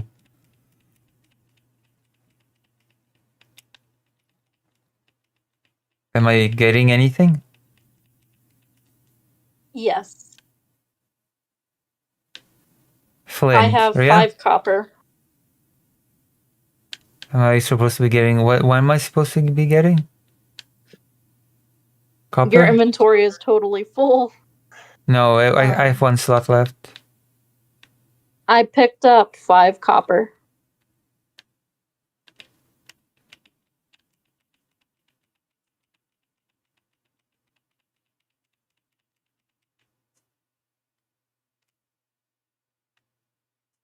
Are you stealing my no? Yeah, you stole my copper. Unrefined. Do we have to refine it? Oh yeah, I did. Do you refine it in the furnace, right? Yeah, we'll also need more Certling cores though, because we need to be able to build a coal oven. The furnace needs coal to operate. Bro, you're not a person.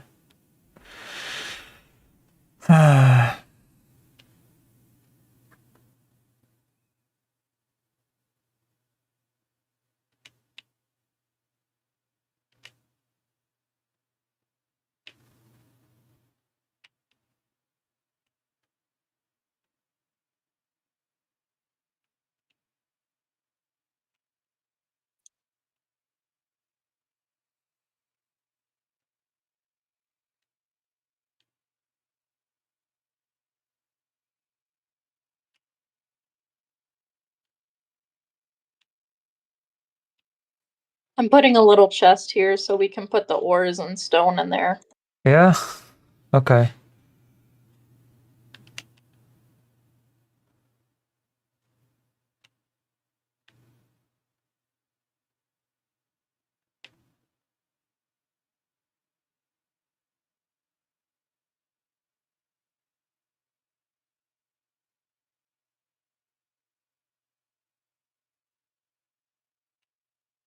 Oh gosh, the Yeah? troll's here.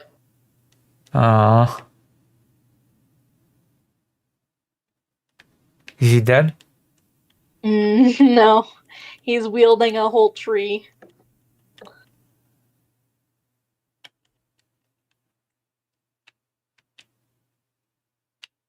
He's weak to arrows.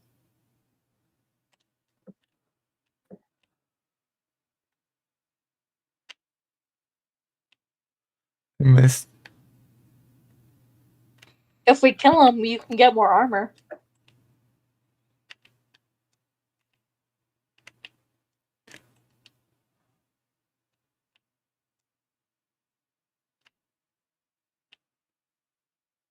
Ouch. He's on fire. Because I hit him with the burning arrow. He's really after me, man. Love. I just died. Oh. I just died as well. You hit him good as well.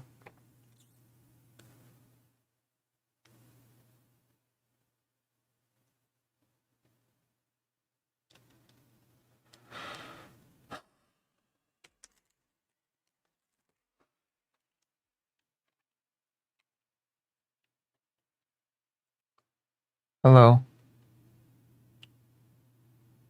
Why are you punching things already? I live for the fight.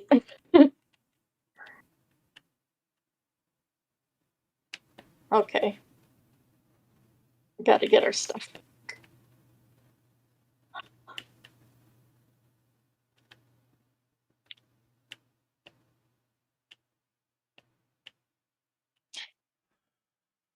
Actually, now might be a good time to use the Eikthyr power, since it reduces stamina usage on sprinting. Oh. Yeah.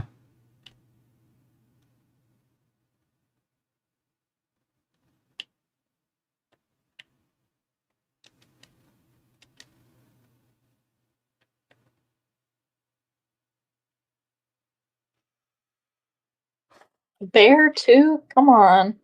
Yeah, I saw the bear appear earlier before I died. Where's my grave? I don't even see it.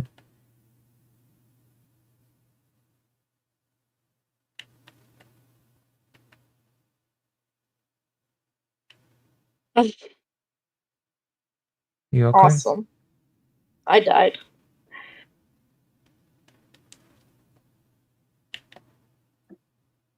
Okay, well I found my stuff.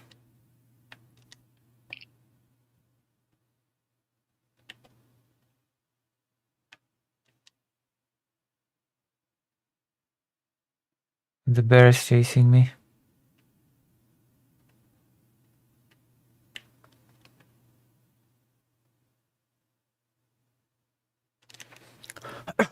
center the dungeon for now.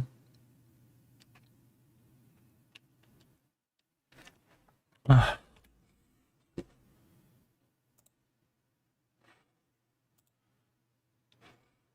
The bear is even worse than the troll.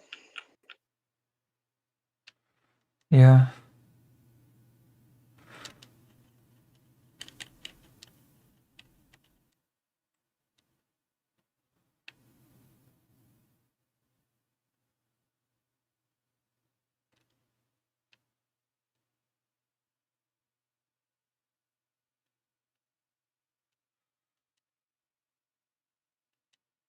Oh crap.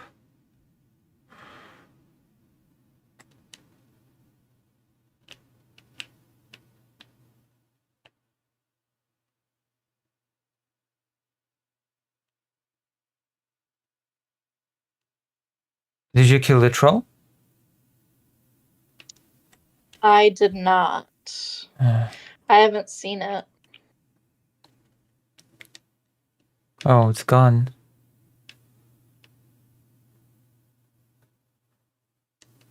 Was it after you? I went to the dungeon and was wait. Oh, wait, hold on. There's something inside this.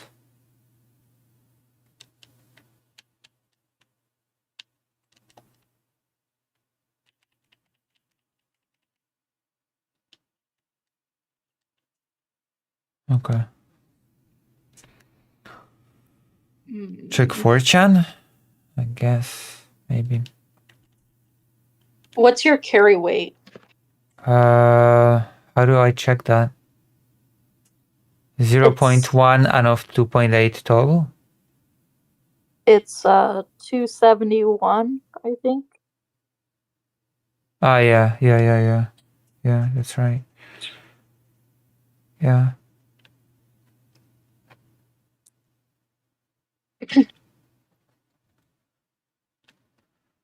I'm not being chased by big game men.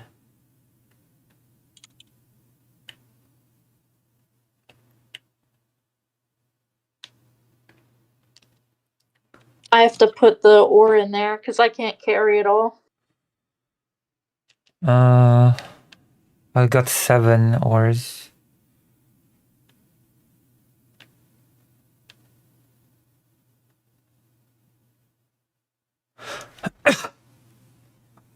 Right. I'm gonna head back to the... Actually, The pick house? this up. Yeah.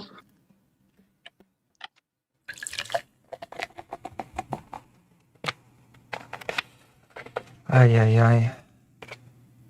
Things are always weird. What's this ore? Oh, I took it. Now I got 8 ores. Do I? Neck trophy. Pepsi? Yeah, it's a Pepsi. Shall we go home?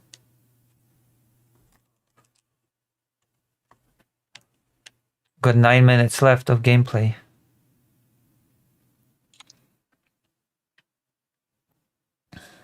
Okay.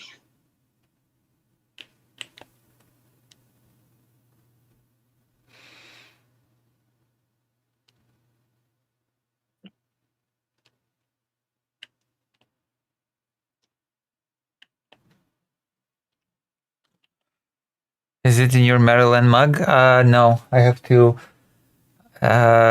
wave the Maryland flag. I've been told to wave the Maryland flag. Should I? Rain, should I wave the Maryland flag? That's up to you. I should. As a background. Conrad told me to.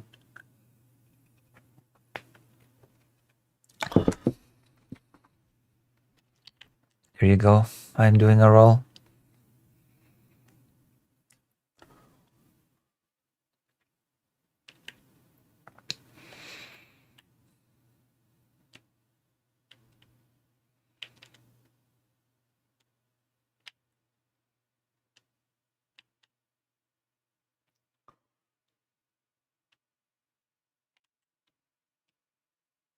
dead. We're in business now. Yep.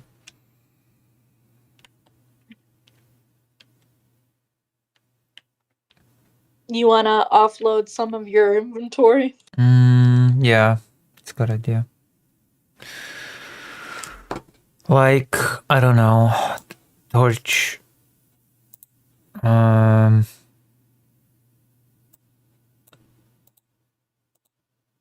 Stones.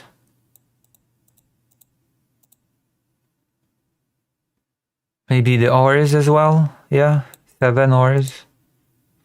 Yeah.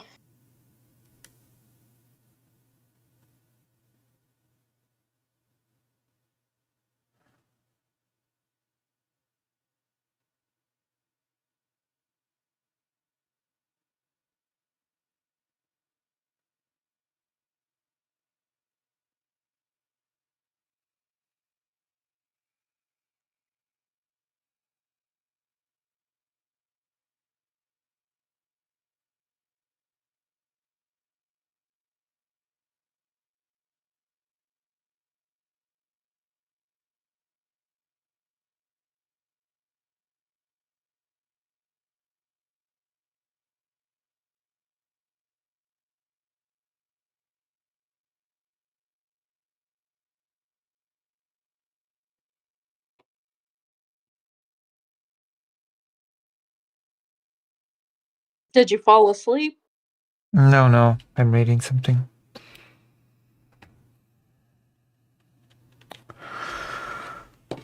Oh, jeez, Louise.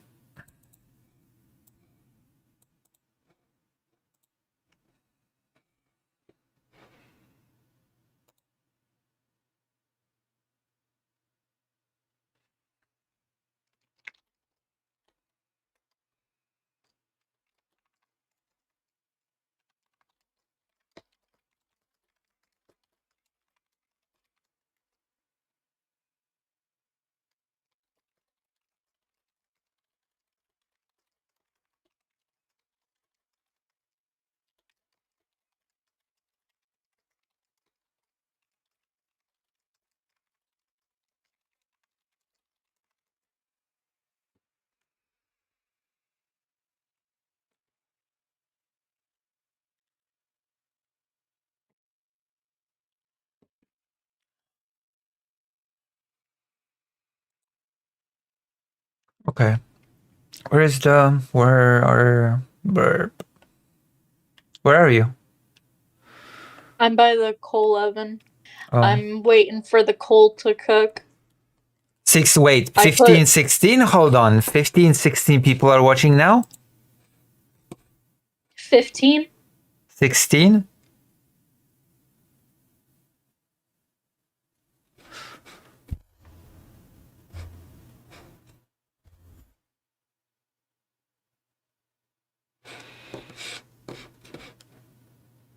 Six, I cannot stop streaming now.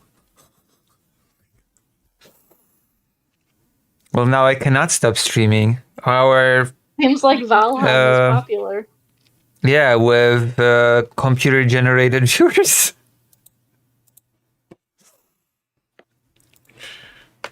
Digital viewers. Okay, I call them digital viewers. Is that okay? Digital viewers. I put the R in the box. All right. Okay. 14. I guess we might as well start Hello, cooking the ore too. Spacers. Hello, Spacers Choice. I've not seen you here before. Are you new? Welcome to the stream. I usually don't do this. I mean, I do this usually, but I also do politics and cover the war and do the journalisms in Ukraine. Yeah, I forgot about you. That's because you're so rarely here. You were not here last stream, I think. Were you here last stream? Did you happen to pick up any coal? No. I would always remember you if you would be here more often. See, You should help me become a small streamer from a micro streamer. Alright, our copper is cooking. I should upgrade my knife further. Probably. It's really weak.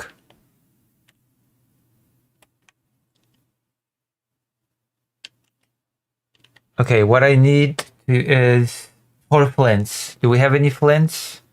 Yeah, in the first chest.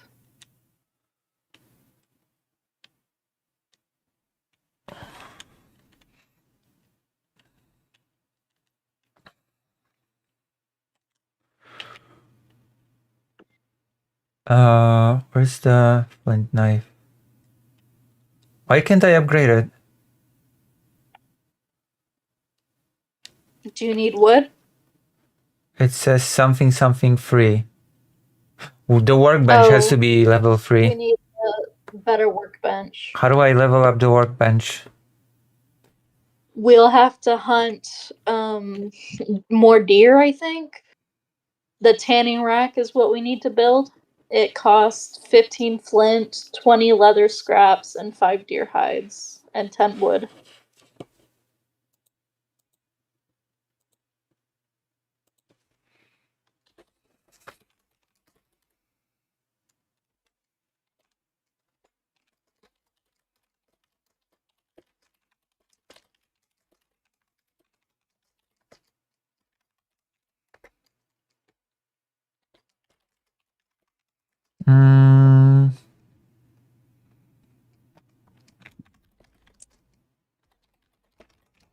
I put all our ore in there.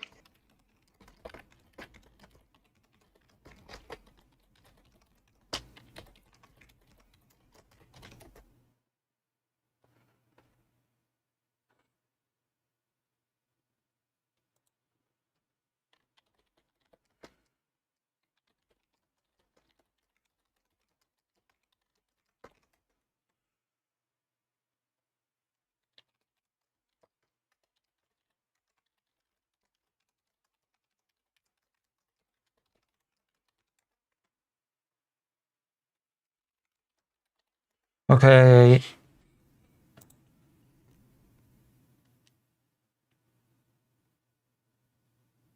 Do you want to sleep the night away? Yeah. I cannot close the poll. I wanna... Oh, 6 votes!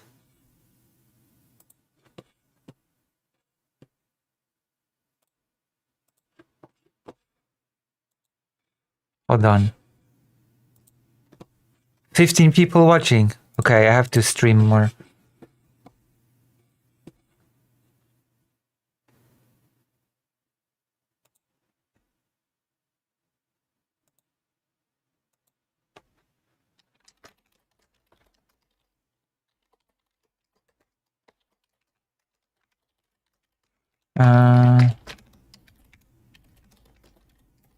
Hmm.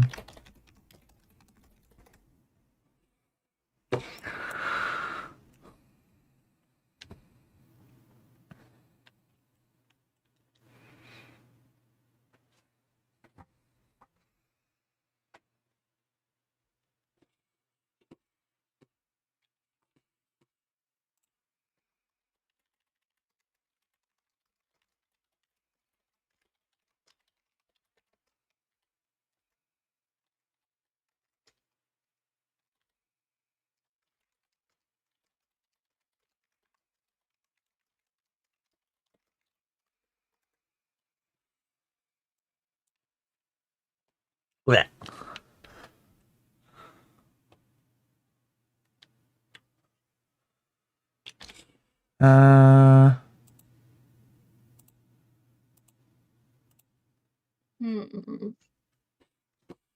We Let can make a me... forge now. A fortune? A forge. A fortune. Oh my gosh.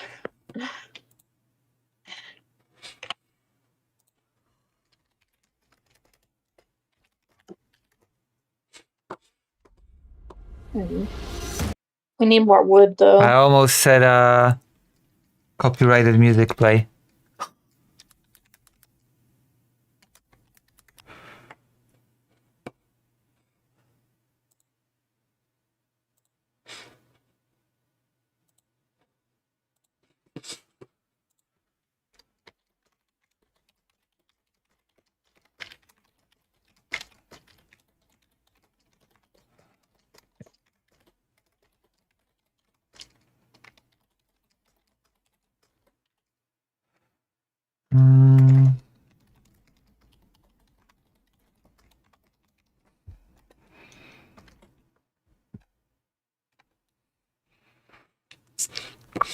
There you go.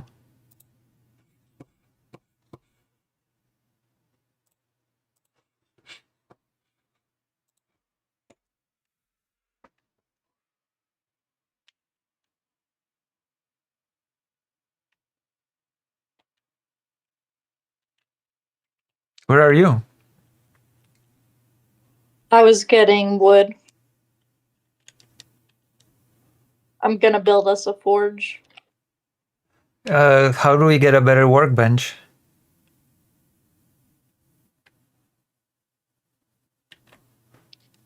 We'll need to hunt more deer and boar. Deer boar? And what do you do to upgrade the workbench? Ooh. If we get more copper, we can give you a copper knife. I can upgrade it to a copper knight, the one that I'm using right now. No, you can't.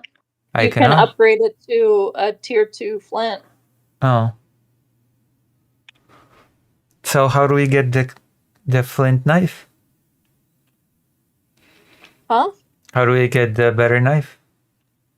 We need more copper. How much copper do we need? 2 more. 2 more?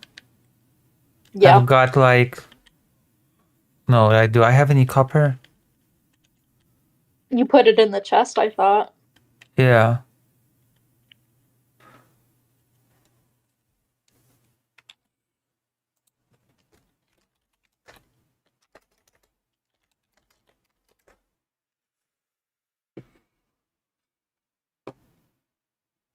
Thank you, Dr. Rounds. You're always the best.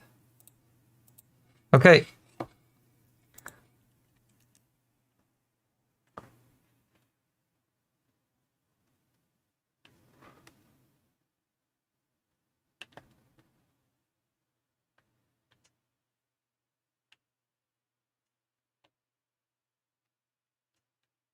So we're gonna get more copper.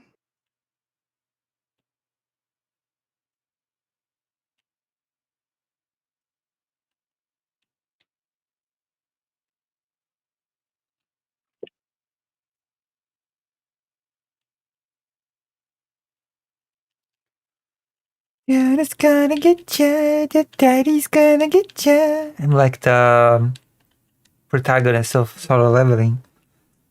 But I'm not leveling solo, you're here.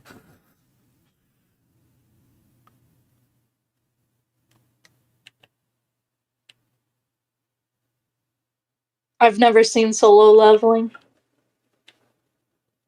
What's it about? Okay, I'm gonna explain it in a second. I'll just read the message quickly.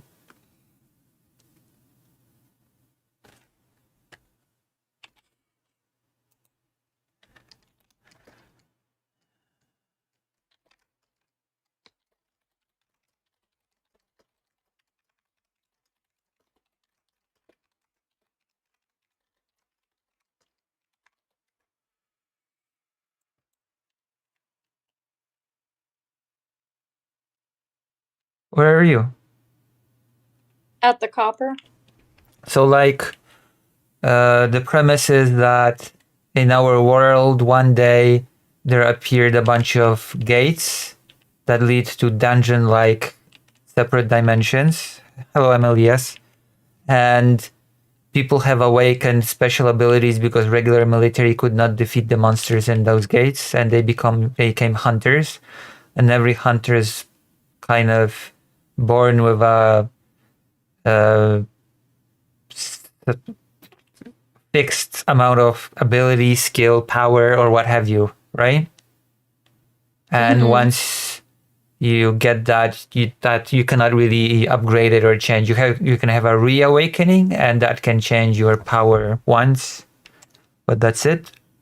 And people are ranked from E to S, and they go to these dungeons to clear them before they spill into the world. And the protagonist is the weakest hunter in the world. An E rank weakest hunter in the world, but then he has an incident, and he is invited to a system in which he is the only person in the world suddenly that can level up, like in a video game, and build power that way. Sounds interesting. I mean, it's like it's not super deep story-wise, but it's fun action. It's like a fun action. Yeah, I got the impression it was more action oriented. Yeah, like a fun little action thing to watch when you want to just tune out and, Yeah.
Did we get more copper?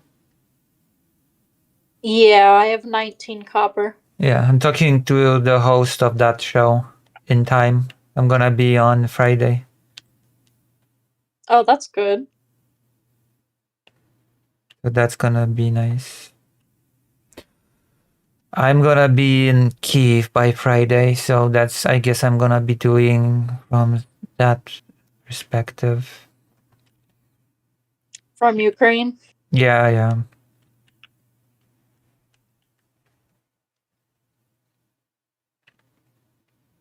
So how much copper did we get? I have 19 copper.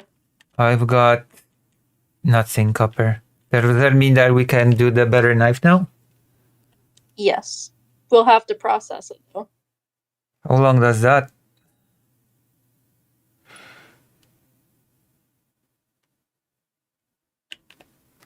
Just a few minutes.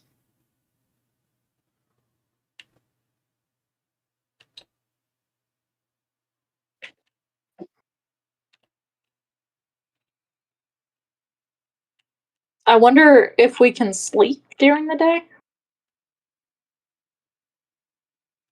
Maybe I should visit No. Kharkiv again.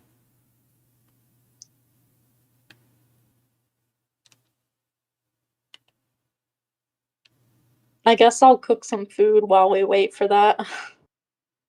Oh, I should, yeah.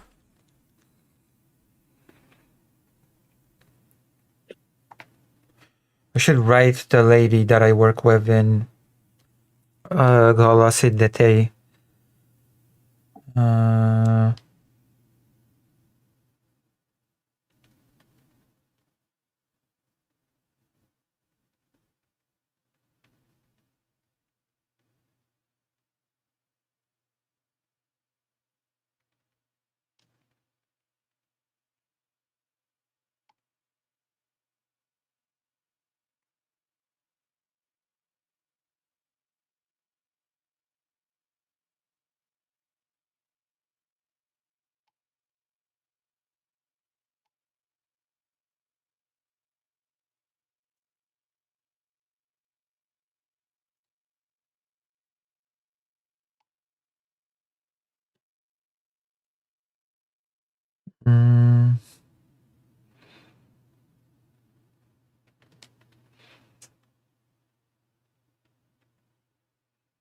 Okay. I just, I wrote the press, the press contact that I work with, the article, because she was asking me about some of, she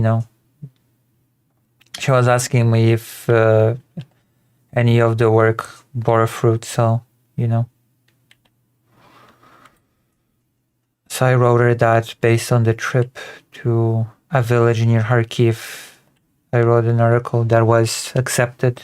If not in this issue, then it's probably the next one. But they said they like it, that is interesting. You know? You're still here, right?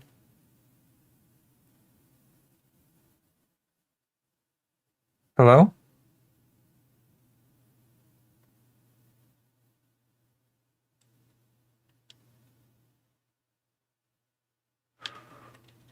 Hello? Why you no say anything?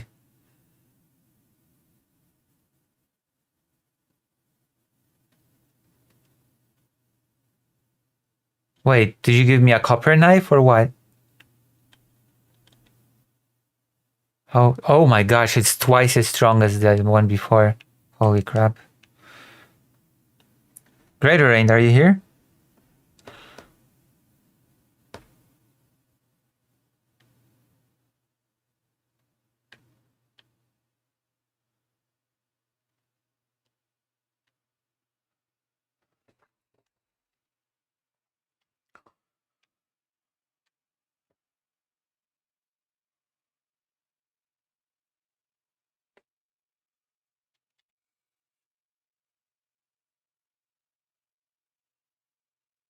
Am I still in the chat?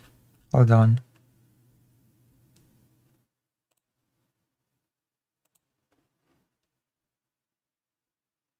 Hello?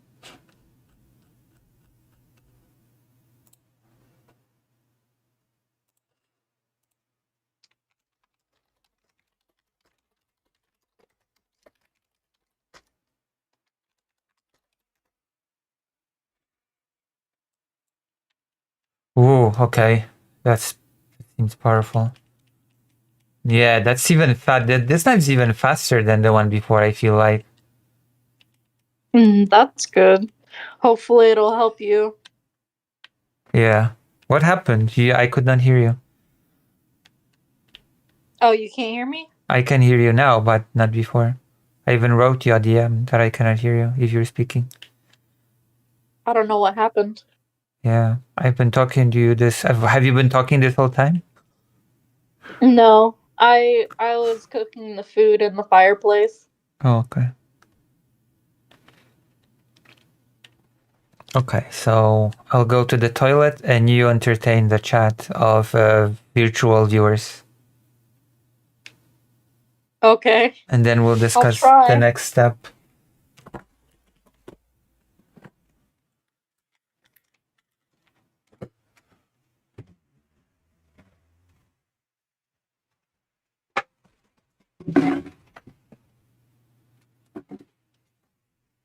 All right, viewers. Our next goal is to hopefully get bronze armor and not die too much, which is tough since they did an update that added bears, and the bears seem worse than the trolls, and the trolls are already pretty bad. So, it's gonna be fun.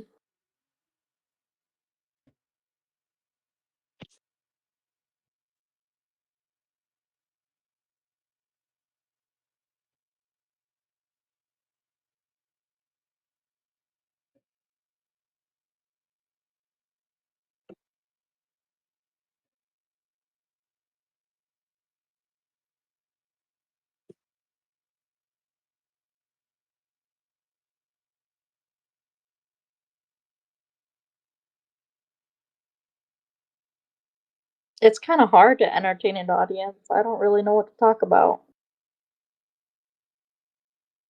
I saw a movie today, Wicked.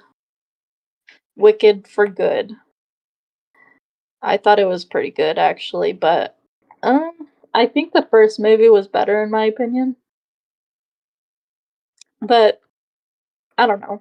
I don't know. They're it's hard. They're both pretty good.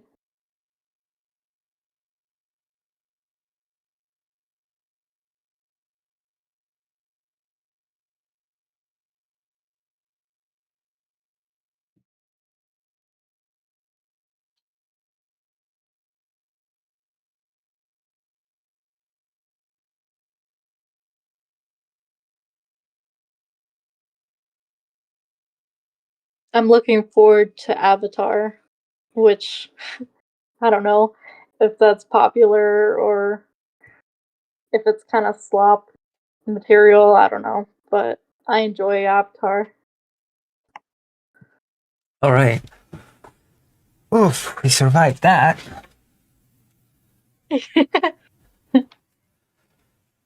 Well, we survived this. You're right. Wait.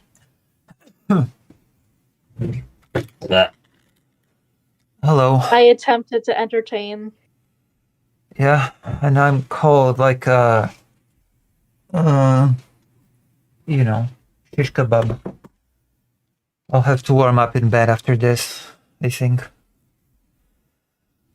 Oh, my chest hurts. Have I mentioned that ever?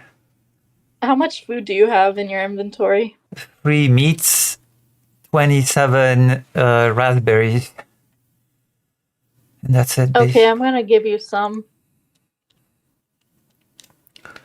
What did you give me? Oh, I have 10 cooked boar meats. And Yeah, can you give me your raw meat? yeah.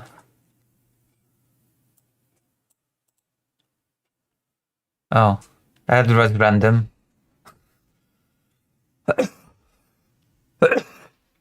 If I pointed it in your direction.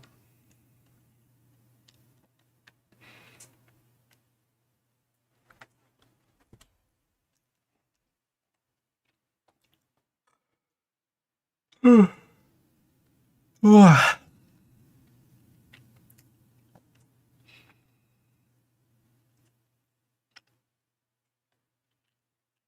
wonder if fake Kyle Parker has Fake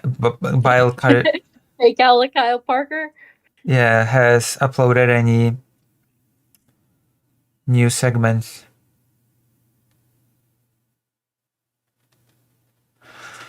I've made so many timestamps, you wouldn't believe.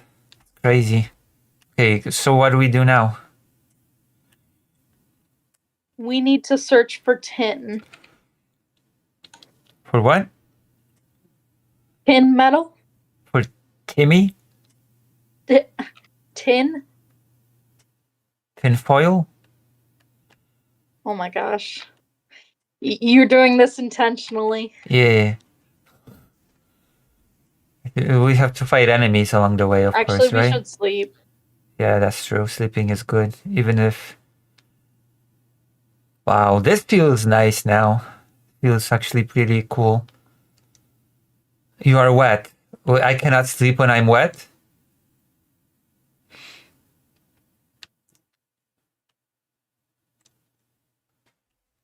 This feels like we're gonna have to expand this house a bit more later. But it feels quite nice now. I was thinking about if we should build like a whole village. Oh yeah. Can more people join this world with us? Yeah. Emily, do you Ideally, have we could get Valheim? Dr. Johns and maybe Emily S. and other people to join. Yeah.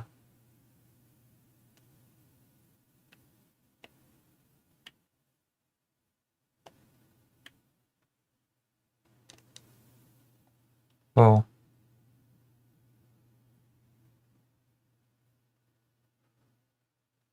Do you have to unload your inventory before we head out? Because we're gonna be carrying stuff. I still have like 3 slots, so.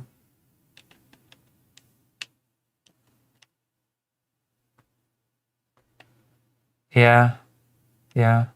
I think this game is pretty cheap to begin with, I think, right? It's a pretty old game. I forget how much it was. But yeah, we could wait for a sale.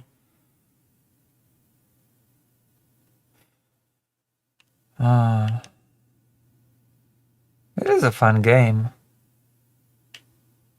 And I'm not I really, really enjoy this game. I've spent a few hours on it. not really 50 fixated hours. with graphics fidelity. You can probably tell from the games that I've been playing on stream. But I'm not really super fixated on games being super top tier graphics, you know.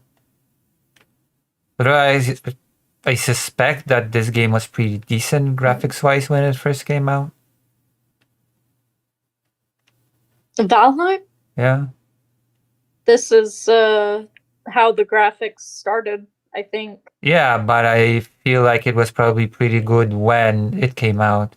Because I feel like it's a pretty old game, right? At this point. A few years, I think. It's still under development. Oh, interesting.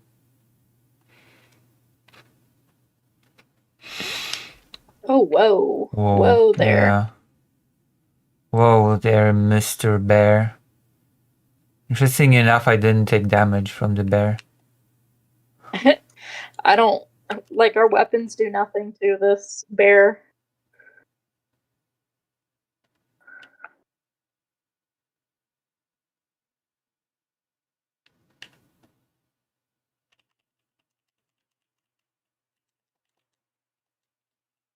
I'm out of here. It almost just, yeah. I think we should run. Should we run? Yeah, I don't think we have a shot.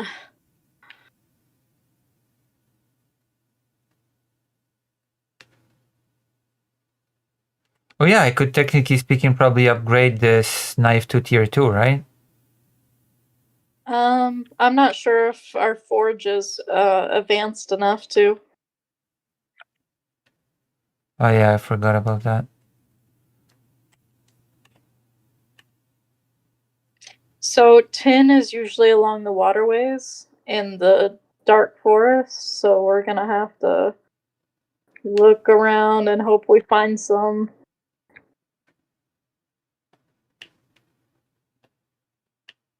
Although this is starting to become meadows again. Like, and we have to upgrade the workbench, right?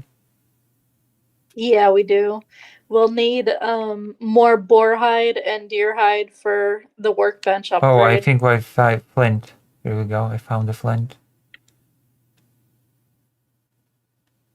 A single flint. Did you find any? Did you see any flints?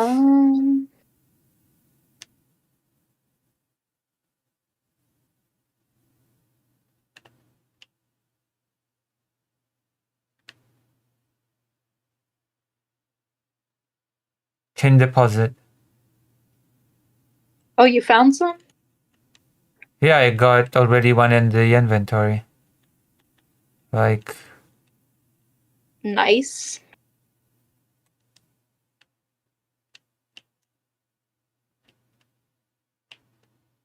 oh, you're gonna have to do the mining because my pickaxe got damaged. Just broke. Yeah.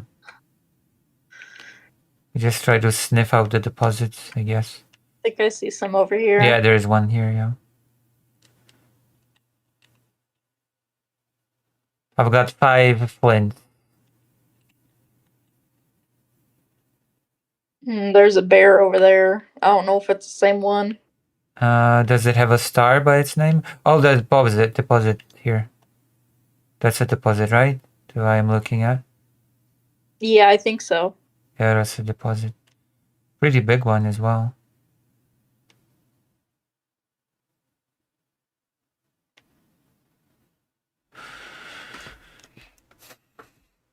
I'm glad that this is not one of those games when you have to constantly micromanage being hungry, etc. That just gets annoying after a while, to be honest.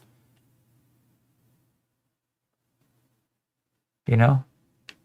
Yeah, it can be hard to juggle the needs of your character if you're trying to like get stuff done. Yeah, it just gets annoying. Especially in games like Ark Survival Online. That was an annoying game. Do you know it? Is that the one with the dinosaurs? Yep, it's the one. Uh-oh.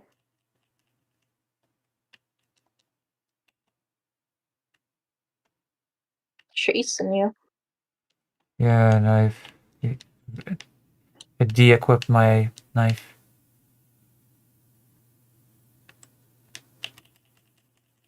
Now that's damage, I guess. That was pretty good. Why? The damage your knife did. Yeah. Pretty good now.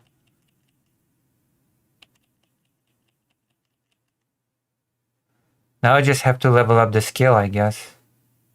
There's a abandoned castle over here. Oh.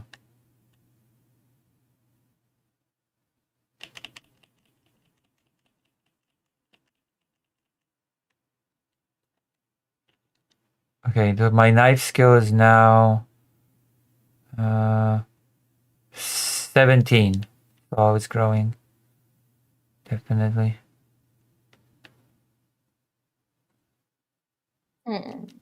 Oh, that's it? Is there nothing There was in a it? chest right here. What was in it? A wooden spear. Okay. 2 amber, and I think some feathers. Also, there was a barrel that I broke, and we got some deer hides. Oh, yeah, okay. Cool.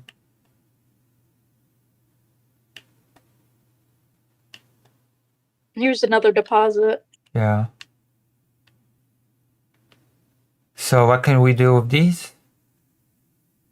With the tin? Yeah, another deposit. Yeah, with the tin. We can build a cooking kettle, I think, and we can make bronze with the copper. Okay. So we're gonna make bronze. The cooking kettle makes you can cook dishes, right? Yeah, unlocks better food, Okay. So we should probably which means better health and better stamina. strive to do both. Is this one?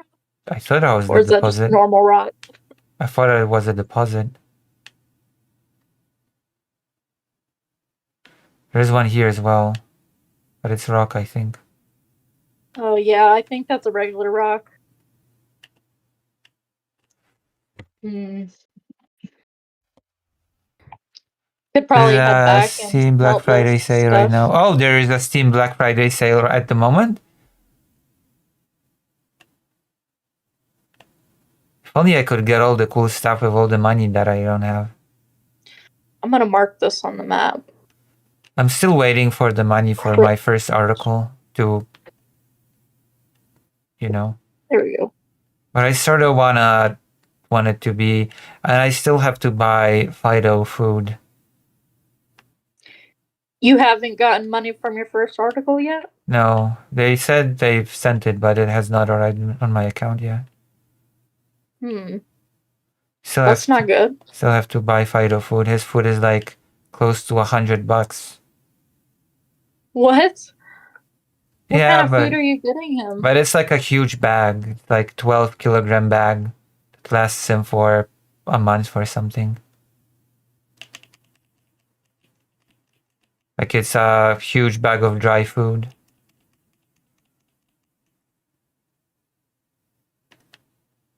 So it's not like, oh, I give him $100 worth of food for one, for one sitting. It lasts quite a lot.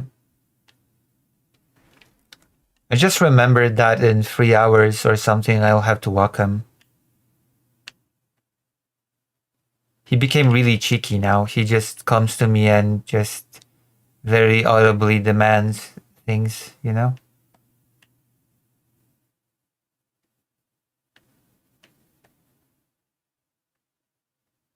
I mentioned that he became really cheeky with people as well now? Have I told you that? Because he used to be more afraid and more reserved. And now I guess when I go for walks with him, he just is friendly, but he also treats everybody as fair game to play with. So he started nibbling at their clothes and stuff, which I don't think everybody will appreciate. Yeah, but I don't think everybody will appreciate. A lot of people will just treat it as something funny, that he either licks people's hands or nibbles at their clothing. Just without any reservations, runs up and, I don't know, pulls their sleeve or something,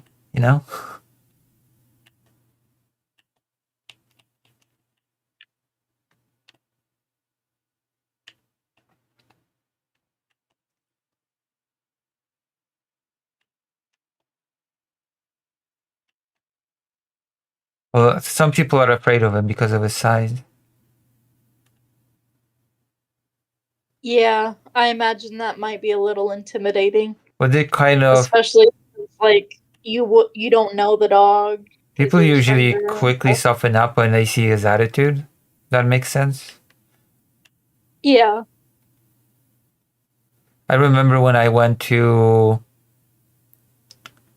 the vet with him because of that little hole in his tooth, and people were nervous. Were like, "Hey, keep your dog away. My small pet is afraid," etc. You know? That's silly. You're at a vet. Yeah, they had like a cat in a little container,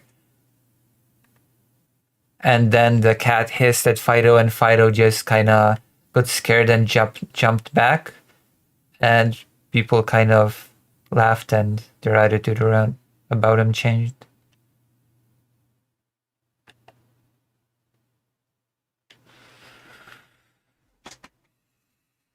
It's nice. So we're gonna make bronze now, or the cooking thing? Let me see what it Oh, I got one costs. tin ore. Do you want it? Yeah.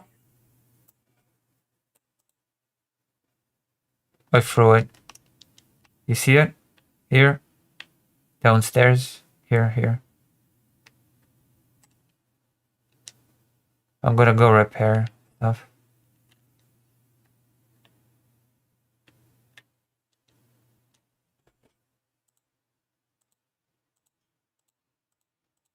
A cooking cauldron costs 10 tin.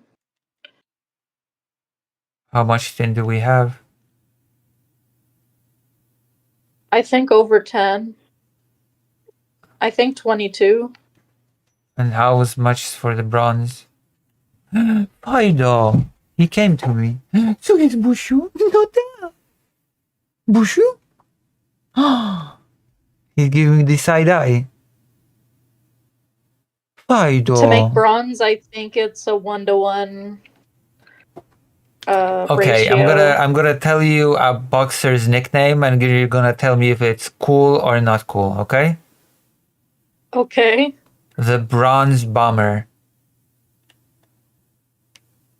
Kinda cool. Yeah? Because he was like a bronze medalist at the Olympics. And the Bronze Bomber. He sounds like a terrorist. Come on. That's horrible.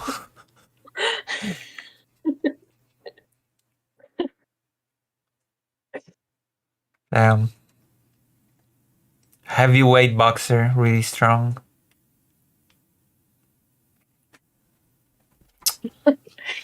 This whole time I was picturing a boxer as in, like, the dog breed. No, I mean a human fighter. Wilder, I think is his name.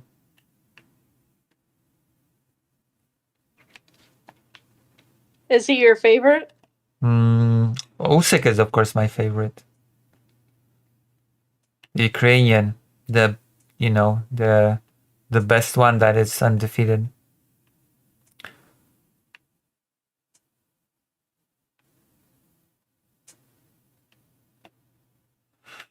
I kind of like the fight of this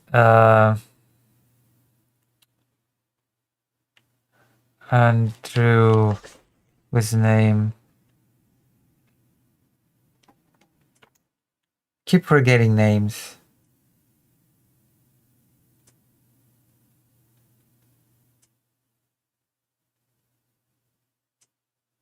Same. Arturo Gatti. He had a 3-fight series, right? And then the third fight, yeah, he hit his opponent in a unlucky way on the ribs, and he broke his hand on the ribs of the opponent. You know? Ouch. Yeah, and he continued fighting with a broken hand and won. Oh, seriously? Yeah, Dang. that's impressive, isn't it? Yeah. Arturo Gatti.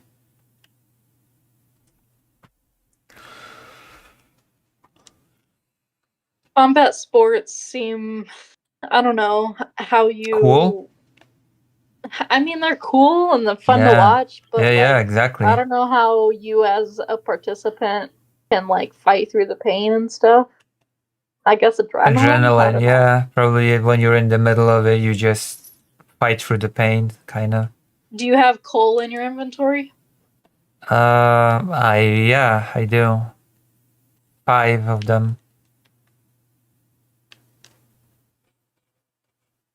You want it? You probably want it, right? Yeah.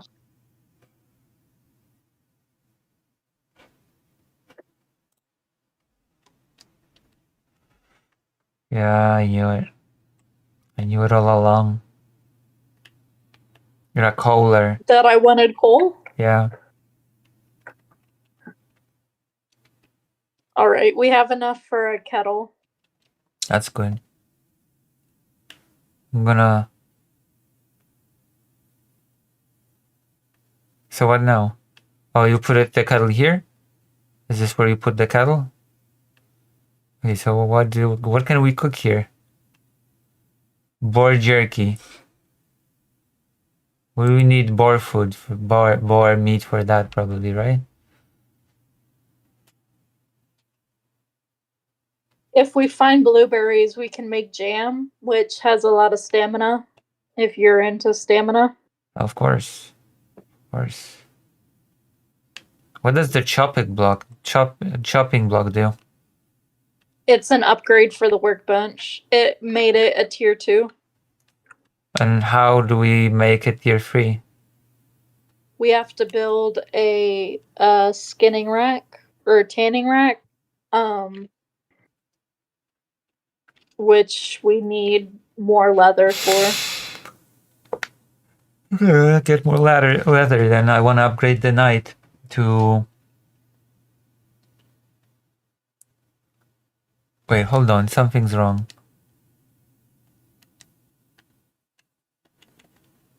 Copper knife. Can't I upgrade the copper knife here? I think you need to upgrade it at the forge. Let me see. We'll probably need to upgrade the forge itself to do that.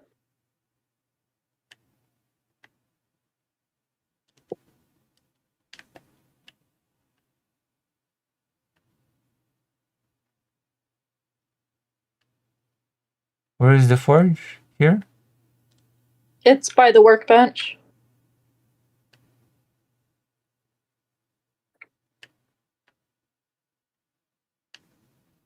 Behind you. Where? No. Other window. Okay.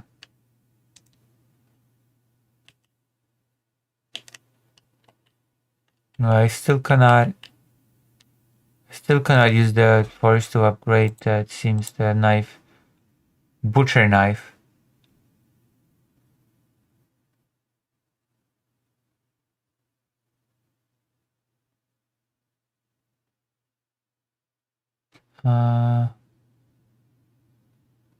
Damage 1000? Hold on. What? It's for you can domesticate boars, and it's for slaughtering them to get more meat and stuff. I cannot upgrade my copper knife at the forge. It doesn't show me the option to. I can only make one thing, the butcher knife.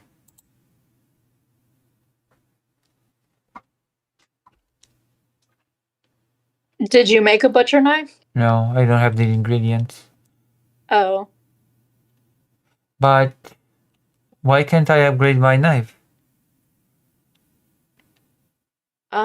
Either we need a more advanced work or a forge, or the knife can't be upgraded, I guess. I don't know. Oh. Okay.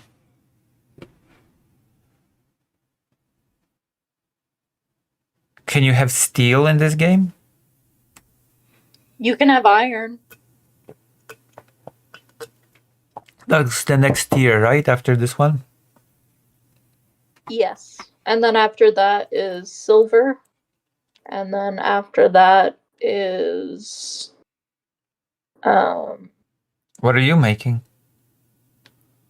I was making bronze. Oh. So what can we make out of bronze? Hmm. Yeah. Well, we'll need a lot more metals, first of all, since for some reason the recipe to make bronze costs 2 copper and a tin, except it only gives you 1 ingot of bronze. Seems like it should give you 3 ingots, but whatever. Huh.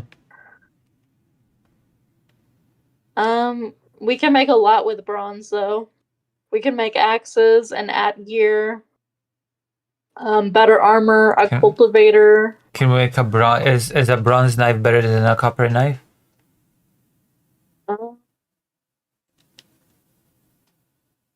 Let's see.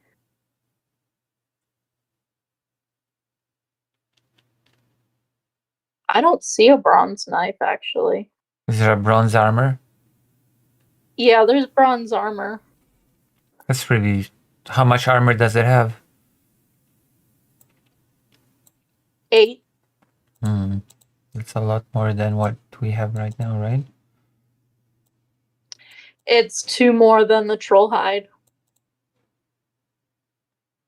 I've got leather It has a rag movement tunic, speed so penalty though. my armor is 1. Well, it would be like combined with the rest of your stuff. Yeah. I'm So unloading like stuff. your hood is 6, your cape is 1, and then your tunic is 1. So you have 8 armor, I think. Yeah. Also, how do I sort inventory? Is there a button to just sort inventory? No. Oh. Not that I'm aware of.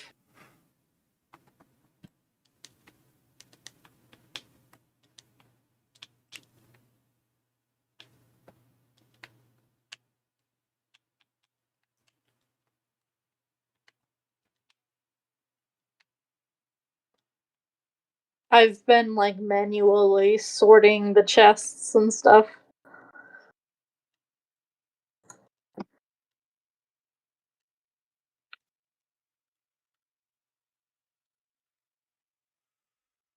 Okay, I guess I'll just sleep now, if that makes sense.